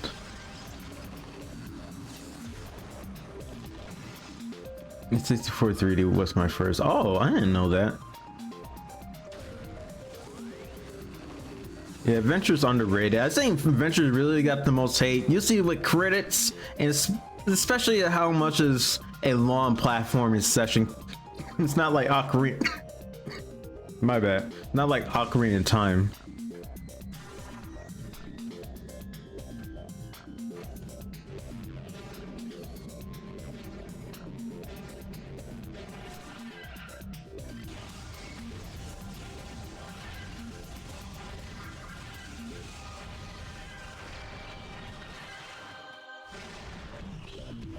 You got some tea or water for your lungs, okay?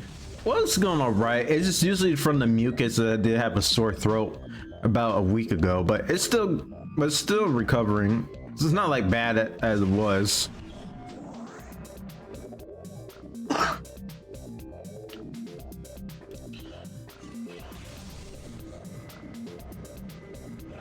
don't know why they didn't call it Star Fox Super Adventure.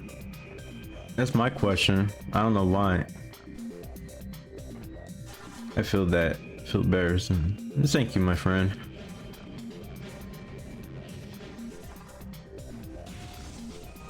Oh yeah, I forgot I need to climb up.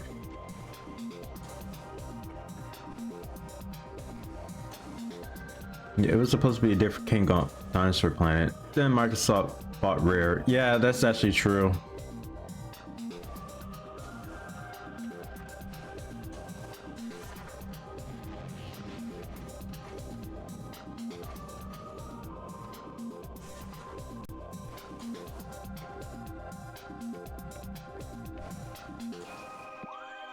Yeah, that door that leads to their space pirate base.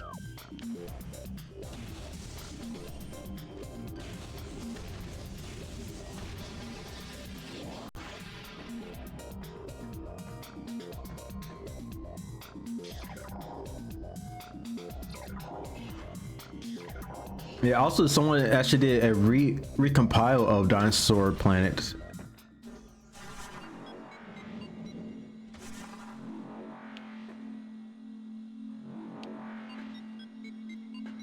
I mean, they came out with a new DK game.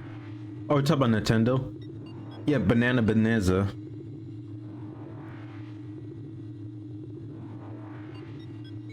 But if only I had a Switch 2 though.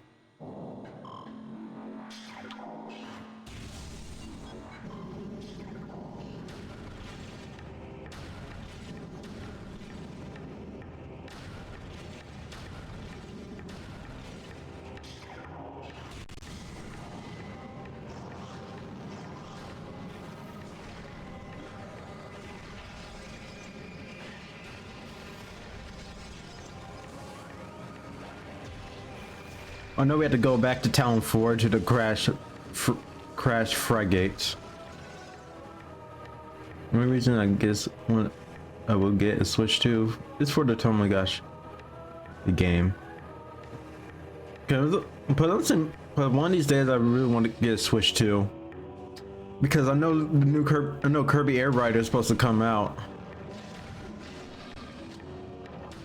Then Metro Prime 4 is supposed to come out in a week.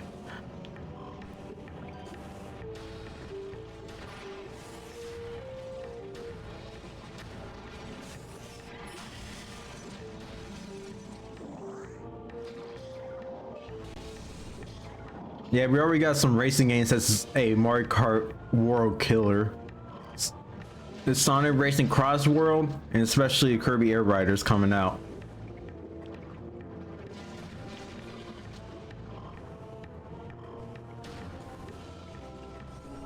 Can someone explain how huge is this Tomogashi Life thing? Actually, I never played the game. I heard it's actually good.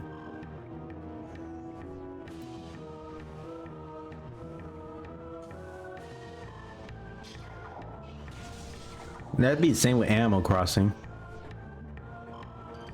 Man, I haven't played New Horizon in a while. I've been sleeping on in the game. And there's a recent update that's coming out.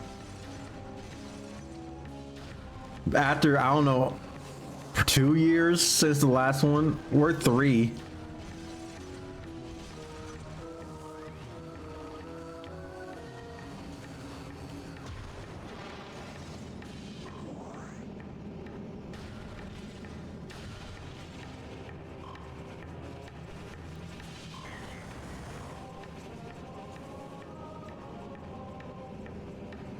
Yeah, I mean, when you think about it, Animal Crossing is borderline endless. Yeah, that makes sense. And it's fun.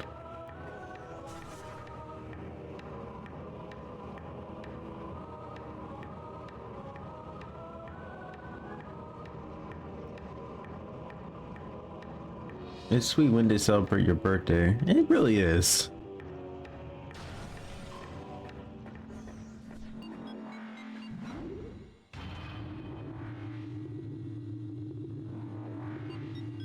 Man, I really miss the days with Animal Crossing New Horizon. I remember usually with my friends and we would just be playing it.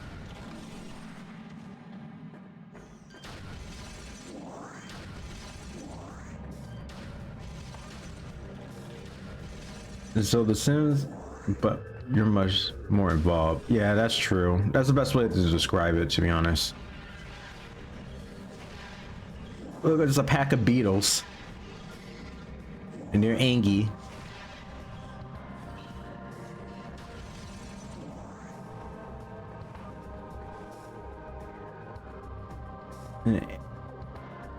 And is bot speech rather than Simlish, or you could say Sim language, just straight gibberish.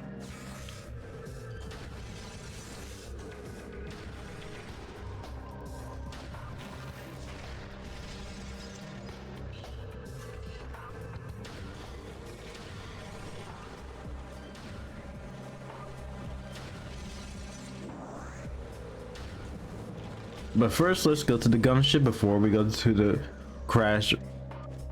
Go to the crash frigate. The frigates is basically it's like another type of ship.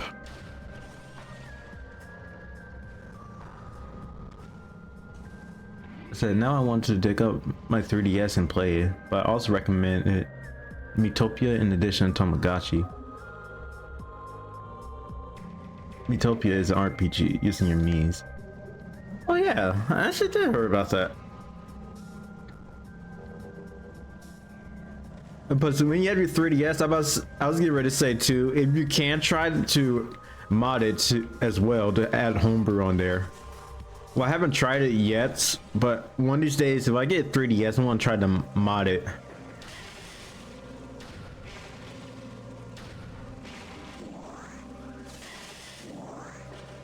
I heard modding 3DS is actually really good.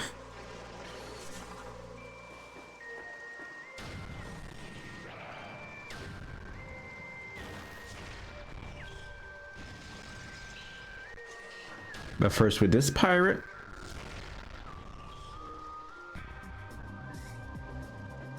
And there they go. They just shatter into pieces. Utopia was tuner on the 3DS than the Switch. Yeah, I'm about to say, because usually with the 3DS, it has a more fan base and have more fan base, especially especially how active it really was with many folks before the Switch era. I really miss the 3DS days though. I really do. Even since I got my first one back in I think 2012. And I actually still have my original 3DS for all these years.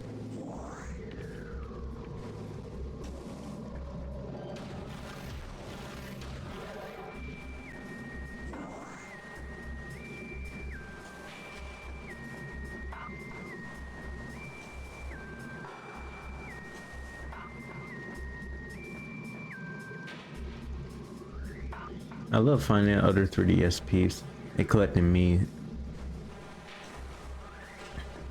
in the Mii village and doing those mini games. I know I forgot all about a Street Pass. Those were really the days.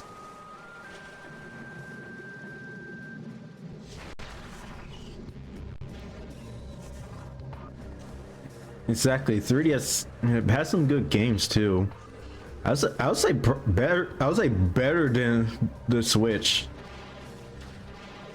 especially throughout the years. Like Super Mario 3D Land, New Super Mario Bros. 2, and Kirby's Triple Trouble, Mario Kart 7, Smash 4, and the only handheld to have a Smash Bros. Game. Yeah, actually months before the Wii U version.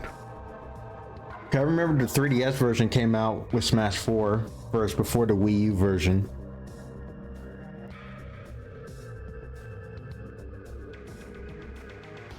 Yeah, I know Pokemon X and Y, then Omega Ruby, Alpha Sapphire, then Sun and Moon, Ultra Sun, Ultra Moon. I watched the evolution of the DS since I was 6. It came a long way from the chunky OG to the light to the I, then the 3DS and so forth. I know, but I feel like the 3DS really kind of died out around, I'll say 2017 in my opinion. Like really 2017. That's the same year the Switch came out, early 2017. That's, say, March 3rd 2017 that the Switch came out.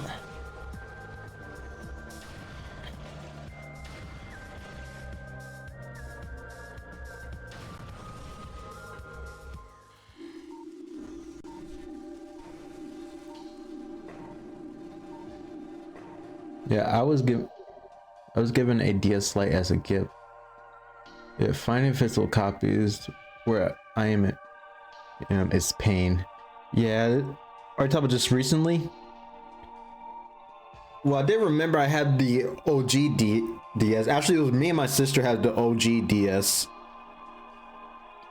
Cause I never had the Lite nor the DSi, but I know my friend IRL that I know for years. He used to have like the original DS Lite, and DSi, and that's the same thing with his sister. Oh, several years ago.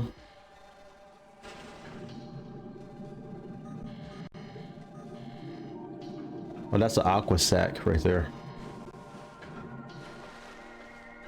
I got Pokemon Dash and Nintendo's with a Nintendo original DS. I remember me and my sister used to have Mario Kart DS, Super Mario 64 DS.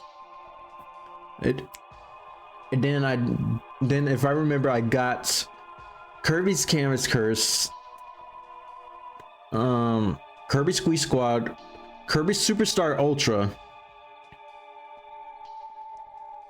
New Super Mario Brothers. I beat the Mario Kart DS so many times. Man, I want to play that again. Also, me and my sister have Mario Party DS. My sister used to have the Animal Crossing that's on the DS.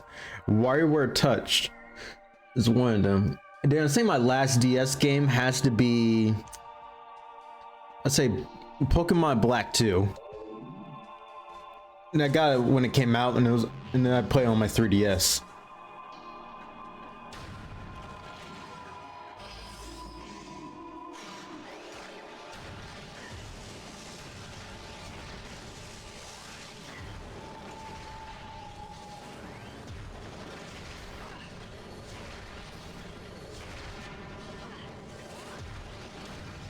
I regret letting children use it because my stylus went missing for good. Yeah, that kind of same here for me. My stylus be gone.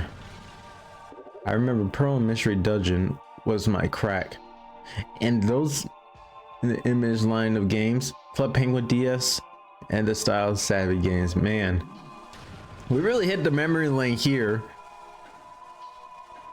Oh yeah, I forgot I need to power it on.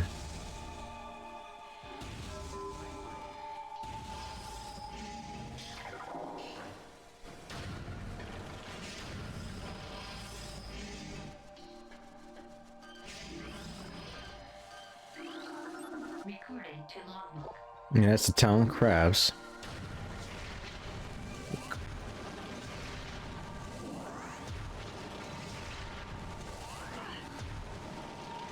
I remember my friend, he used to have like this bunch of games on the DS. I know Pokemon was one of them. Also, we have another variant of the Flying Pirates, the Aqua Pirates.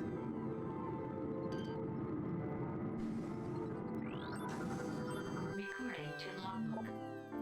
And also with the Aqua Pirates, that's one thing is when you actually kill them, because unlike the Flying Pirates that did commit, it actually actually does a kamikaze attack.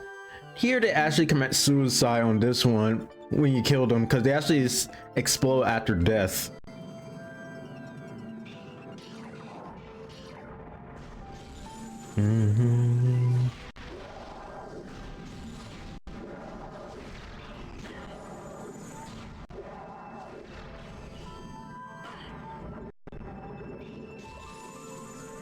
Yeah, I don't care, but R4 was a lifesaver. Well, I agree. Especially useful for 3DS if you want to play GBA games.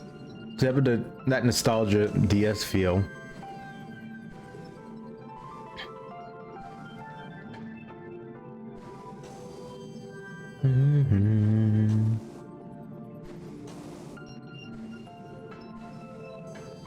Oops, it's actually down here. The thermal fires are out and powered that door that's up there.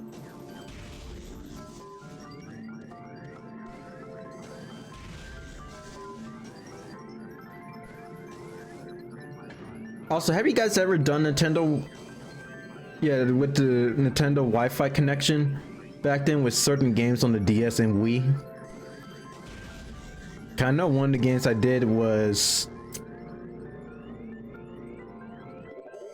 it's with Mario Kart DS. I need the mosaic, but it was nice meeting you. God bless you. Oh, you too, Rose. You have a blessed time zone, my friend. Oh, you never had Blitz?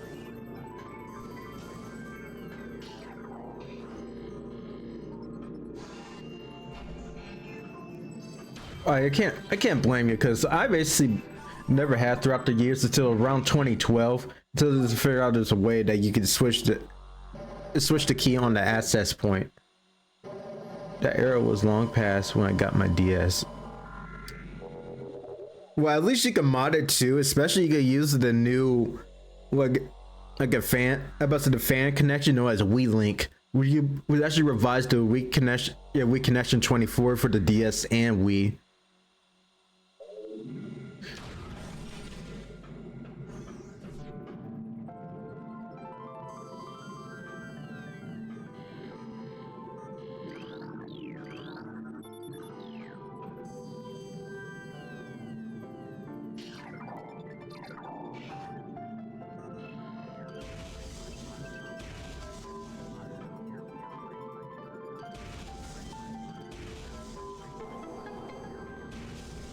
Let's save again. But I do have the DS emulator, and I think I already have the Wii Link 24. Yeah, Wii Link set up. But I think I had that set up for Dolphin as well. But the thing is, the DS Lite isn't like the DSi, so Wi-Fi connection is moved for me. Yeah, about to say that it is, but like I said, unless you actually mod the DS, you could do that.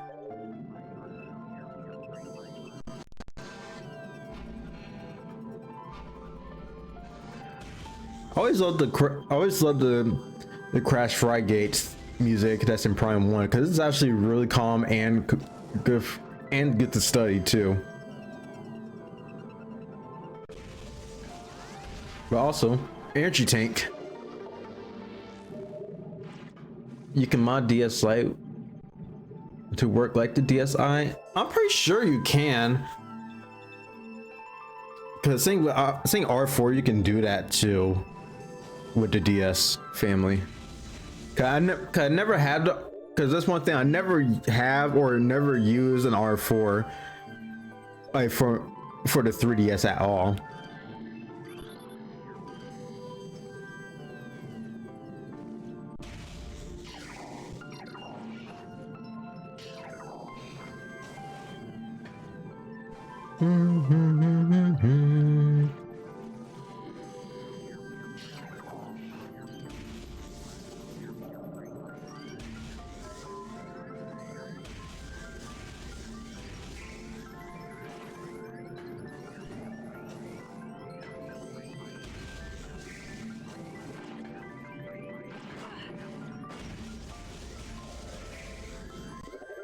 I only knew of the R4 because of my cousin's DSi. Oh. Yeah, if I'm correct, the R4 should work like for the DS families.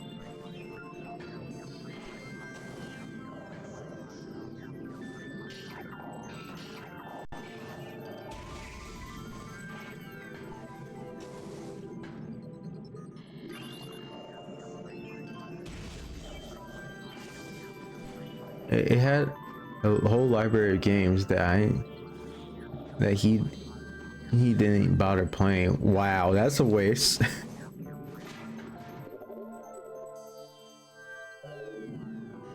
Oh, this is a dead body of the space pirate up there that fell.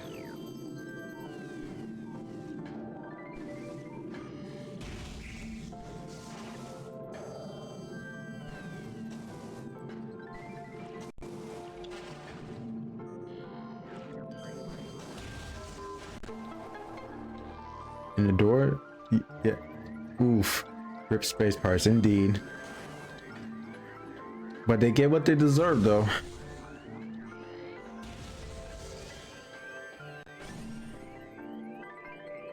If I remember, the Aquadrome is right here. And note this.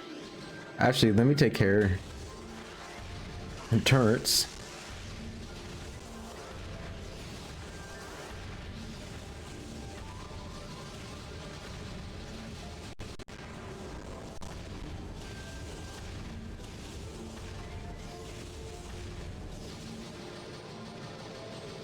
And that's one thing about this too. The Aquadrome is actually one of the enemies that are rare enemies. So basically, you make sure you scan it too, because if it's enemies that are rare, they come hard to. Because sometimes it'd be somewhere in the far area that you could spot. Other times they appear one time, or a few times they never come back again, and that includes bosses.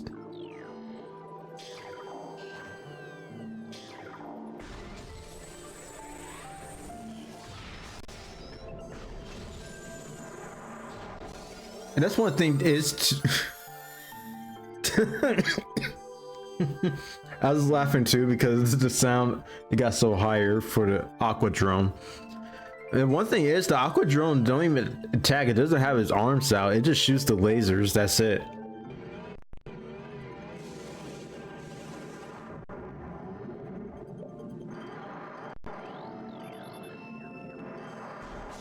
And quite annoying if they came back alive. Yeah. Well, they're still annoying if you keep encountering them again. You cry that door. Let's use super missiles. Missile expansion. Actually, fun fact about this too with the crash frigates is that you're actually going backward. Because you actually are going backwards. Similar how it is at the beginning of the game.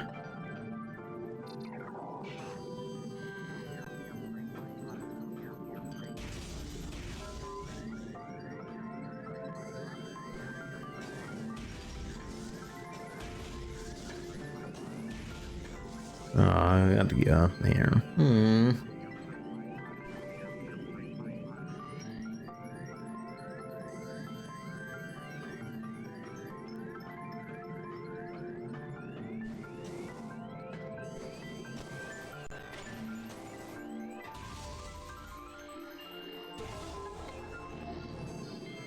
Yeah, door's powered on.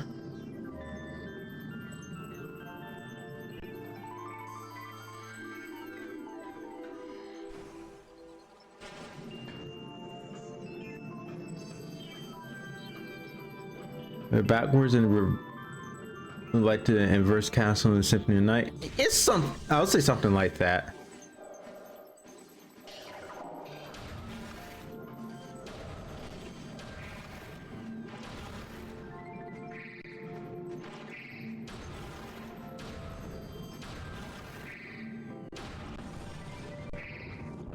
More aqua pirates, and also aqua pirates is also one of the enemies that's rare.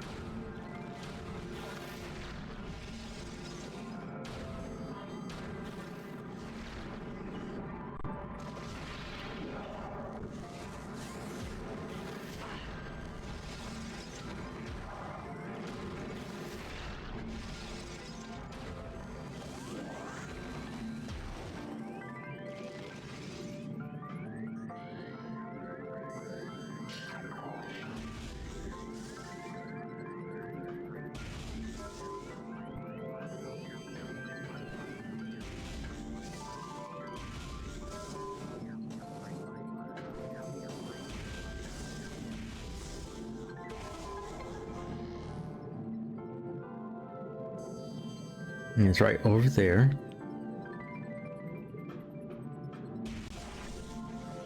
Ooh, wrong way. Other side.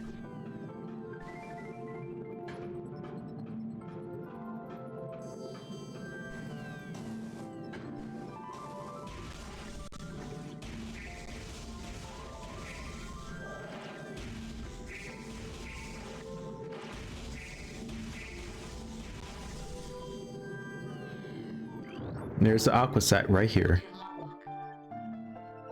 So it's not was same family as the sap sac, but this one doesn't explode. You can just straight up destroy it. Look, another dead space pirate. Hey, buddy.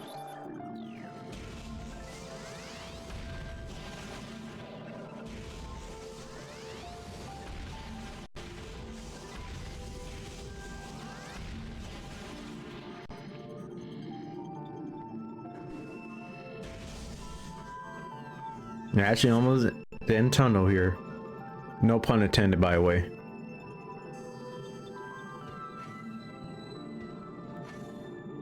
There's an energy tank up here, so.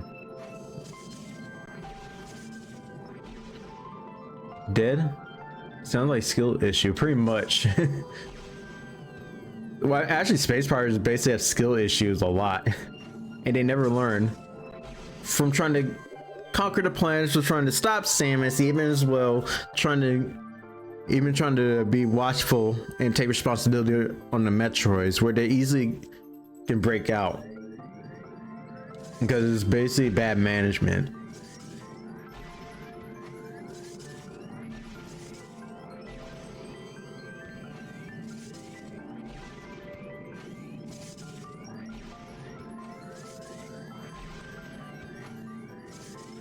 I had to time it. Oh, I did it early. Okay.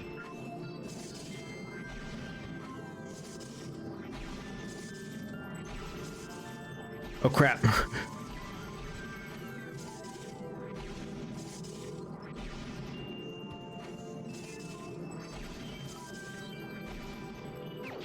Yeah, sometimes with the bombs, it's awkward. You have to you have to time it and get the rhythm. And it's one thing is, and plus, thank goodness with the spring ball, because in the original release, like Prime 1 and Prime 2 on the GameCube, you really had to time the jump with the power bomb. Not the power bomb, the morph ball bombs. To even get the rhythm going.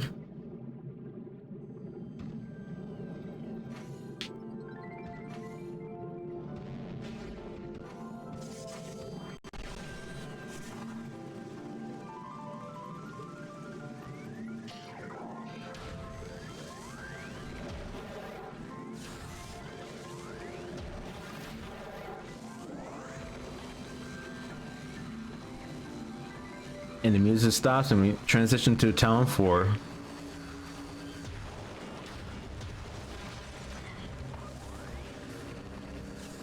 Actually, I want to see what's up here.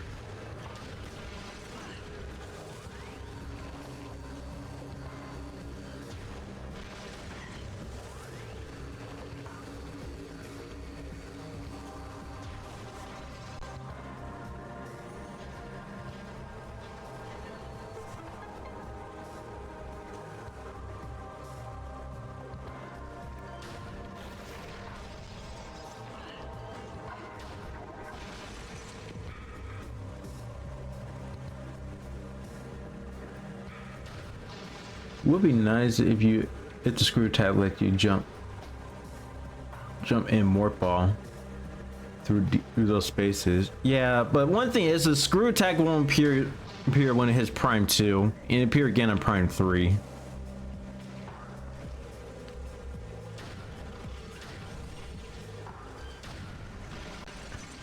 And also phase on. It's intense radiation detected. Yep. And the radiation is known as phase on.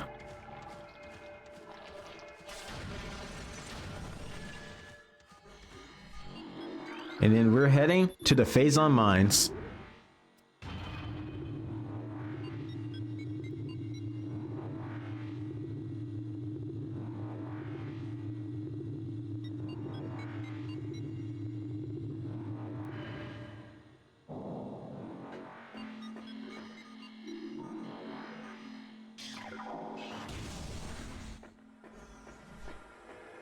And you don't want to touch the phase on because it hurts you a lot.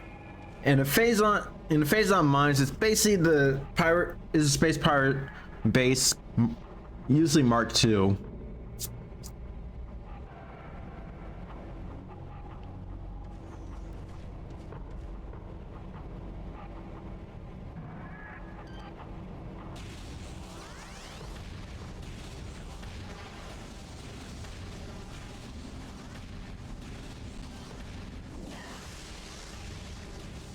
Oh yeah, I need to scan these turrets.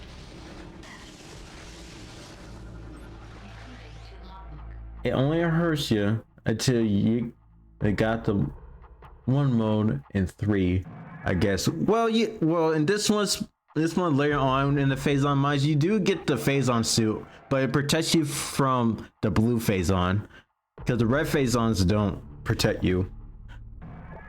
It's the mega turret, and these are actually the strong variations. And they do take punishment on them.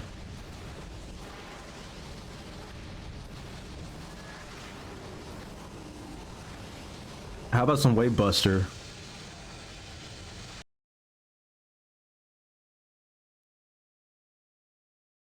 Oh, it dude, it crashes the game.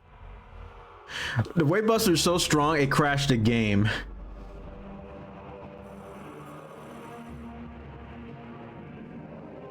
Like, oh wow, it really is that strong. Yeah, exactly. The Wave Buster is so strong it crashed the game. I should have saved though.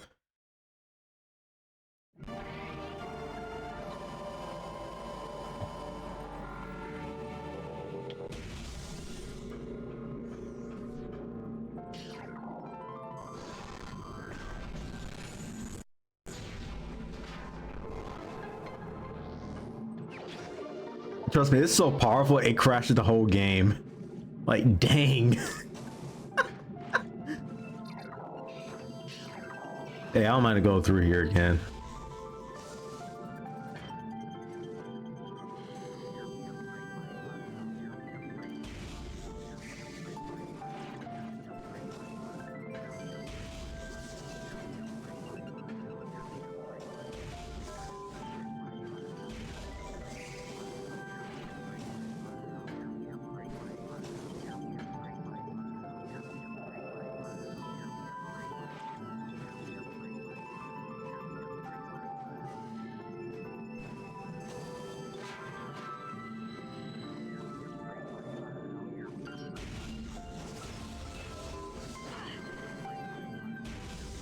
Oh, I missed the one at the beginning. Oh well.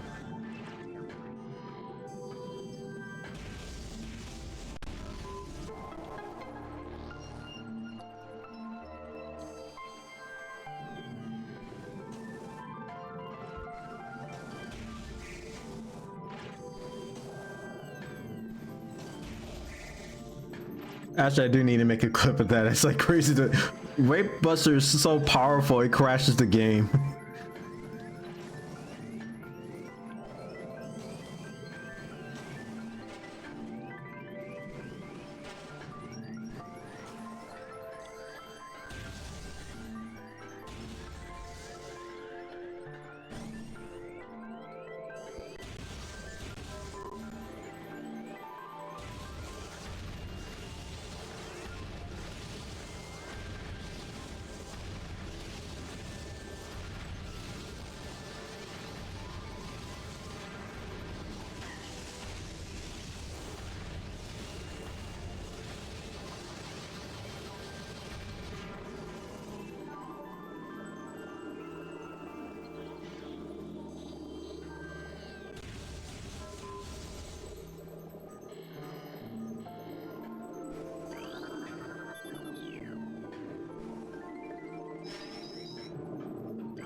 Yeah, like I said, the aqua drones basically just don't use their hands. Like, they don't actually have their hands out. They just shoot lasers at you.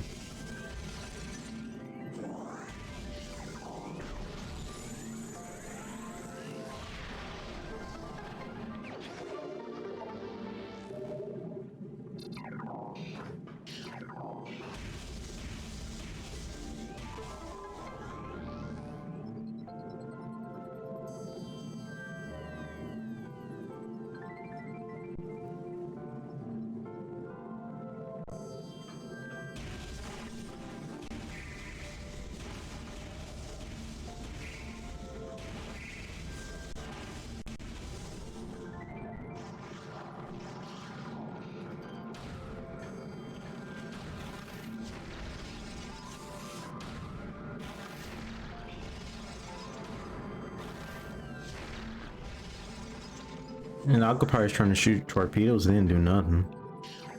It didn't do nothing.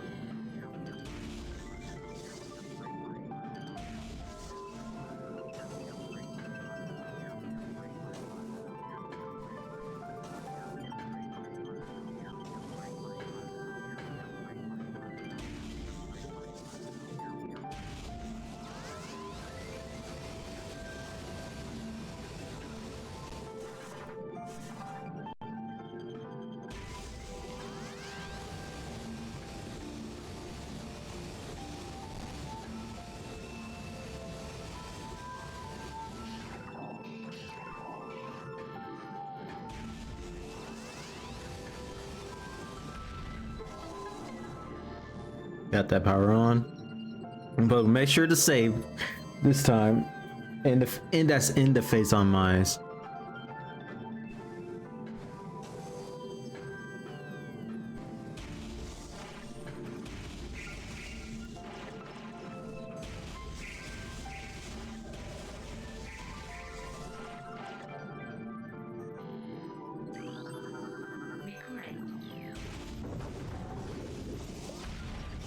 Rip Bozo, by the way.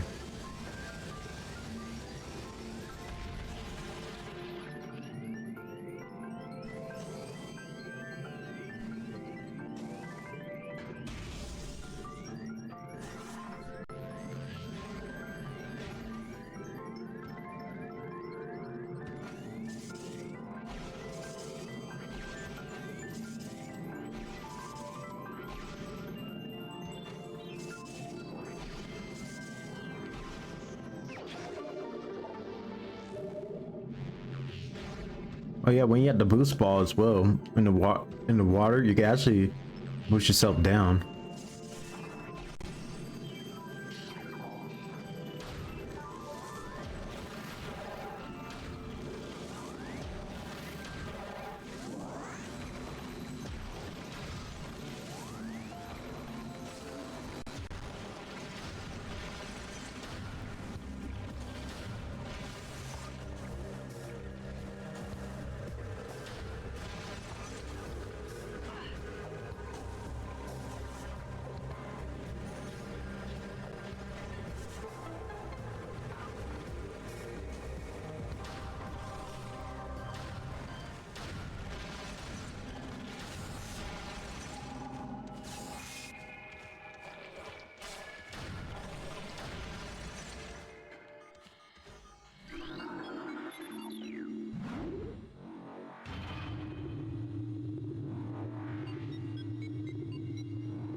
Oh, what we save here?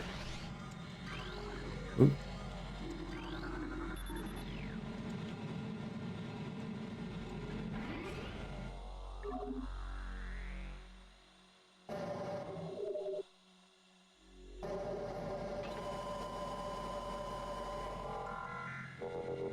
We're back.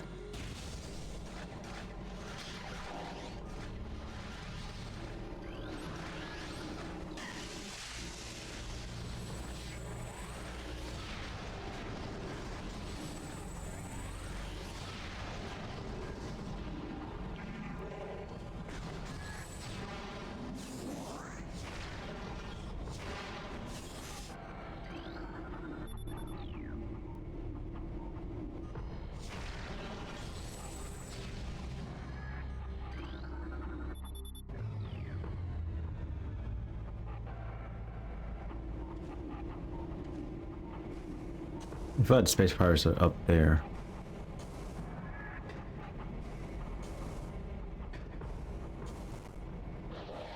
Yep.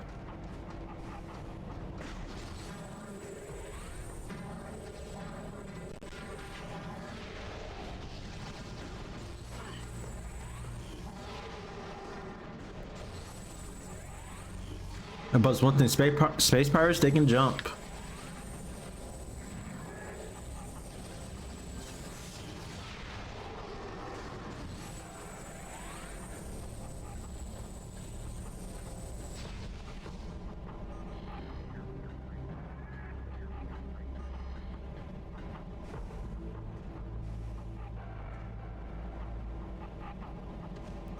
Yeah, there's usually nothing right over here. Okay, I know you need to get the grapple beam to go up here.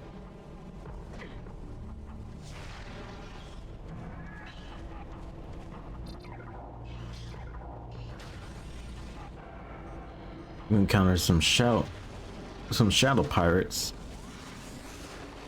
Oh no, not yet.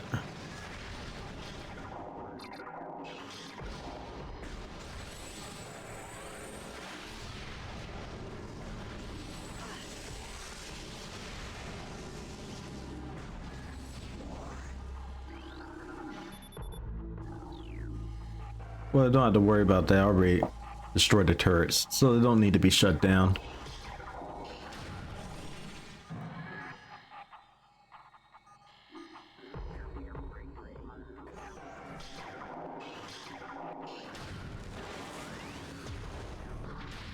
Yeah, there's shadow pirates.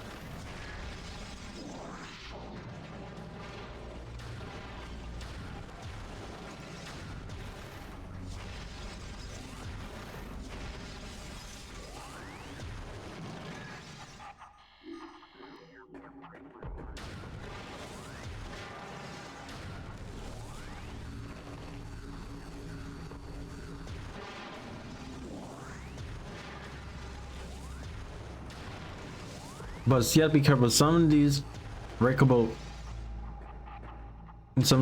walls right here actually alert the shadow pirates. Well, actually, it will trigger one of the shadow pirates. I think it's like in the next room or the room after.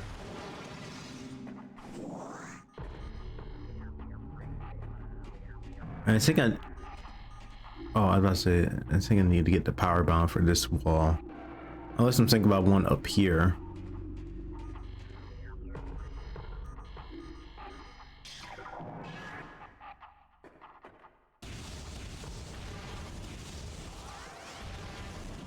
And here we're going to encounter the beam troopers. Now this variation, the beam troopers are basically the higher rank of the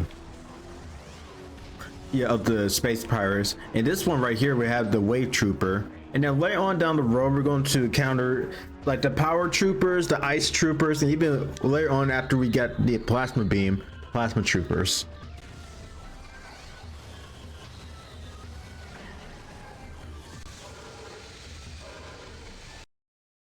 Man, why did it cause a wave buster to crash the game though? That's my question. Probably has to be something with the settings. But I'll figure it out though. But I might stop it here for the night though.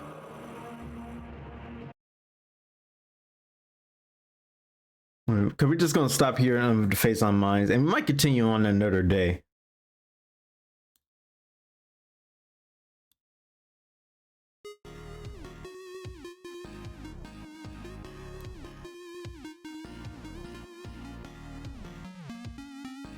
In the meantime, we could see who we could raid tonight.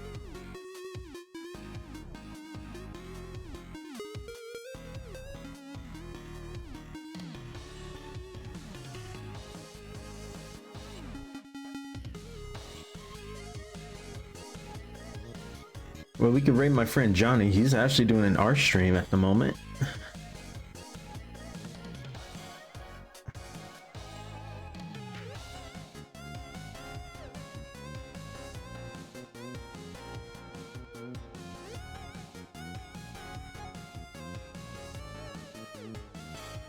But anyway, guys, thanks for you guys watching my stream, even some who's able to stick by.